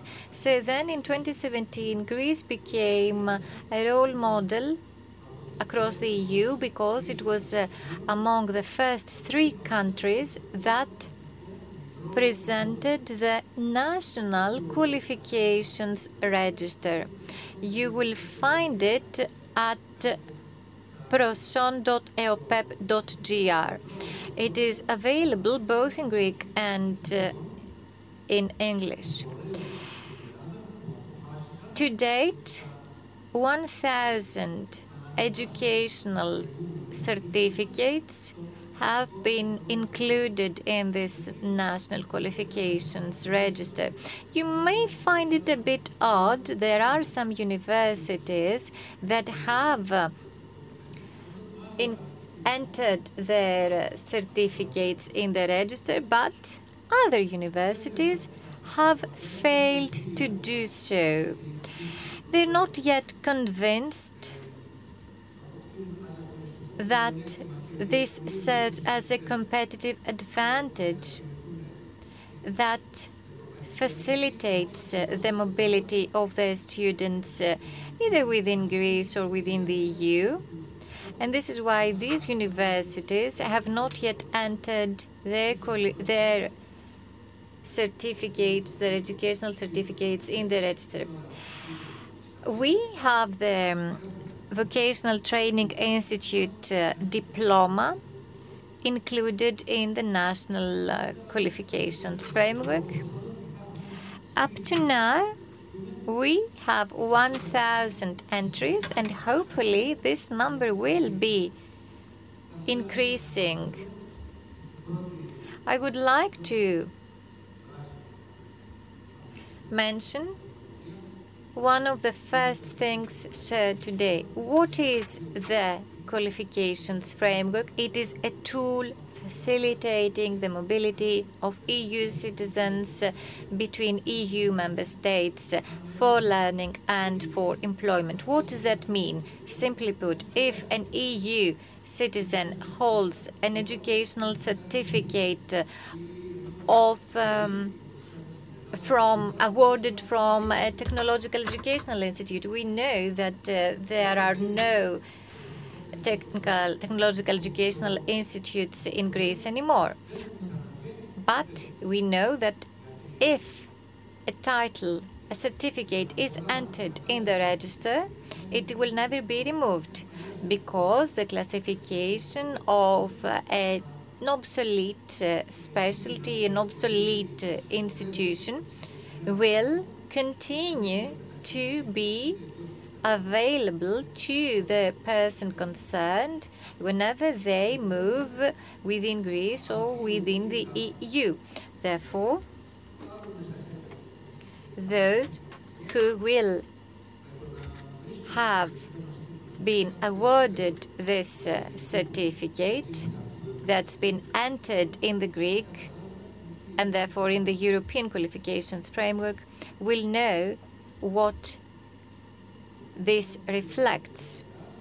And this is also true for employers. These are the websites, proson.eopep.gr. It is a register, as previously mentioned by colleagues. The register is now integrated with the Europass platform of the European Commission. So now we see the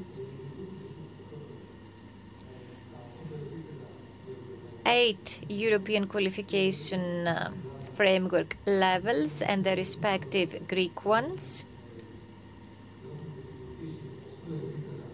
We also have 8 levels in the national framework. This was done back in 2015. And then in 2017, we started creating the National Qualifications Register. And there are different levels, tiers 1, 2, 3, 4, up to 8. And we've entered the different educational certificates awarded by different institutes. For example, Vocational Training Institute certificate for natural gas technicians, or psychology degree from the Aristotle University of Thessaloniki. If this university changes the title, this may have happened recently, so the department may have been renamed, therefore the degree has been renamed as well. Well, then this university is obliged to notify us of this change. And then the new title will be submitted and entered in the National Qualifications Framework, and then uploaded in the Europass platform. This will enable the potential user of the register how this degree compares, this degree in psychology awarded by the Aristotle University of Thessaloniki, that's just an example, compares against others. And this way, the person concerned will be able to plan their career development. Will they opt for another master's degree? Will they opt for another learning opportunity? And this is based on the learning outcomes that refer to every entry in the National Qualifications Framework. So these keywords will help the person concerned identify job opportunities or learning opportunities that are suitable, that are a match for them, because it is a continuum based on keywords. This is why we say that the National Qualifications Framework and the National Qualifications Register are some more tools benefiting every citizen awarded an educational certificate that wishes to move for learning or employment purposes. Now, this is an example. It's the graduation certificate from a vocational upper secondary school, EPAL. This is the label, so it's the type. The label indicates the type of the certificate. And this type is part of the National Qualifications Framework. It's level 4. It's the graduation certificates from vocational upper secondary schools. And you can see the description. So these are the qualifications available to every holder of this certificate. Then you see the knowledge, the skills, the competences, and it's based on these 3 components that the person concerned will be treated, because the graduation certificate may, for example, involve the specialty of natural gas technicians. That's the example on screen. So, using keywords, the person concerned may look for further opportunities for themselves or for their family members. And this is some information guiding visitors you can see the advantages. For example, if you take advantage of this learning opportunity. Now, these are the tiers, the levels from 1 to 8. It's a graduation certificate from different educational tiers. You can see the descriptions, the labels, the graduation certificates from different types of schools. Level 5 is complex, but it is fantastic because it's a level that includes different types of learning processes. Because what did we say? We said that the curriculum is not important. The learning outcomes are what one has learned at the end of the learning process. That's what's important. It may sound a bit odd, but it makes sense from the perspective of the national and the European qualification frameworks. So, level 5 is 1 year of learning in a vocational upper secondary school, or it is a 3-year learning process or a 2-year learning process, but it has to do with the learning provider. So again, it's because the learning outcomes are the same. I repeat, the learning outcomes are the same. So one can make a choice. A high school graduate, an upper secondary school graduate may say, what do I want to do next? Would it be interesting for me to go this way or the other way? And that person, together with the family and the career guidance counselor, may decide together what the path will be. Will it be a 1-year, a 2-year, or 3-year course? Given that the learning outcomes at the end of that path will be identical. So this is a very good guide and an excellent example. It's level 5 of the National Qualifications Framework, and it demonstrates the value of the Greek and the European qualifications frameworks and the significance of mobility of European citizens who want to move from one European country to another. Because, okay, level 7, 6, 7, 8, we all know that it's not necessary for one to tell us that your bachelor's degree is one step below the master's degree and 2 steps below from a PhD. But the levels 6, 7, and 8 lead to different learning outcomes. And every student that graduates from these programs will have the magic keys when it comes to looking for learning or employment opportunities both in Greece and in the EU.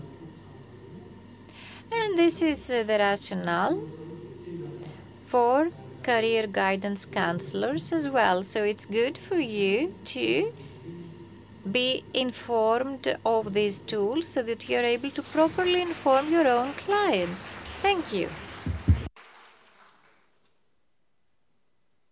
Ευχαριστούμε κύριε Παπαϊωάννου. Thank you, Mr. Papaioannou. As we said before, we're making an effort together with the national section of skills to unite it with the national register of skills that Mr. Papaioannou presented to you. Why? Because some fields are in common. And as he said, when one obtains the degree for physics degree from the University of Athens, the same outcome or results are the ones that are described in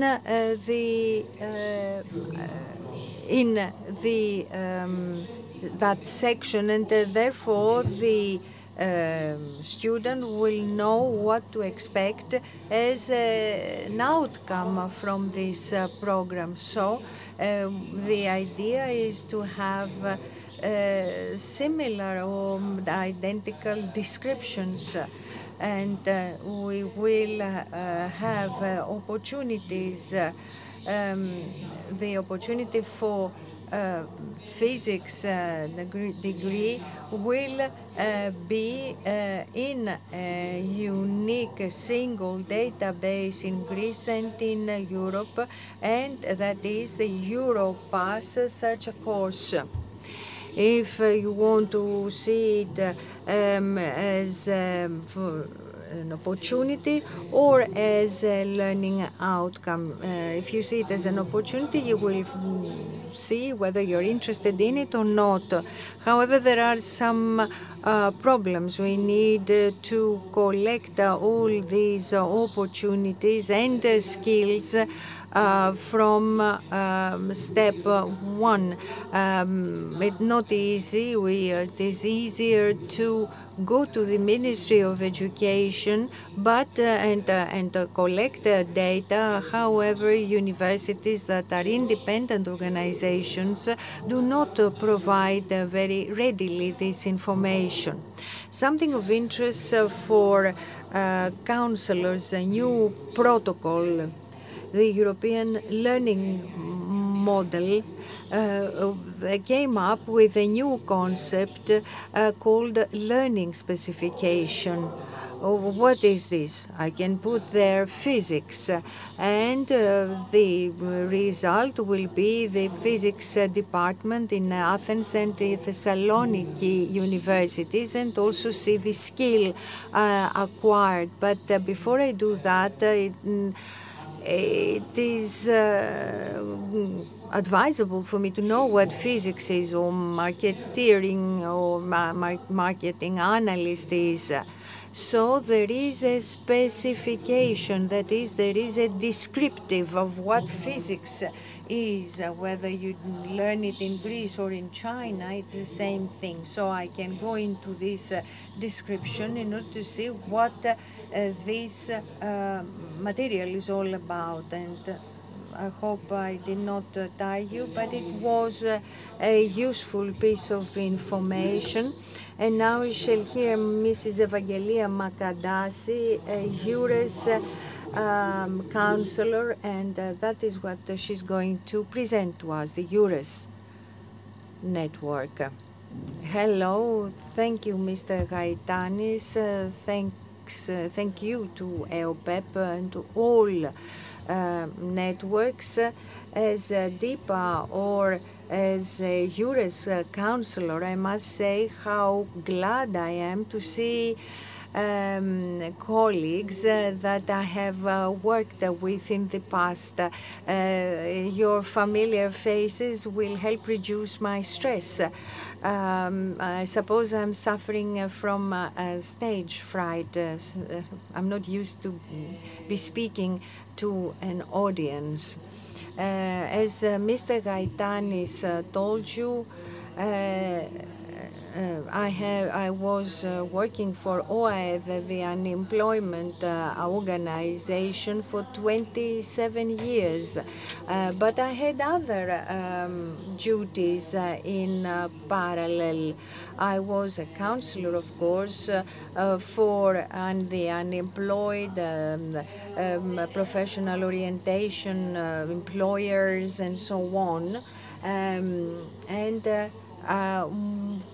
I have retained precisely this part as a Juris counselor, and I shall present to you the EURES network in general terms.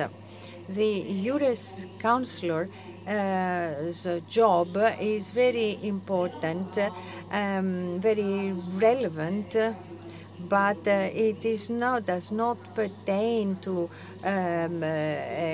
clarification of career path. I mean by that when one addresses EURES needs to have a very clear-cut professional path profile. I'm not very good in technology either, says the speaker. So the EURES network was established in 1994, and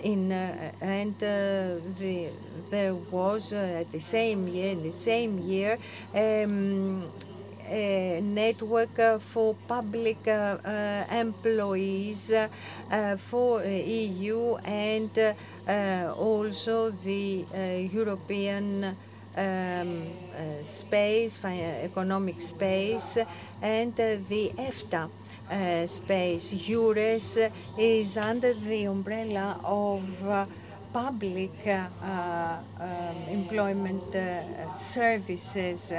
But for the last years, there are in member states some partners and members that can come either from private or public sector organizations or connection offices with universities, and in some cases there can also be some job-seeking organizations belonging to the private sector.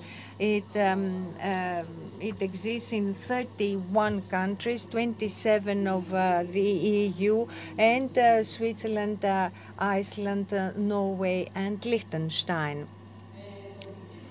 The EURES network is coordinated by the European Coordination Office, which has existed since 2016.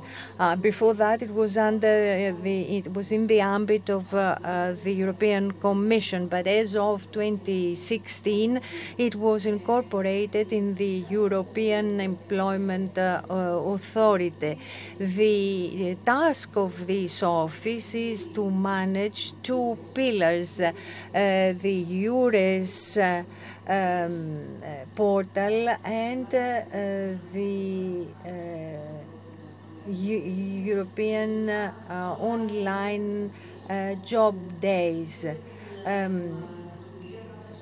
As a result of either a cooperation between member states or on the initiative on one single state, and depending, of course, on the sector. Greece, for instance, could take on the tourism sector and cooperate with other countries, or do it individually, single-handedly. So in work days, the employers can communicate through chat with job seekers or discuss subjects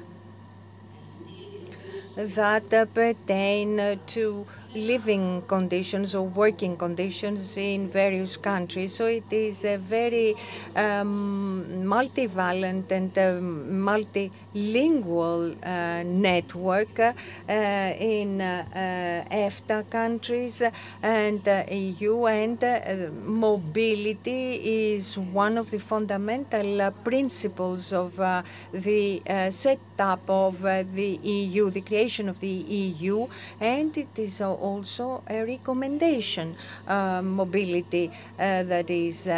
So EURES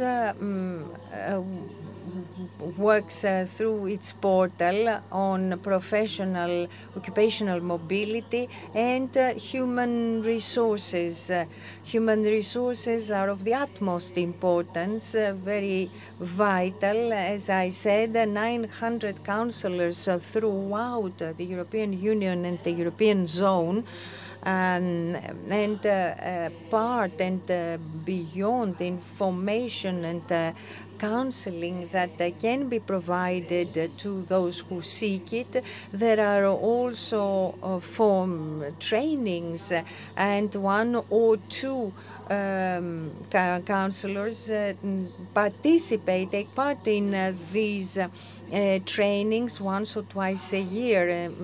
It's not so much the knowledge update, the learning outcome, but it is also the fact that you network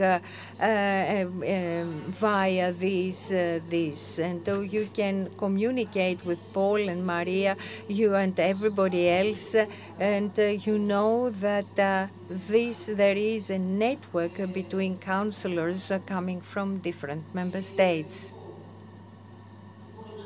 So what can EURES portal do? It is to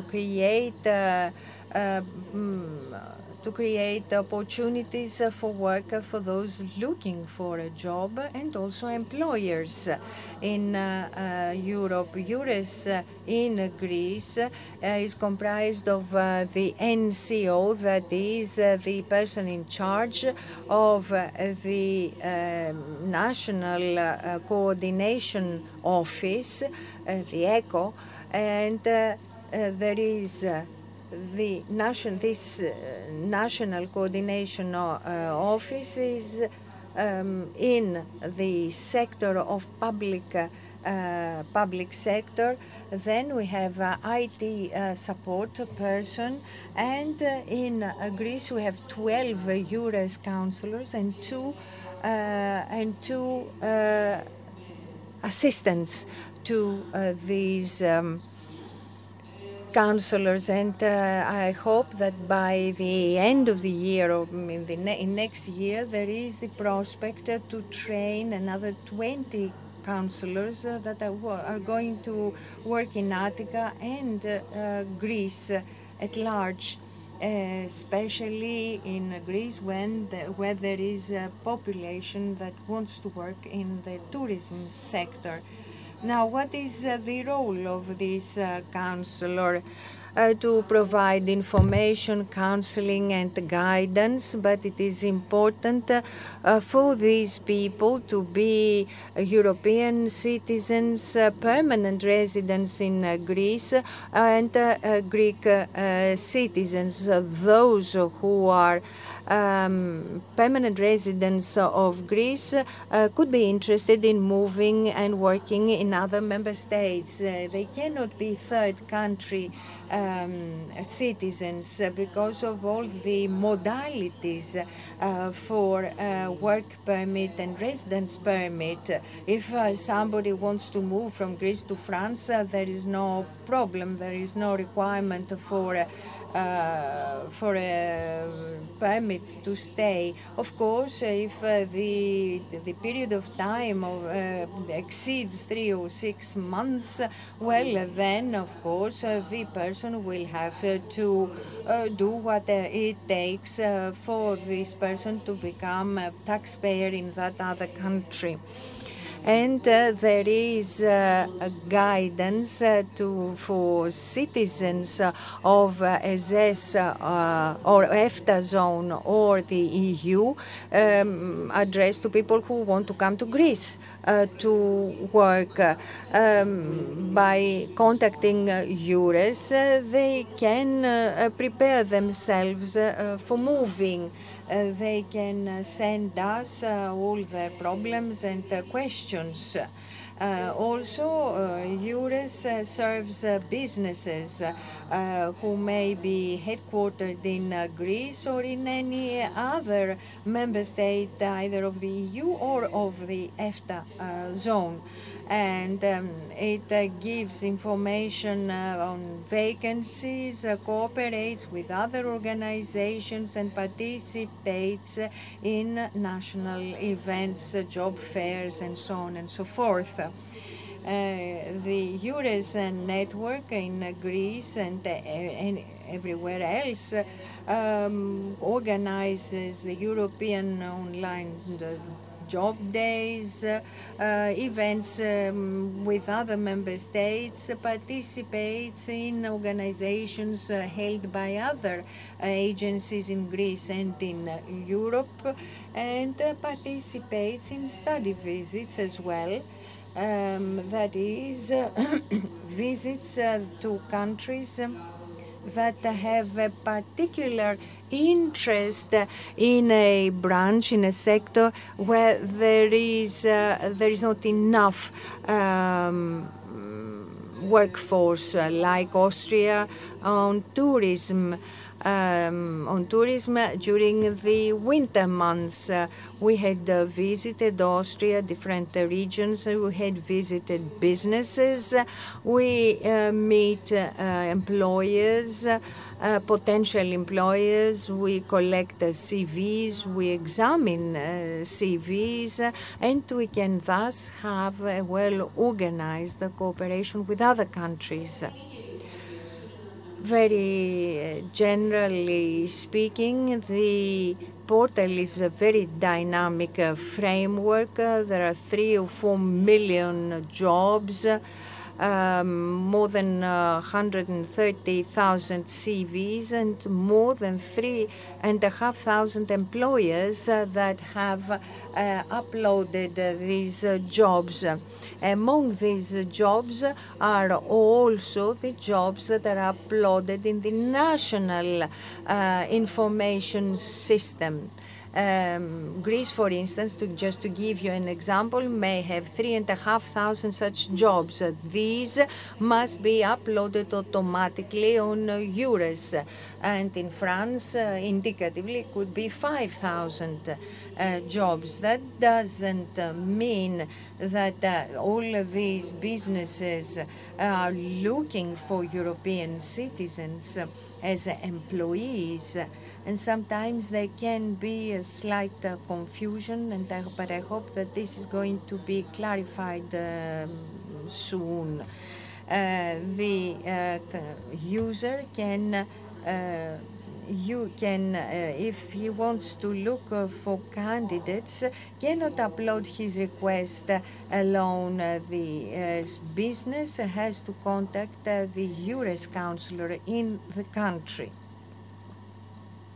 for that. The basic use and usefulness of EURES portal is job finding. If we were to to speak of the main part of the purpose of this portal is job finding. But if thanks to counselor work, somebody is looking for work outside of Greece as well, there is another entity or unit for living and working. And there are topics on living conditions in Greece, for example, living cost, taxation system, education, basic salary. If for each and every country there is information available depending on what people are looking for, and information about employment, labor market, where we can have rates of people working, employed per sector or gender, not so much per age, but there is, let's say, a more general division between very young and older people. Or also it uses unemployment rates. You can obtain information with regard to this, and the counselor can get information in order to guide the people is on gaps or deficits in workforce per country, per occupation sector. A very important tool, because there are people that come to us and say, okay, I'm going. How can you go without professional guidance? But let's say that there is a civil engineer who knows what he has done, and he puts in front of him a huge map of 30 countries. It is a little rather difficult. He may find occupation or not. So this is a very helpful tool of what he can find where, what are the gaps. Maybe there is a country that needs more civil engineers than others. This is a helpful filter, a helpful criterion. Somebody who wants a job in Greece or in the EU has a full-time job. It is a task that requires a lot of time and energy. And this is part of our job as well, that is counseling how we prioritize choices or expectations or incentives for somebody to move from one country to another. Also, targeted mobility programs in EURES. Very quickly, these are financing tools, funding tools managed by Sweden, Germany, and Italy. These help job seekers to get money for their travel, for an interview, let's say, in a country, but very specifically only if the employer has sent an invitation to the candidate or if there is a contract signed. Then people can ask for money for the moving of their staff and themselves and learning of the language of the other country, but this learning needs to take place in Greece. And if they need fiscal stamps or whatever in order to have their degrees recognized, and I want to spare you the details, but let it suffice it to be said that in the Swedish program there is provision for the reunification of the family. Let's say that the husband or wife moves first and then is joined later on by the other members of the family. And there is a subsidy for 6 months when it is for employment and 3 months when it is for an apprenticeship. In here you see on the portal where to find all the information on these targeted programs. So EURES portal is hosted in the portal of DIPA. It is one of the main pillars of the homepage, and important information can be provided there. Where you see events or jobs. These are the jobs that some counselors are asking us in order for them to be fed into our national portal as well. Social networks, EURES Greece Facebook, all events organized are also uploaded on the Facebook page of EURES. There is the EURES Facebook that concerns all the whole of the EU, and each and every country has its own network, if not all, most of them at any rate. So EURES Greece, as it is in the umbrella, in the ambit of DIPA, has organized many different events over the last 2 years. In 2024, 2 remotely held events on tourism and construction. We organize this because we need staff, we need personnel, both in tourism and constructions. And there was participation in events on tourism organized by Portugal, France, Italy, Malta. Sometimes Austria participates because of winter tourism, or other countries that may have winter tourism. And this is stable. It takes place every February. Greece has been participating for the last 3 years. Contact details, there is email and direct communication every Friday between 12 and 14 hours, and EURES using video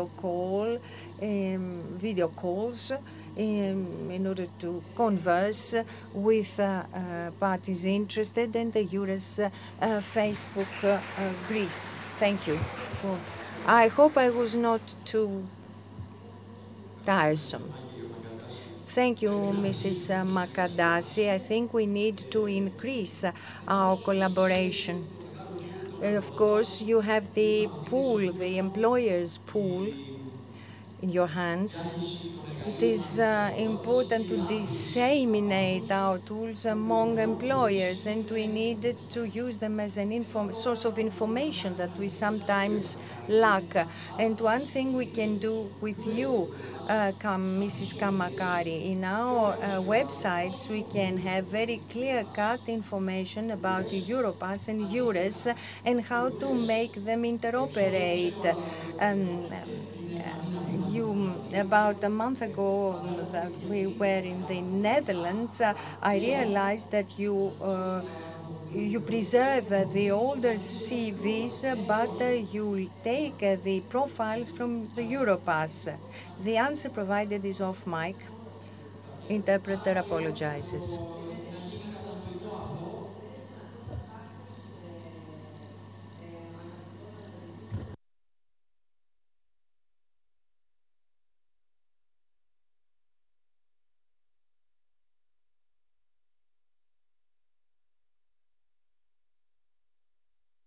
Μάλιστα. Άρα το επαναλαμβάνουμε γιατί... So let me repeat because it is important. The profile is on Europass, notified on EURES for EURES to see it, and EURES sends then suggestions to Europass for jobs.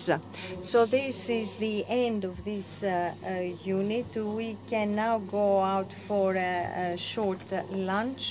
Questions at the end in order to save time.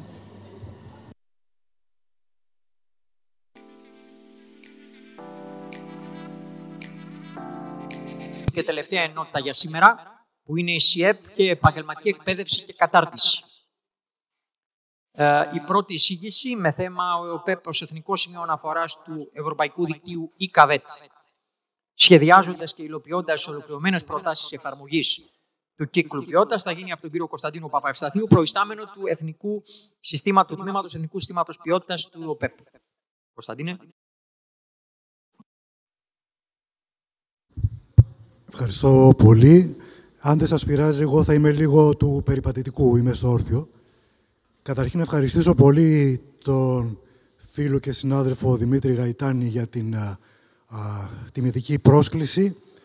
Να πω στο σημείο αυτό, για να αποδίδουμε τα του Καίσαρο στο Καίσαρι, ότι στους οργανισμούς υπάρχουν άνθρωποι και ότι το ανθρώπινο δυναμικό είναι αυτό που κάνει τη διαφορά και ότι εκεί όπου υπάρχουν άνθρωποι και με γνώση και με όραμα, εκεί πραγματικά γίνονται πάρα πολύ σπουδαία εγχειρήματα. Και είναι πάρα πολύ σπουδαίο αυτό που κάνει η Διεύθυνση ΣΥΕΠ και ο Δημήτρης ο Γαϊτάνης και βέβαια και όλοι οι άξιοι συνάδελφοι στη Διεύθυνση. Και ευχαριστώ πάρα πολύ και πάλι για την πρόσκληση να μιλήσουμε λίγο και για το δικό μας έργο. Βέβαια, επειδή υπόθηκαν πάρα πολλά και ενδιαφέροντα πράγματα όλη την προηγούμενη διάρκεια, αν και είναι λίγο δύσκολη ώρα τώρα, είναι λίγο πρόκληση το να κάνει κανείς λίγο να αναστοχαστεί μερικά πράγματα. Δύο μόνο παρατηρήσεις θα κάνω, μάλλον θα ανοίξω δύο παρενθέσεις που θα μείνουν ανοιχτές. Δεν θα τις συνεχίσω. είδαμε πράγματι από την στιγμή που βγήκε το Union of Skills με τους προγραμματικούς του στόχους, σε συνέχεια του Competitiveness Compass, που ήταν σε συνέχεια του Draghi Report και του Letta Report, είδαμε να υπάρχει μια σαφή στροφή προς τις δεξιότητες. Μάλιστα, η Ευρωπαϊκή Ένωση πλέον δεν κάνει λόγο απλώς για Vocational Education and Training, αλλά βάζει και ένα S στο τέλος, and Skills. Υπάρχει λοιπόν μια σαφής, θα μου επιτρέψετε τον νεολογισμό, δεξιοκεντρική προσέγγιση πλέον στη ΒΕΤ. Είναι όμως έτσι τα πράγματα? Ευτυχώς όχι, θα έλεγα, γιατί από την άλλη πλευρά έρχεται η διακήρυξη του Herning, την οποία έχω εδώ στα χέρια μου, όπου πράγματι βάζει μέσα στους στόχους και τη συμπερίληψη, το inclusiveness. Βάζει επίσης μέσα στους στόχους με σαφήνεια τη συμβουλευτική σταδιοδρομίας. Άρα κάπου νομίζω ότι έρχονται ή θα έρθουν τα πράγματα λίγο σε μια ισορροπία. Ναι, μεν δεξιότητες, αλλά χρειαζόμαστε και τις γνώσεις και τις τάσεις, για να μην ξεχνάω και την καταγωγή μου από την εκπαίδευση ενηλίκων, και τις αξίες και τις αντιλήψεις, τα χρειαζόμαστε όλα αυτά. Δεν θα σας κουράσω πάρα πολύ. Σήμερα θα μιλήσω μόνο για το δίκτυο ICAVET και το πράσινο. Okay. Αυτή είναι η αρχική σελίδα από την ιστοσελίδα μας. Ο ΕΟΠΕΠ είναι το εθνικό σημείο αναφοράς του Ευρωπαϊκού Δικτύου για τη διασφάλιση ποιότητας στην επαγγελματική εκπαίδευση και κατάρτιση ICAVET. Τώρα θα μου προκαλούσε κατάπληξη αν ρωτούσα εδώ μέσα τι είναι το ICAVET και 2 ή 3 άνθρωποι ενδεχομένως να είχαν ακούσει κάτι γι' αυτό, να είχαν μια αμυδρή ιδέα. Είναι ένα δίκτυο όμως, και αυτό είναι ένα ευρωπαϊκό δίκτυο. Και συμμετέχουμε σε αυτό το δίκτυο, συμμετέχουμε βέβαια και στην ετήσια συνάντηση όλων των κρατών μελών που γίνεται, συμμετέχουμε σε PLAs, Peer Learning Activities, στις χώρες κράτη-μέλη, συμμετέχουμε σε peer reviews, όπου ένα μέλος του δικτύου παρουσιάζει μια ολοκληρωμένη πρόταση, η οποία χρηματοδοτείται στο πλαίσιο του ICAVET, και οι υπόλοιποι peers μαζευόμαστε και αξιολογούμε αυτή την πρόταση και διατυπώνουμε προτάσεις βελτίωσης. Το έχουμε κάνει αυτό και στην Ελλάδα και είναι κάτι το οποίο συνεχίζεται και γίνεται και έχει και πάρα πολύ σημαντική προστιθέμενη αξία, θα έλεγα. Δεν θα κουράσω με πολλά, απλώς θα περιηγηθούμε λίγο καταρχήν στον κύκλο ποιότητας που στον οποίο μας εισάγει το ICAVET. Τι λέει 4 πολύ απλά καταρχήν πράγματα. Ξεκινάμε από το σχεδιασμό, περνάμε στην εφαρμογή, αξιολόγηση και ανασκόπηση, review και βελτίωση. Και επειδή στη χώρα μας έχουμε παραδοσιακά ένα μικρό θέμα όταν μπαίνει η αξιολόγηση στη μέση, εδώ η αξιολόγηση έχει σαφώς την έννοια της ανατροφοδότησης σε όλα τα σχέδια, σε όλες τις δράσεις που κάνουμε στο πλαίσιο του ICAVET. Και τι κάνουμε ή τι έχουμε κάνει? Θα αναφερθώ, όπως σας είπα, σε 2-3 εμβληματικές δράσεις μας ως ΕΟΠΕΠ, μέλος του δικτύου ICAVET, των τελευταίων ετών, που πιστεύω ότι έχουν μια προστιθέμενη αξία και για τη συμβουλευτική σταδιοδρομία. Αυτό είναι ένα παραδοτέο το οποίο παραδόθηκε το 2021 από πλευράς μας. Ήταν μια πρώτη μεγάλης κλίμακας δράση που κάναμε για την παρακολούθηση της πορείας των αποφύτων επαγγελματικής εκπαίδευσης και κατάρτισης στην αγορά εργασίας. Αυτό είναι το αποτέλεσμα, το παραδοτέο μιας έρευνας, πανελλαδικής έρευνας σε αποφύτους που διεξήχθη σε 2 φάσεις. Η πρώτη φάση έγινε το 2017 έως 2019 και η δεύτερη φάση έγινε το 2019 με το 2020. Και στο τέρμα αυτής της πορείας παρήχθη αυτό το συγκεκριμένο παραδοτέο που βλέπετε με τα αποτελέσματα της έρευνας. Πολύ ενδεικτικά, τα περιεχόμενα της έρευνας που διεξήχθη, βγήκανε πάρα πολύ χρήσιμα συμπεράσματα. Να πούμε ότι στην έρευνα αυτή συμμετείχαν και εργοδότες, όχι μόνο απόφοιτοι επαγγελματικής εκπαίδευσης και κατάρτισης. Συγκεκριμένα, είχαμε ένα δείγμα περίπου 10.000 αποφύτων που συμμετείχαν στην έρευνα μέσω ερωτηματολογίου. Ήταν ένα αρκετά υψηλό ποσοστό και συμμετείχαν και περίπου 1.000 εργοδότες. Στα ερωτήματα αυτά που απευθύνθηκαν στους εργοδότες, όπως μπορείτε να φανταστείτε πάνω κάτω, ήταν κατά πόσο ήταν ευχαριστημένοι από τις δεξιότητες που αποκτούν οι απόφοιτοι επαγγελματικής εκπαίδευσης και κατάρτισης όταν τελειώνουν την κατάρτισή τους. Ένα από τα πολύ σημαντικά ερωτήματα. Όπου θα σας πω τώρα πολύ αδρομερός ότι το συμπέρασμα ήταν ότι νέοι εργοδότες εμπιστεύονται τις δεξιότητες που αποκτούν οι απόφοιτοι επαγγελματικής εκπαίδευσης και κατάρτισης. Και αυτό γιατί συμβαίνει? Αυτό συμβαίνει κατά κύριο λόγο επειδή η επαγγελματική εκπαίδευση και κατάρτιση βασίζεται και στην πρακτική άσκηση. Όπως έχουμε αντίστοιχα και τη μαθητεία στην τάξη μαθητείας στο Νεπάλ, έτσι στους φοιτούντες της ΣΑΕΚ έχουμε την εξάμηνη περίοδο της πρακτικής άσκησης.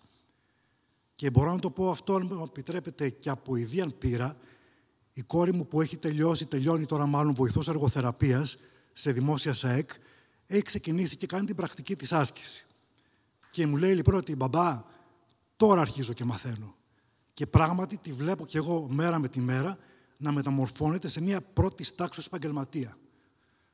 Άρα λοιπόν, η πρακτική άσκηση, το work-based learning, πάρα πολύ σημαντικό, κρατήσουμε μια υποσημείωση. Στη συνέχεια, ένα πολύ μεγάλο project που υλοποίησαμε το 2021 με 2023 ήταν το project με τον τίτλο που βλέπετε εδώ Towards an Enhanced Post-COVID VET, σε μια περίοδο της μετά-COVID, μετά την COVID περίοδο επαγγελματικής εκπαίδευσης και κατάρτισης, με τον επίτηδες, έτσι, λίγο εμβληματικό, λίγο πιασάρικο τίτλο, EPOS VET.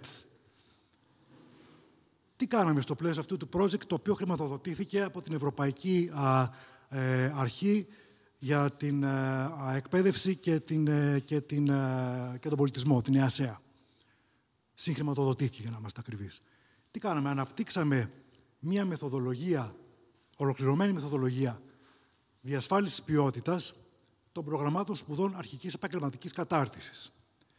Στην πραγματικότητα ήταν ένα πλαίσιο μεθοδολογίας το οποίο βασίζεται στις αρχές ποιότητας του ΙΚΑΒΕΤ και στους δείκτες του ΙΚΑΒΕΤ, ένα πλαίσιο διασφάλισης ποιότητας των δημόσιων φορέων αρχικής επαγγελματικής κατάρτισης. Το σημαντικό δεν είναι αυτό καθ' αυτό το παραδοτέο, αλλά ότι ως παράρτημα του παραδοτέου αναπτύξαμε και έναν οδηγό εφαρμογής για το πώς μπορεί αυτή η μεθοδολογία να εφαρμοστεί στην πράξη σε φορείς αρχικής επαγγελματικής κατάρτισης. Και το πιο σημαντικό, στο πλαίσιο αυτού του έργου, κάναμε πιλωτική εφαρμογή αυτού του σχεδίου σε 2 δημόσιες ΣΑΕΚ της Αττικής. Και είδαμε γενικότερα πολύ θετική ανταπόκριση και από τους υπόλοιπους φορείς και από τις υπόλοιπες ΣΑΕΚ και βέβαια από τις συγκεκριμένες 2 ΣΑΕΚ, οι οποίες έτυχε η μία να είναι πειραματική, το πειραματικό τότε η ΔΙΕΚ της Γλυφάδας, και η δημόσια ΣΑΕΚ του Εγάλεου. Επίσης πρότυπη.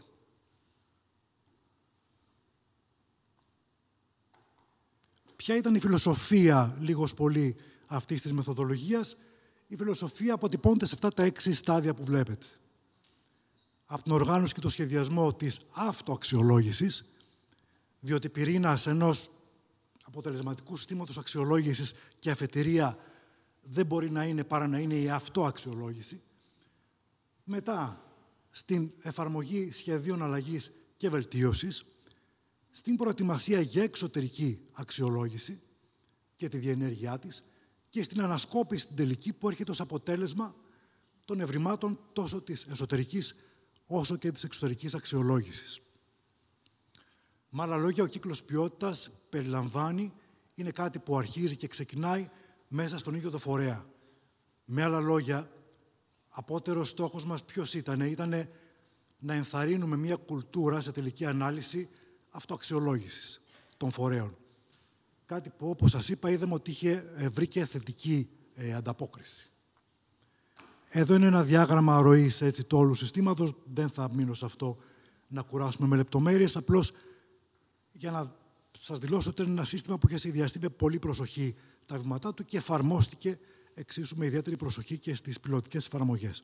Τώρα, θα μπορούσε να πει κανείς, ωραία, και γιατί γίνονται όλα αυτά? Υπήρξε ένας αντίκτυπος στην εθνική πολιτική για την διασφάλιση ποιότητας.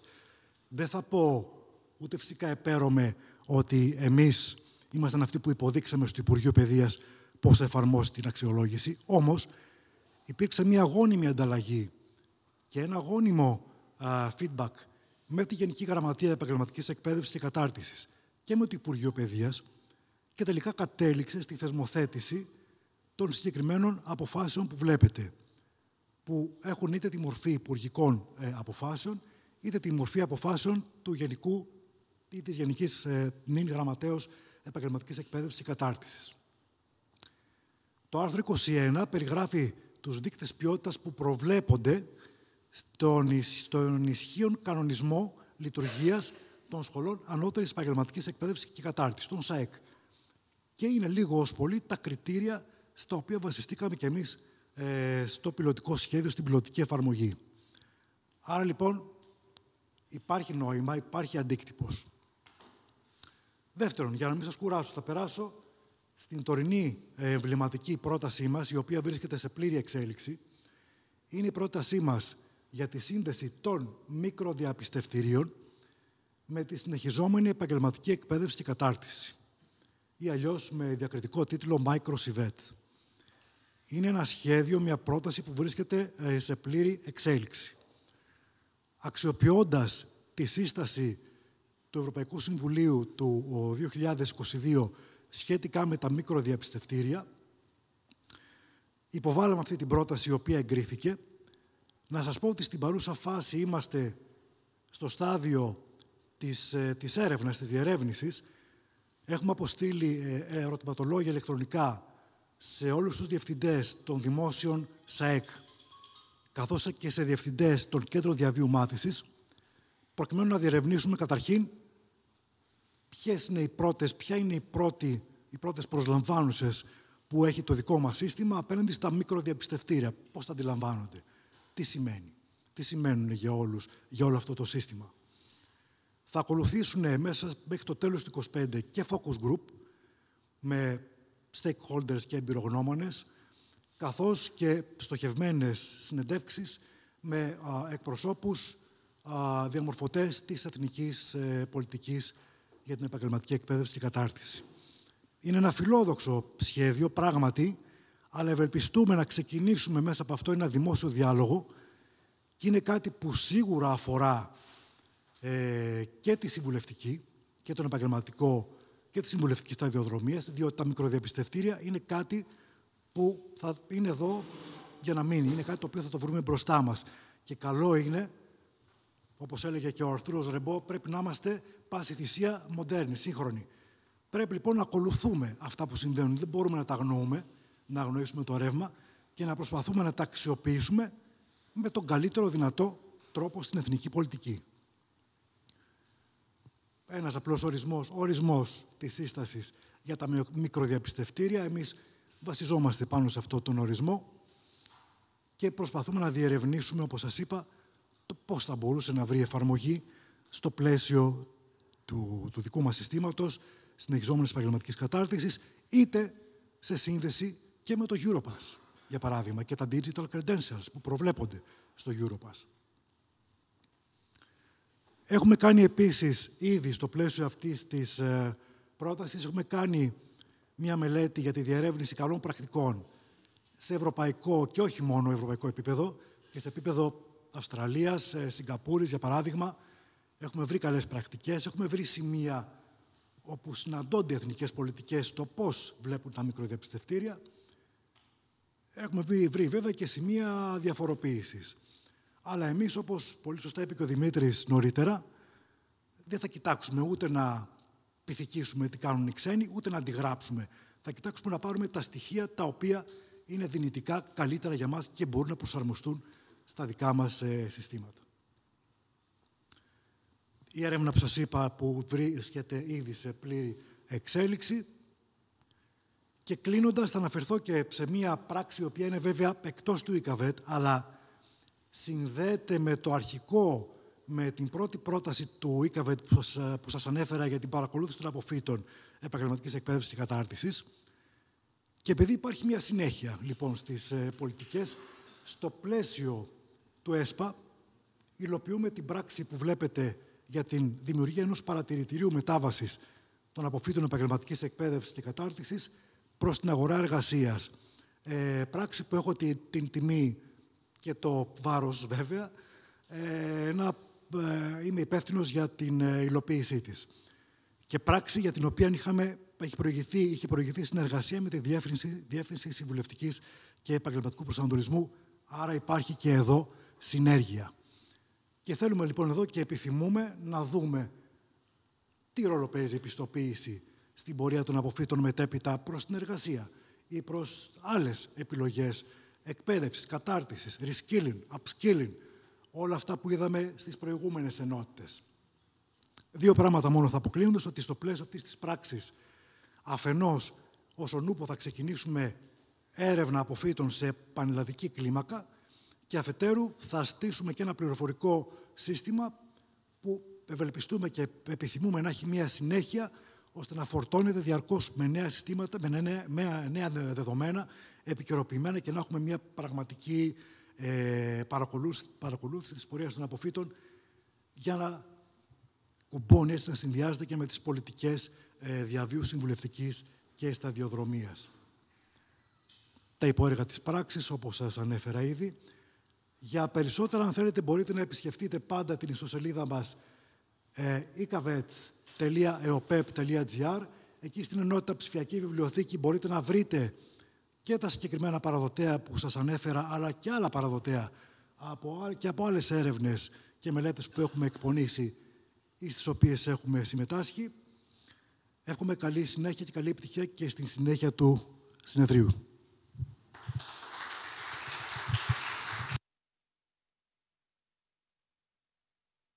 Ευχαριστούμε πάρα πολύ, Κωνσταντίνε. Είναι φανερό ότι έχεις πάθος με την ποιότητα. Νομίζω ότι φάνηκε αυτό σαν σύμβουλος ομιλώ. Και πού πάει λοιπόν το πράγμα για την ποιότητα. Να πούμε λίγο αυτό πριν δώσω στην κυρία Δέδε, η οποία με υπομονή παρακολουθεί από το πρωί όλη την εκδήλωση. Πάει ως εξής. Κάθε προτεραιότητα που ακούσαμε έχει το δικό της πλαίσιο ποιότητας. Υπάρχει πλαίσιο ποιότητας για την κινητικότητα. Υπάρχει πλαίσιο ποιότητας για την επαγγελματική εκπαίδευση και κατάρτιση. Υπάρχει πλαίσιο ποιότητας για τη ΣΥΕΠ. Δεν υποκαθιστά το ένα το άλλο, αλλά πρέπει όμως με έναν τρόπο να ενωθούν. Έτσι. Τα ενώνει λοιπόν το policy and strategy. Τώρα το δένουμε και καταλαβαίνω ότι κάποιος λοιπόν bottom-up και top-down έρχεται και παίρνει αυτά τα μικροσυστήματα ποιότητας τα πολλά και τα ενοποιεί μεταξύ τους και φτιάχνει μια εθνική πολιτική που είναι διαβίου μάθηση, διαβίου ΣΥΕΠ μέσα κτλ. Για να εξηγήσω λίγο ερώτημα που είπε κανείς, με ποιο σύστημα ακολουθώ. Αυτό που έδειξε ο κύριος Παπαευσταθίου, τη ΣΥΕΠ, ποιο ακολουθώ. Το καθένα είναι διαφορετικό, αλλά και ενιαία ενώνονται. Περνάμε λοιπόν στην τελευταία παρουσίαση της κυρίας Δήμητρας, που θα την κάνει η κυρία Δήμητρα Δέδε, ένα άλλο δίκτυο σημαντικό, το δίκτυο ReferNet, περισσότερα από την κυρία Δήμητρα Δέδε, που είναι προσταμένη τμήματος ανάπτυξης και προβολής επικοινωνίας του ΕΟΠΕΠ και συντονίστρια του δικτύου. Δήμητρα.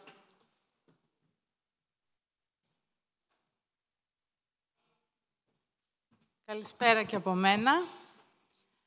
Θα προσπαθήσω να μην σας κουράσω, γιατί καταλαβαίνω ότι είμαι τελευταία και θα φαίνομαι ακόμη πιο βαρετή.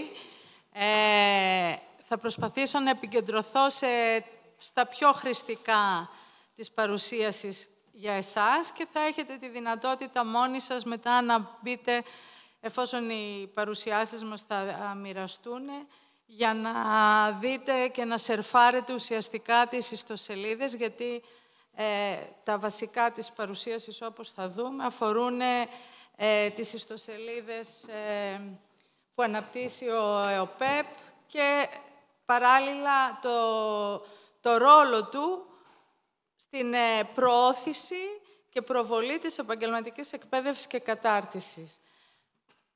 Όπως έχουμε δει, έτσι κι αλλιώς σήμερα από το πρωί, βλέπουμε ότι ο ΕΟΠΕΠ είναι φορέας και συμμετέχει και εκπροσωπεί τη χώρα μας σε όλα τα ευρωπαϊκά δίκτυα που αφορούν τις διάφορες αρμοδιότητές του, αλλά και την θέση της χώρας μας στο πλαίσιο της επαγγελματικής εκπαίδευσης και κατάρτισης, της διαβίου μάθησης και της διαβίου συμβουλευτικής σταδιοδρομίας και επαγγελματικού προσανατολισμού.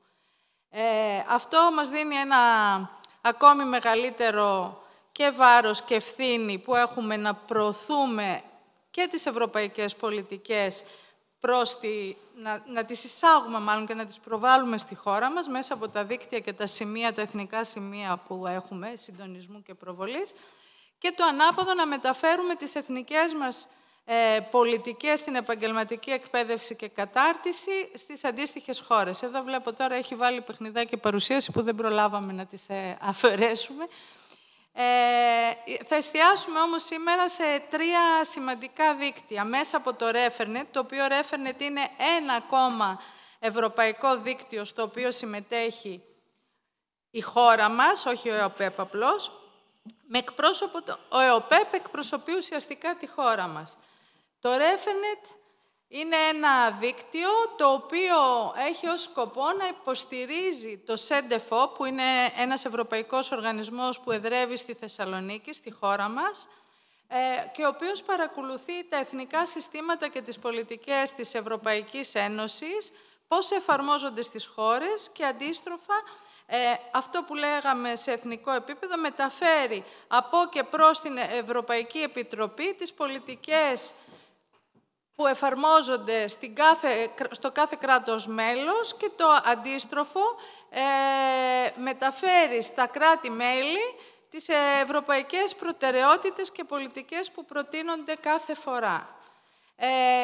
Τα μέλη είναι 30, είναι τα μέλη της Ευρωπαϊκής Ένωσης συν την Νορβηγία και Ισλανδία, οι οποίοι αποτελούν τους εθνικούς εταίρους. Ο ΕΟΠΕΠ συμμετέχει στο δίκτυο από το 2016.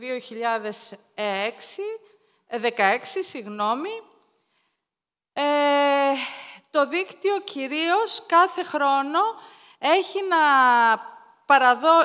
να παραδώσει από κάθε κράτος μέλος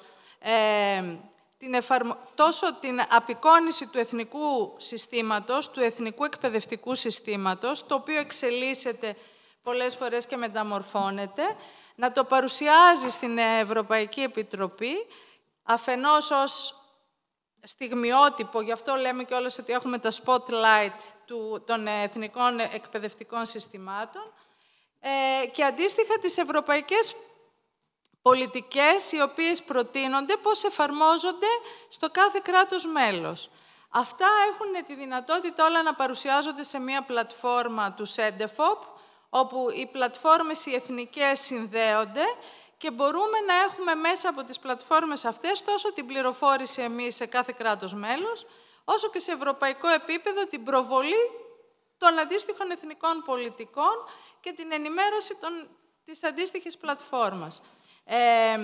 Σε συνέχεια αυτού που είπε και ο συνάδελφός μου ο Κωνσταντίνος πριν για το spotlight, για την τάση και την πλέον προς τα skills, προς τις δεξιότητες, αυτό το ίδιο παρακολουθούμε και εμείς στο δίκτυο του Refernet, ότι φέτος έχει μπει αυτή η απεικόνιση που κάναμε στα εκπαιδευτικά συστήματα να γίνεται και ως απεικόνιση στις δεξιότητες. Υπάρχει ένα αντίστοιχο δίκτυο του CEDEFOP που παρακολουθεί την πρόβλεψη των δεξιοτήτων, πώς αναπτύσσονται και στο οποίο συμμετείχε και συνεργαζόταν το δικό μας δίκτυο του Refernet, δίνοντας πληροφορίες και εμπλουτίζοντας τα αντίστοιχα εργαλεία του CEDEFOP που αφορούν στις δεξιότητες με προβλέψεις οι οποίες έχουν αντιληφθεί και μέσα από τις αγγελίες εργασίας. Δηλαδή, το κάθε δίκτυο, η κάθε χώρα στο δίκτυο που συμμετέχει, εκτός από τις τα βασικά παραδοτέα που αφορούν κάθε φορά στην παρουσίαση των εθνικών συστημάτων, των εκπαιδευτικών, των νέων που έχουμε σε κάθε χώρα όσον αφορά την εφαρμογή των πολιτικών. Έχουμε και κάποιες πολύ σημαντικές κομβικές ενότητες, τις οποίες είτε κάνουμε έρευνα για να τις ανεβάζουμε σε ευρωπαϊκό επίπεδο, είτε παίρνουμε από την Ευρώπη κάποια στοιχεία, τα οποία εμείς επικαιροποιούμε τα κράτη-μέλη για να επικαιροποιείται αντίστοιχα η κάθε πλατφόρμα των άλλων δικτύων, όπως είναι το Spotlight. Οπότε, σε κάθε έτος έχουμε ένα νέο πρόγραμμα δράσης, το οποίο εκτός από τις σταθερές εργασίες που έχουμε να ενημερώνουμε την Ευρωπαϊκή Επιτροπή για το πώς εξελίσσεται η επαγγελματική εκπαίδευση και κατάρτιση και πώς εφαρμόζεται στη χώρα μας, ποιες πολιτικές προκρίνουμε, με ποιες συμμορφωνόμαστε, έχουμε και κάποιες εμβληματικές δράσεις, οι οποίες πάντα στοχεύουν σε κάποιες θεματικές ενότητες. Φέτος είχαμε αυτές που βλέπετε, δεν θα μπω σε μεγαλύτερη ανάλυση, αφορούσαν αυτά που ακούσαμε και σήμερα, τα micro-credentials, μία εμβάθυνση, τα χρηματοδοτικά εργαλεία και τους ατομικούς λογαριασμούς στην εκπαίδευση ενηλίκων και στη συνεχιζόμενη κατάρτιση και τον εμπλουτισμό των σελίδων που αφορούν τις δεξιότητες, όπως επίσης και την αριστεία και την ενσωμάτωση. Λοιπόν, όλες οι πολιτικές στηρίζονται και έχουν ως μπούσουλα βασικά την σύσταση της Ευρωπαϊκής Επιτροπής για τις 24 Νοεμβρίου του 20 για την επαγγελματική εκπαίδευση και κατάρτιση, τη διακήρυξη της Όσναμπρουκ και τώρα προσφάτως θα μπαίνει και στο τραπέζι η διακήρυξη του Χένρικ που αναφέρθηκε πριν ο συνάδελφός μου. Αυτό είναι το site του ΕΟΠΕΠ, το οποίο θα το βρείτε μέσα από την ιστοσελίδα του ΕΟΠΕΠ, όπως σε όλα τα δίκτυα είναι και εμφανίζεται και το Refernet. Έχουμε επικαιροποιήσει και το έχουμε, όπως και τα άλλα site, ο ΕΟΠΕΠ βρίσκεται σε μία, ας το πούμε, σε έναν οργασμό ανάπτυξης όλων των εργαλείων των ψηφιακών εκ νέου. Μέσα σε αυτό το πλαίσιο αναπτύχθηκε μία καινούργια ιστοσελίδα Refernet, η οποία συνδέεται με το SEDEFOP και η οποία εμπλουτίζεται. Δεν έχουμε τελειώσει, δεν έχουμε ολοκληρώσει όλα τα περιεχόμενα που θα θέλουμε να είναι, αλλά δυναμικά μέχρι το τέλος του έτους πιστεύουμε ότι θα έχει ολοκληρωθεί και αυτή η σελίδα, η οποία θα παρουσιάζει τόσο το εθνικό δικό μας σύστημα, όσο και μπαίνοντας από εδώ, σας οδηγεί και σας εισάγει στην αντίστοιχη πλατφόρμα του SEDEFOP, στην οποία έχετε δυνατότητα να δείτε τα εθνικά συστήματα των άλλων ευρωπαϊκών χωρών, των άλλων μελών της Ευρωπαϊκής Ένωσης και να τα συγκρίνετε επίσης. Έχει εργαλεία σύγκρισης. Εδώ είναι η αντίστοιχη πλατφόρμα που σας εισάγει στο SEDEFOP με τα περιεχόμενα. Δεν θα σας κουράσω να αναλύσω τώρα. Ήθελα να την επισκεφθούμε, αλλά νομίζω ότι είναι λίγο αργά η παρουσίαση. Θα σας πάω λοιπόν στο viral φιδάκι που σας λέω, το οποίο είναι το δεύτερο εργαλείο και γιατί το αναφέρω σε εργαλείο. Το Spotlight, λοιπόν, on Greece, αυτό που σας λέγαμε, το VET Spotlight που παρουσίαζε το εκπαιδευτικό σύστημα της χώρας του SEDEFOP μέσα από το Refernet, ήταν αυτό. Κάθε κράτος μέλος όμως έχει υποχρέωση να κάνει, όπως είπαμε, και δράσεις προβολής. Η Ελλάδα επέλεξε αυτό να το μεταμορφώσει σε ένα εργαλείο. Είναι αυτό που κρατάτε και στα χέρια σας, το οποίο είναι ένα εργαλείο που απεικονίζει, αντί να το απεικονίζει με αυτόν τον τυπικό και λίγο όχι πολύ εύληπτο τρόπο του εθνικού συστήματος της χώρας, όπως το βλέπετε, το έχει μεταμορφώσει σε ένα παιχνίδι, το γνωστό φιδάκι σε όλους μας, το οποίο απεικονίζει το εθνικό σύστημα με έναν τρόπο πιο εύληπτο, δηλαδή μέσα σε μία εικόνα, σε ένα στιγμιότυπο, έχετε τις εξής πληροφορίες. Έχετε τις βαθμίδες της εκπαίδευσης, πρωτοβάθμια, δευτεροβάθμια κτλ.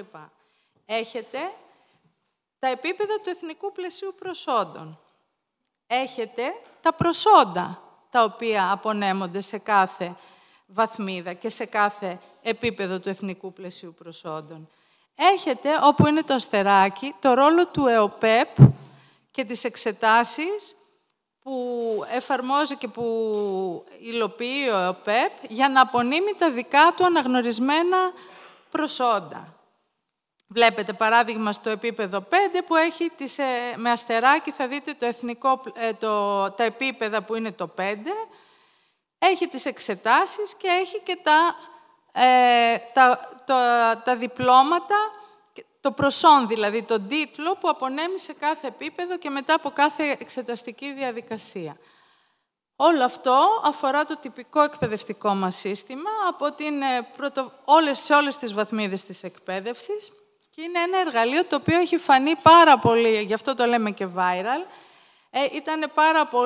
έκανε πάρα πολύ, δημιούργησε ενθουσιασμό, μοιράστηκε στην έκθεση σε περισσότερο από 350 ενδιαφερόμενους.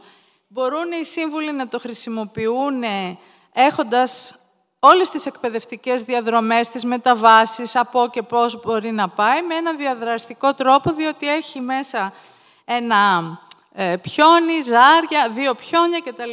Άρα μπορείς με ένα διαδραστικό τρόπο να εξηγήσεις τις επιλογές που έχουν τα παιδιά στο βίο τους τον εκπαιδευτικό. Αυτό θα το συνεχίσουμε, γιατί έχει κάνει καλή εντύπωση και στο ΣΕΝΤΕΦΟΠ. Μάλιστα, το έχουν ζητήσει κάποιες χώρες όπου λέμε να κρατήσουμε την πατέντα οι Έλληνες. Το έχουν ζητήσει και άλλες χώρες, γιατί μάλλον τους φαινόταν λίγο, συγγνώμη εισαγωγικά για τη λαϊκή έκφραση, λίγο ξενέρωτο η αποτύπωση από μόνη της έτσι, για να την εξηγήσει ενδεχομένως σε κάποια ιδιαίτερα κοινά. Οπότε, γι' αυτό και ο ΠΕΠ το λέει πλέον το viral φιδάκι, γιατί έχει αρκετά μεγάλη ζήτηση και χρηστικότητα και σκεφτόμαστε να το εκδώσουμε και με άλλους τρόπους. Το επόμενο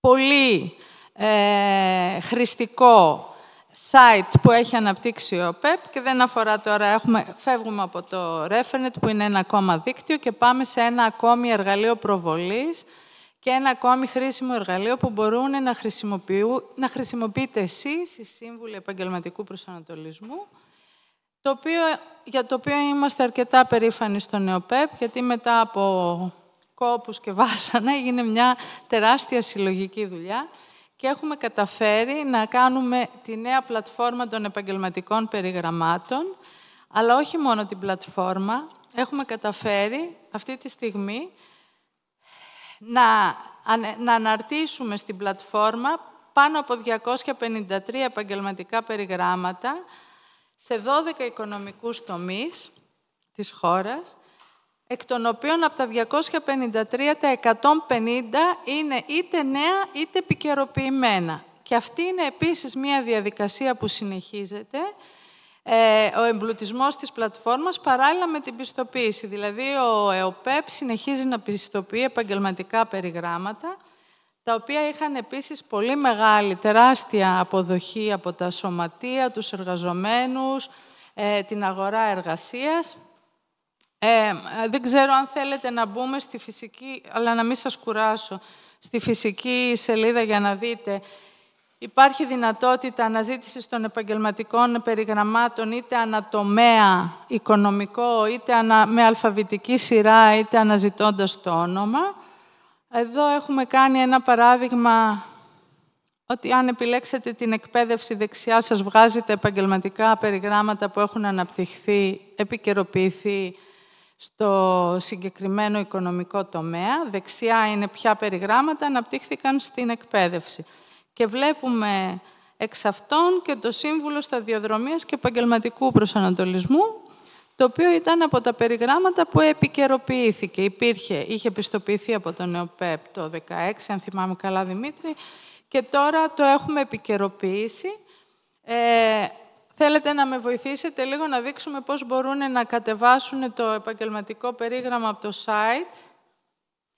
Εδώ είναι τη βλέπουμε την ιστοσελίδα.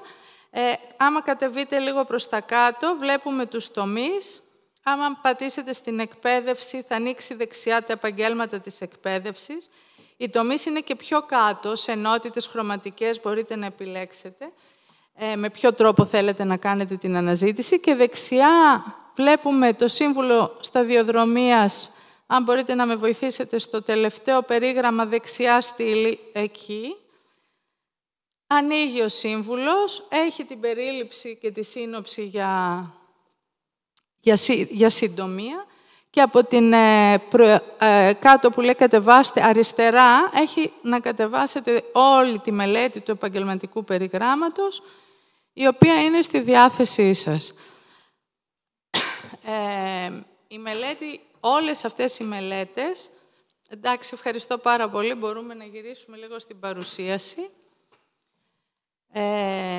Έχουν γίνει μέσα από ένα πολύ μεγάλο έργο που υλοποιήθηκε και συνεχίζει να υλοποιείται από το ΝΕΟΠΕΠ σε συνεργασία με τους κοινωνικούς εταίρους και τα Υπουργεία. Εδώ, πολύ σύντομα, κάνουμε μία υπενθύμηση για το τι είναι ένα επαγγελματικό περίγραμμα. Ένα επαγγελματικό περίγραμμα, πολύ συνοπτικά, είναι η συμφωνία, είναι ένα κοινωνικό συμβόλαιο, θα λέγαμε, μεταξύ εργοδοτών και εργαζομένων, το οποίο έχει και την επικύρωση του κράτους. Δηλαδή, είναι μια τριμερή συμφωνία, όπου οι εργοδότες και οι εργαζόμενοι αποφασίζουν και έρχονται ως πρόταση στο ΝΕΟΠΕΠ για το ποιες επαγγελματικές, κύριες και επιμέρους επαγγελματικές λειτουργίες απαιτούνται για συνθέτουν το αντικείμενο μιας εργασίας ενός επαγγέλματος. Στη συνέχεια, συναποφασίζουν και συμφωνούν ποιες είναι οι αντίστοιχες γνώσεις, δεξιότητες και ικανότητες που απαιτούνται στην αγορά εργασίας όμως, όχι θεωρητικά, διότι αυτοί που συμμετέχουν στην ανάπτυξη του περιγράμματος είναι οι ίδιοι εργαζόμενοι και οι ίδιοι εργοδότες. Γι' αυτό και έχουν μια πολύ σημαντική αξία τα επαγγελματικά περιγράμματα, γιατί βγαίνουν από την πηγή της αγοράς εργασίας και έρχονται στο ΝΕΟΠΕΠ με τις συμφωνίες των εργοδοτών και εργαζομένων, όπου ο ΕΟΠΕΠ, σε συνεργασία με τα αντίστοιχα υπουργεία που εποπτεύουν το επάγγελμα, με εκπροσώπους των υπουργείων, με τις γνωμοδοτικές επιτροπές, έρχονται και επικυρώνουν αυτή τη συμφωνία και πιστοποιούν το επαγγελματικό περίγραμμα. Οπότε τα επαγγελματικά περιγράμματα είναι ένα βασικό εργαλείο γέφυρα, ας το πούμε, όπου γέφυρα είναι ο ΕΟΠΕΠ μεταξύ της αγοράς εργασίας και της επαγγελματικής εκπαίδευσης και κατάρτισης. Γιατί τα περιγράμματα βλέπουμε ότι αναφέρουν τις γνώσεις, δεξιότητες και ικανότητες που απαιτούνται, άρα αυτά μεταφράζονται σε μαθησιακά αποτελέσματα, άρα στο παράρτημα που έχει το επαγγελματικό περίγραμμα μπορούν να πατήσουν και τα ενδιαφερόμενα κοινά των εκπαιδευτών, των εκπαιδευτικών φορέων, για να χτίσουν τα προγράμματα τα οποία μπορούν να παράγονται και να προσφέρονται στα ενδιαφερόμενα κοινά. Εκτός από αυτό, αυτά είναι τα περιεχόμενα του επαγγελματικού περιγράμματος. Θα σας πάω λίγο πίσω, γιατί θα είναι λίγο χρήσιμο να σας δείξω ακριβώς το αποτέλεσμα που έχει στα διαφορετικά κοινά, όπου βλέπουμε ότι αφορά φορείς, ενώσεις, σωματεία, έτσι είναι πηγή πληροφόρησης και διαμόρφωσης ρυθμίσεων, ακόμη και επαγγελματικών περιγραμμάτων. Θέλω να σας πω ότι υπήρξε μεγάλος ενθουσιασμός από πολλά επαγγέλματα τα οποία είχαν γκρίζες ζώνες, ήταν αμφισβητούμενα και δεχτήκαμε πάρα πολλά θερμά συγχαρητήρια και ευχές και ευχαριστίες από τους ανθρώπους και τα σωματεία, όπως ήταν ο κοπροθιστής, όπως ήταν ο θαλαμιπόλος, όπως ήταν οι επαγγελματίες που δουλεύουν στην ευεξία, το γνωστό, που κάνουν πιλάτες και άλλα πολλά επαγγέλματα, όπως ήταν ο οργυροχρυσοχώος, όπως ήταν πάρα πολλά επαγγέλματα, τα οποία έχουν διάφορες γκρίζες ζώνες και περιοχές, που μέσα από το περίγραμμα που αναπτύχθηκε και πιστοποιήθηκε, είναι έτοιμοι να πατήσουν για να αναπτύξουν προγράμματα, για να θεσμοθετήσουν, γιατί να διευκρινίσουμε ότι Τα επαγγελματικά περιγράμματα είναι προτάσεις, δεν είναι θεσμός, δεν είναι νόμος, έτσι, όμως μπορούν να είναι μια πολύ καλή βάση πάνω στην οποία μπορεί να στηριχθούν και οι διαμεσολαβητές για να διαμορφωθούν πολιτικές αντίστοιχες, οι διαμεσολαβητές διαιτησίας, ΟΜΕΔ, και για τα επαγγελματικά δικαιώματα και οι άνθρωποι των HR, των ανθρώπινων πόρων σε διάφορες επιχειρήσεις και των εκπαιδευτικών συμβούλων για να αναπτύξουν τα αντίστοιχα επαγγελματικά προγράμματα, είτε στη συνεχιζόμενη είτε στην αρχική, και οι φορείς διαβίου μάθησης για να δούνε ποια προγράμματα είναι αναγκαία να αναπτύξουν και να πατήσουν επίσης την πληροφορία που δίνουν τα επαγγελματικά περιγράμματα. Εσείς οι σύμβουλοι, προκειμένου να υποστηρίξετε εκπαιδευτικές και επαγγελματικές αποφάσεις, και φυσικά οι ίδιοι οι μαθητές, οι γονείς, οι άνεργοι που θέλουν να συμβουλευτούν για το τι κάνει, τι σημαίνει ένα επάγγελμα. Όσο τα αναπτύσσουμε, τόσο βλέπουμε ότι τα ζητάνε και τόσο περισσότεροι έρχονται και θέλουν να τους βοηθήσουμε για να αναπτύξουν το περίγραμμα του επαγγέλματός τους. Οπότε είναι μια διαδικασία δυναμική που η ΟΠΕΠ συνεχίζει να υλοποιεί και θα συνεχίζει αντίστοιχα να ενημερώνει και την αντίστοιχη πλατφόρμα. Στο συγκεκριμένο έργο θέλω να πω ότι έχει γίνει από συγχρηματοδότηση του ΕΣΠΑ, που είναι καλό να προβάλλουμε κιόλας ότι τα κοινοτικά χρήματα έχουν ένα αντίκρισμα σε αυτό το κομμάτι. Είχαμε πάνω από 500 εξωτερικούς συνεργάτες, εκπροσώπους από όλα τα πάνω από 150 επαγγέλματα. Ο προϋπολογισμός ήταν περίπου 2 εκατομμύρια, τα οποία πήγανε στα Ινστιτούτα των εργοδοτών και των εργαζομένων. Συμμετείχε το ΙΜΕΓΕΣΕΒΕ, το Ινστιτούτο Εργασίας της ΓΕΣΕΕ, το ΚΑΕΛΕ των Εμπόρων, του ΕΝΣΕΤΕ του Τουρισμού, η στέγη των βιομηχάνων, αλλά είχαμε εκπροσώπηση από όλους τους εργοδότες και παντού με όλους τους εργοδότες συμμετείχε και το ΙΝΕ της ΓΕΣΕΕ από την πλευρά των εργαζομένων. Οπότε ολοκληρώθηκε η πράξη, αλλά η ΟΠΕΠ συνεχίζει στο πλαίσιο των αρμοδιοτήτων του να υποδέχεται και να πιστοποιεί επαγγελματικά περιγράμματα που έρχονται από τα ενδιαφερόμενα μέρη. Αυτά ήταν από τη δική μου πλευρά πολύ σύντομα για να μην σας κουράσω και σας κοιμήσω και είμαστε εδώ στη διάθεσή σας να λύσουμε οποιαδήποτε απορία.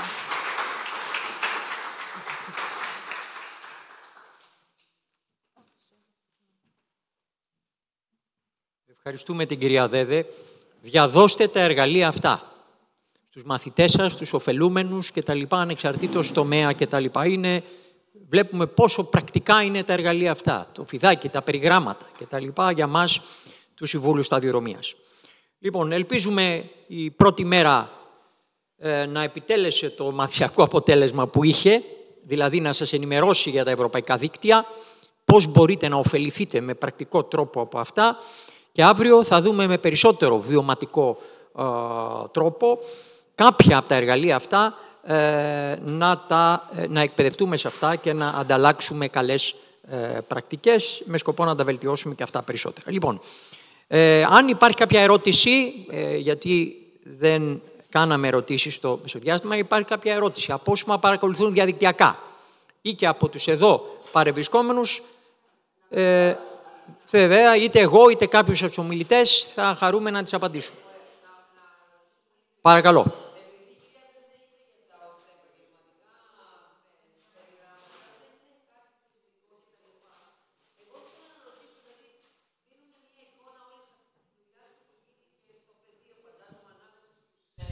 Στους εργοδότες, στην αγορά εργασίας και στο κράτος.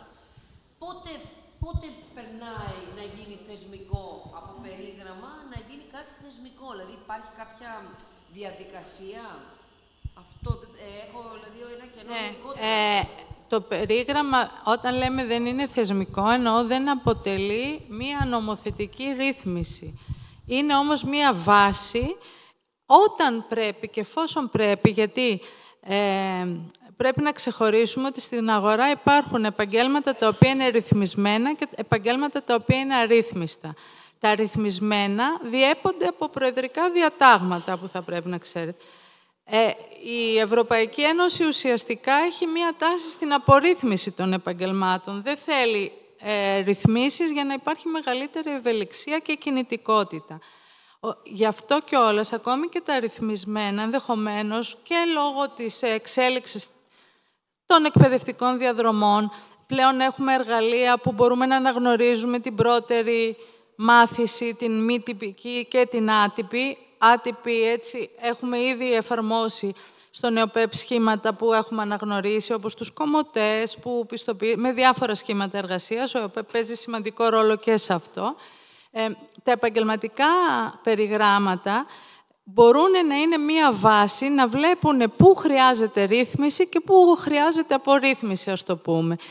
Από μόνα τους είναι θεσμός, ας το πούμε, αλλά όχι γιατί επικυρώνονται, έχουν έναν ισχυρό χαρακτήρα, επειδή είναι συμφωνίες, όπως σας είπα, και προτάσεις, αλλά η πολιτεία έχει και συνέχεια πάνω σε αυτό για να αποφασιστεί. Δηλαδή, μπορεί να γίνονται καινούργιες ειδικότητες.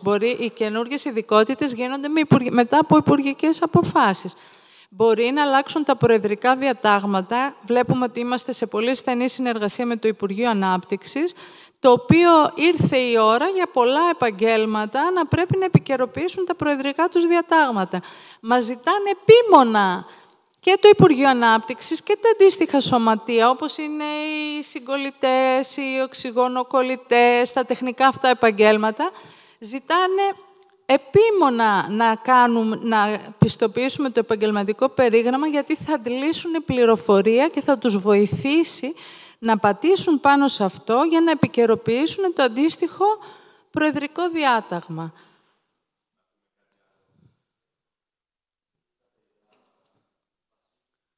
Αντώνη, στο μικρόφωνο για να γράφετε.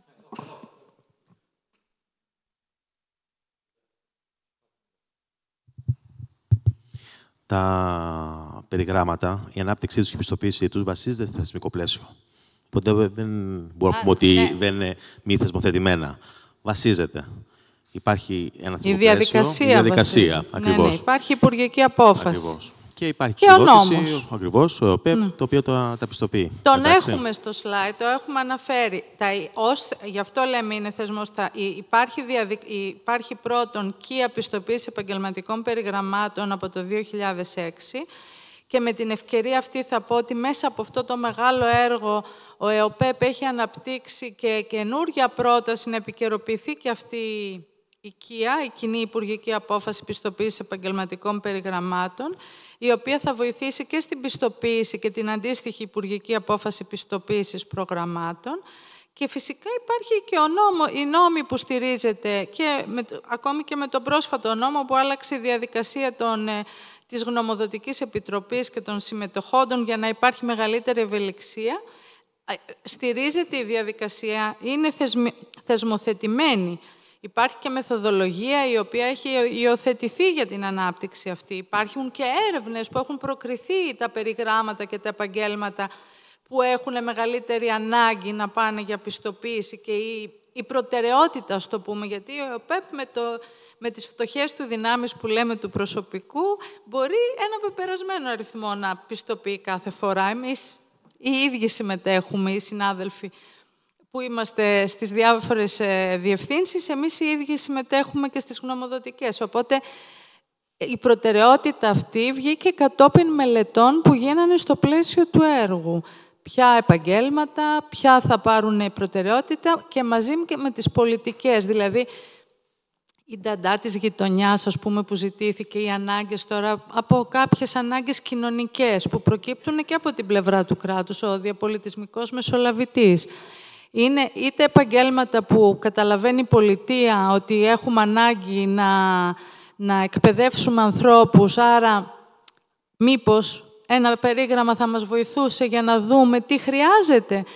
Είτε η πολιτεία λοιπόν ζητάει αυτή την ανάπτυξη, είτε η ίδια η αγορά. Γι' αυτό λέμε κιόλας ότι εδώ είναι γέφυρα κράτους με αγορά εργασίας. Αυτό, η διαδικασία όλη είναι θεσμοθετημένη και μάλιστα θα επικαιροποιηθεί μετά από πρόταση που έχει κάνει ο ΕΟΠΕΠ στο Υπουργείο για να προχωρήσει ακόμη πιο γρήγορα. Αυτό που δεν είναι θεσμοθετημένο που σας είπα είναι ότι ό,τι αναφέρεται στο περίγραμμα, γι' αυτό πολλές φορές αντιδρούν, υπάρχουν περιγράμματα που έχουν έρθει στον ΕΟΠΕΠ και δεν έχουν πιστοποιηθεί, γιατί καταλάβαμε ότι υπήρχαν, κατά τη διάρκεια της Γνωμοδοτικής Επιτροπής, υπήρχαν σημεία που υπήρχε αντίρρηση είτε από το Υπουργείο, είτε χτυπούσε σε κάποιο θεσμικό πλαίσιο. Και επειδή το περίγραμμα εγείρει μετά αιτήματα κτλ. Περιμένουμε να οριμάσουν ή να γίνει αντίστοιχα κάποια αλλαγή στο θεσμικό που να είναι ενσωματωμένη. Εννοώ ότι τα περιγράμματα είναι προτάσεις, δεν είναι, γιατί πολλοί το παρεξηγούν και θεωρούν ότι αφού το γράφει το περίγραμμα, δηλαδή αν το περίγραμμα προτείνει ότι κάποιος πρέπει να κάνει τόσες ώρες, μπορεί να φτάσει σε αυτό το μαθησιακό αποτέλεσμα από αυτή τη διαδρομή, είναι πρόταση. Δεν σημαίνει ότι την άλλη μέρα μπορεί να πάει να βρει αυτή τη διαδρομή. Είναι μία πρόταση όπου τη λαμβάνει υπόψη και η Γενική Γραμματεία Διαβίου, ενδεχομένως για να ανοίξει μια ειδικότητα ή για να κλείσει μια ειδικότητα. Άλλη ερώτηση από πίσω. Ποιος ήταν πρώτος, η κυρία πίσω, ναι.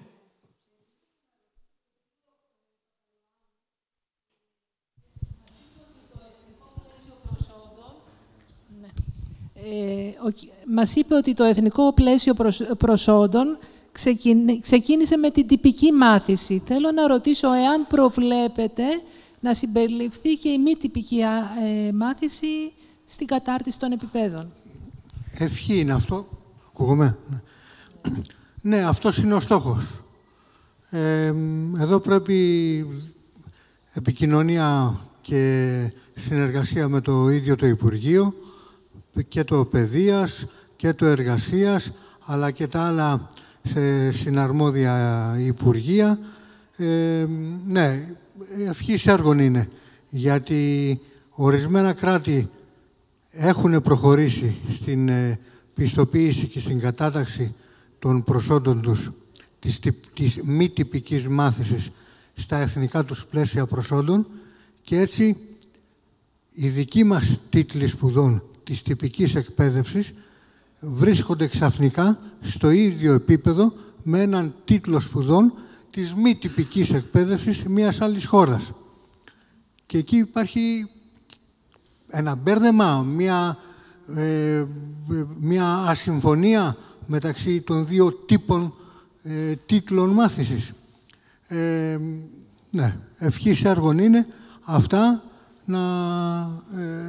να προχωρήσουμε και εμείς στην πιστοποίηση και στην κατάταξη της μη τυπικής μάθησης. Βέβαια, επειδή έχουμε προχωρήσει σε 3 κατηγορίες, στους υπεύθυνους των security, στους εμπειροτέχνες, τεχνίτες περιποίησης νυχιών, ποδιών και χεριών και στους κομμωτές, ο τίτλος σπουδών τους λέμε ότι αντιστοιχεί στο επίπεδο 3 του Εθνικού Πλαισίου Προσόντων. Αυτό είναι μια καλή εξέλιξη για μας, ότι έχουμε εντάξει δηλαδή τίτλους της μη τυπικής εκπαίδευσης. Μακάρι όλοι οι εμπλεκόμενοι φορείς να βασιστούν σε αυτό το δυνατό παράδειγμα και να προχωρήσουμε και στην κατάταξη και άλλων τίτλων μη τυπικής στο Εθνικό Πλαίσιο Προσόντων. Αν μπορώ, ναι. Αν μπορούμε να συμπληρώσουμε εδώ ότι το Εθνικό Πλαίσιο Προσόντων, ωστόσο, έχει δημιουργηθεί και έχει τα εργαλεία με τον τρόπο που το αναπτύξαμε με τους τύπους προσόντων που λέμε, να υποδεχθεί τη μη τυπική, Σπύρο. Έχει τύπους προσόντων, ας πούμε, στο σχεδιασμό του για να μπορέσει να εφαρμοστεί μετά η μη τυπική. Και πολλές φορές αυτό γίνεται και αντίστροφα. Αυτό που είπε ο συνάδελφος, ότι εδώ έχουμε σχήματα τα οποία έχουν πάρει επίπεδο, έχει θεσμοθετηθεί αυτό, άρα μπορεί να μπει και στο εθνικό πλαίσιο. Γιατί όταν κάναμε εμείς το εθνικό πλαίσιο, είχαμε ξεκινήσει να το αναπτύσσουμε χωρίς να υπάρχει το σχετικό νομικό υπόστρωμα που να το στηρίζει. Τώρα είμαστε πιο όριμοι γι' αυτό. Και φυσικά τα σχήματα πιστοποίησης πάντα βοηθάνε όσο αναπτύσσονται. να μπορούμε να βάζουμε προσόντα στα επίπεδα. Επίσης, πριν δώσω το λόγο στην κυρία, η τάση είναι λίγο πολύ αυτό που περιγράφηκε. Να μπορεί να πιστοποιηθεί, αποδειχθεί οτιδήποτε προσόν έχει κανείς. Ακόμα και αν συμπεριλαμβάνεται από τη λεγόμενη πρώτερη εμπειρική μάθηση, Apple. Accreditation of Prior Experiential Learning.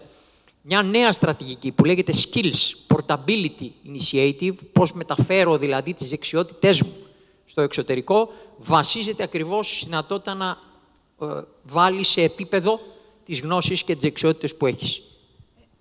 Θα το δώσω αμέσως. Απλά μια διευκρίνηση. Δηλαδή, μπορεί κάποιος να είναι επίπεδου 4 ή 5 και με την εμπειρία του να πάει στο 6 ή στο 7. Δεν έχουν κλείσει ακόμα. Πάντως, θα μπορεί την εμπειρία που έχει να τη μεταφράσει σε κάποιο προσόν. Να μπορεί να πιστοποιηθεί αυτό. Δεν μπορούμε να δώσουμε περισσότερες λεπτομέρειες, γιατί ακόμα και η ίδια η Επιτροπή σε αυτά τα... Ναι, Σπύρο. Έτσι όπως το είπατε, οπωσδήποτε όχι ποτέ. Για ποιο λόγο?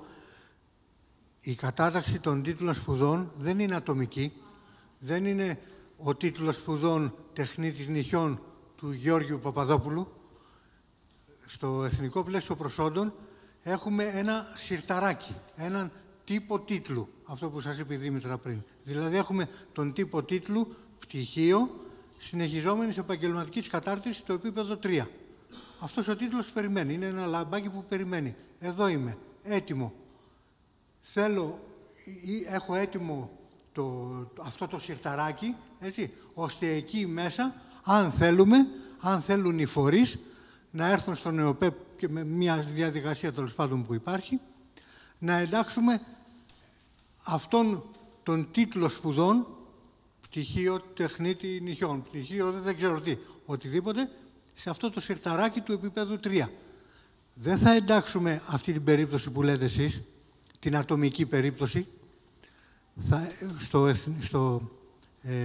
Εθνικό Πλαίσιο Προσόντων και στο Εθνικό Μητρό Προσόντων βάζουμε μέσα τίτλους σπουδών και όχι τους τίτλους σπουδών που έχει ένα συγκεκριμένος άτομο, ένα συγκεκριμένος κάτοχος. Είναι ο τίτλος σπουδών τεχνίτης νυχιών, τεχνίτης φαναρτζής, τεχνίτης μηχανικός αυτοκινήτων, οτιδήποτε. Πολύ ωραία. Να δεχθούμε άλλη μια ερώτηση από τους διαζώσεις και να δούμε αν έχουμε, για να μην τους αδικήσουμε, ερώτηση από όσους παρακολουθούν διαδικτυακά. Η κυρία, και μετά να δούμε, να με ενημερώσουμε αν έχουμε ερωτήσεις από όσους παρακολουθούν διαδικτυακά. Ευχαριστούμε πάρα πολύ για την ενημέρωση και η δική μου η ερώτηση είναι προς τον κύριο Παπαϊωάννου. Στο επίπεδο 3 είναι οι μεταγυμνασιακές σχολές. Έτσι, μια σχολή του ΑΕΔ, του Υπουργείου Εργασίας, του Υπουργείου Ανάπτυξης. Το 2010 είχαν περάσει σε ΦΕΚ οι σχολές επαγγελματικής κατάρτισης, τα λεγόμενα ΣΕΚ. Αυτά λειτουργήσαν. Έχετε αντίληψη πώς θα στείλουμε τους υποψηφίους να παρακολουθήσουν μια τέτοια σχολή? Παραδείγματος χάρη, λέμε ότι έχουμε ανάγκη από προσωπικό τουρισμού. Μπορώ να στείλω ένα παιδί να γίνει μπαρίστας, να γίνει και να κάνει τα 3 χρόνια σπουδών και να βγει επαγγελματίας? Ευχαριστώ. Ειδικά για το επίπεδο 3, αυτός είναι ο τύπος που έχουμε στο Εθνικό Πλαίσιο Προσόντων. Το πτυχίο της ΣΕΚ, της συνεχιζόμενης επαγγελματικής κατάρτισης. Ήταν συγκεκριμένες ειδικότητες, γύρω στις καμιά 12, 13, 20 το πολύ. Ήτανε, μέχρι και οι υδροχρωματιστές και ναι. για να μπουν μετά όλοι αυτοί σε ένα μητρό, και εγώ όταν θα πάρω έναν κύριο να βάψει το σπίτι, να ξέρω ότι είναι ο κύριος Παπαδόπουλος και είναι στο μητρό πιστοποιημένος βογιατζής. Αυτός ο τύπος της μάθησης, της ΣΕΚ δηλαδή, είναι μέσα στο εθνικό πλαίσιο προσόντων, είναι στο επίπεδο 3. Αυτό αναφέρεται. Είναι ΕΣΚ. ΕΣΚ πλέον, σήμερα. Και σήμερα αυτό καταργήθηκαν πια οι ΣΕΚ, δεν υπάρχουν ΣΕΚ. Σήμερα με τον νόμο του 4763 του 2020 αυτά έγιναν ΕΣΚ. Όμως, επαγγελματικές σχολές κατάρτισης, όμως, είναι ένας πρώτος μπούσουλας, ας πούμε, για τη βάση αυτών των σχολών της ΣΕΚ του επίπεδου 3, τότε που δημιουργήσαμε αυτόν τον τύπο. Υπάρχουν νόμοι που λένε ότι οτιδήποτε δημιουργείται μετά ισούται με τις σχολές της ΣΕΚ, άρα και οι νεότερες τύπου σχολές επίσης μπαίνουν στο επίπεδο 3 του Εθνικού Πλαισίου Προσόντων.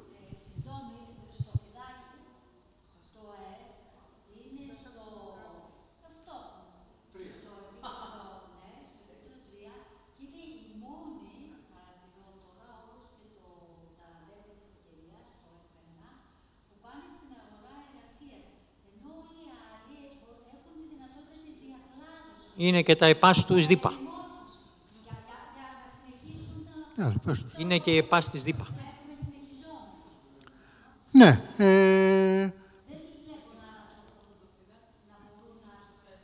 Δεν πειράζει, αλλά σημασία είναι ότι, ναι, φυσικά, καταρχήν, όταν τελειώνεις το γυμνάσιο, το τριετές γυμνάσιο, μπορείς να πας σε αυτές τις σχολές, τις ΕΣΚ. Αποφυτώντας από εκεί θα πας στην αγορά εργασίας. Αυτό δεν εννοείται? Ναι, μπορείς. Να πω κάτι. Αυτό που έχει το φιδάκι που δείχνει είναι πρώτον ότι στο πλαίσιο της πρόθεσης της επαγγελματικής εκπαίδευσης και κατάρτισης λέμε ότι από τη διαδρομή αυτή που βλέπετε από το ΕΣΚ, ότι ήδη ο απόφοιτος παίρνει έναν τίτλο σπουδών ολοκληρωμένο, ο οποίος μπορεί να οδηγήσει στην αγορά εργασίας. Δεν χρειάζεται όλοι οι άνθρωποι να φτάσουν στο επίπεδο 6 και 7. Μπορούνε όμως. Έχουμε τις διαδρομές που μπορούνε. Έχουμε δηλαδή, εσείς έχετε να προτείνετε τις διαφορετικές επιλογές από τις διαφορετικές διαδρομές. Ωστόσο, εκεί δείχνει ότι το επίπεδο 3 παρέχει ένα ολοκληρωμένο τίτλο σπουδών για το επίπεδο του, το οποίο χρειάζεται στην αγορά εργασίας. Και να μην σας πω ότι πολλές φορές χρειάζεται και περισσότερο από... Δηλαδή, όλα τα παιδιά θέλουμε, ας πούμε, και τα σμπρώχνουμε, ειδικά οι γονείς, οι οικογένειες, είναι στην αντίληψή μας ότι πρέπει να σπουδάσουν στα πανεπιστήμια. Κι όμως, η εμπειρία έχει δείξει ότι παιδιά που μπορεί να μην τους αρέσει, να μην τους ταιριάζει και πολλές φορές καταπιέζονται από το σπίτι τους, ενώ τους αρέσει να κάνουν πιο πρακτικά πράγματα, τους αρέσει να βγουν πιο νωρίς στην αγορά εργασίας, να έχουν τη δική τους ανεξαρτησία. Και καλό είναι να δείχνουμε ότι υπάρχει και αυτή η διαδρομή, ότι μπορείς να ξαναγυρίσεις όταν θέλεις. Μπορείς να αποκτήσεις και εμπειρία από την εργασία σου και αν θέλεις να γυρίσεις, να κάτσεις στα θρανία και σε μεγαλύτερη ηλικία. Όπως μπορείς να είσαι πτυχιούχος στο επίπεδο 6 και να καταλάβεις ότι θέλεις κάτι πιο τεχνικό ή επαγγελματικό ή σου αρέσει ή σου ταιριάζει ή το επιλέγεις σε μεγαλύτερη όριμη ηλικία και ξαναγυρίζεις στο επίπεδο 4. Αυτό είναι το φιδάκι. Αυτό δείχνει ότι από πού πηγαίνουμε στην αγορά εργασίας έτοιμοι, εφοδιασμένοι με ένα προσόν. Πολύ ωραία. Λοιπόν, να δεχτούμε μία ερώτηση που έχει διατυπωθεί από όσους παρακολουθούν διαδικτυακά. Υπάρχει κάποια ερώτηση που θα μου μεταφέρει το κοντρόλ? Μισό λεπτάκι, να δω αν τη βλέπω από εδώ.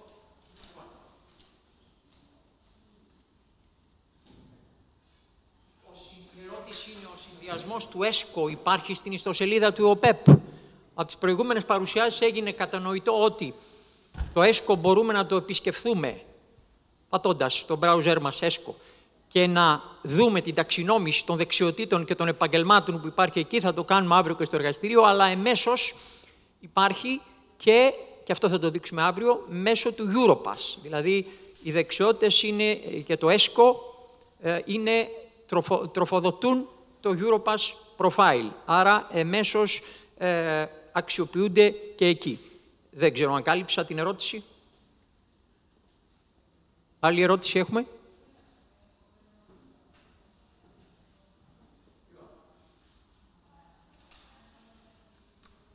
πότε θα γίνουν εξετάσεις πιστοποίησης των συμβούλων.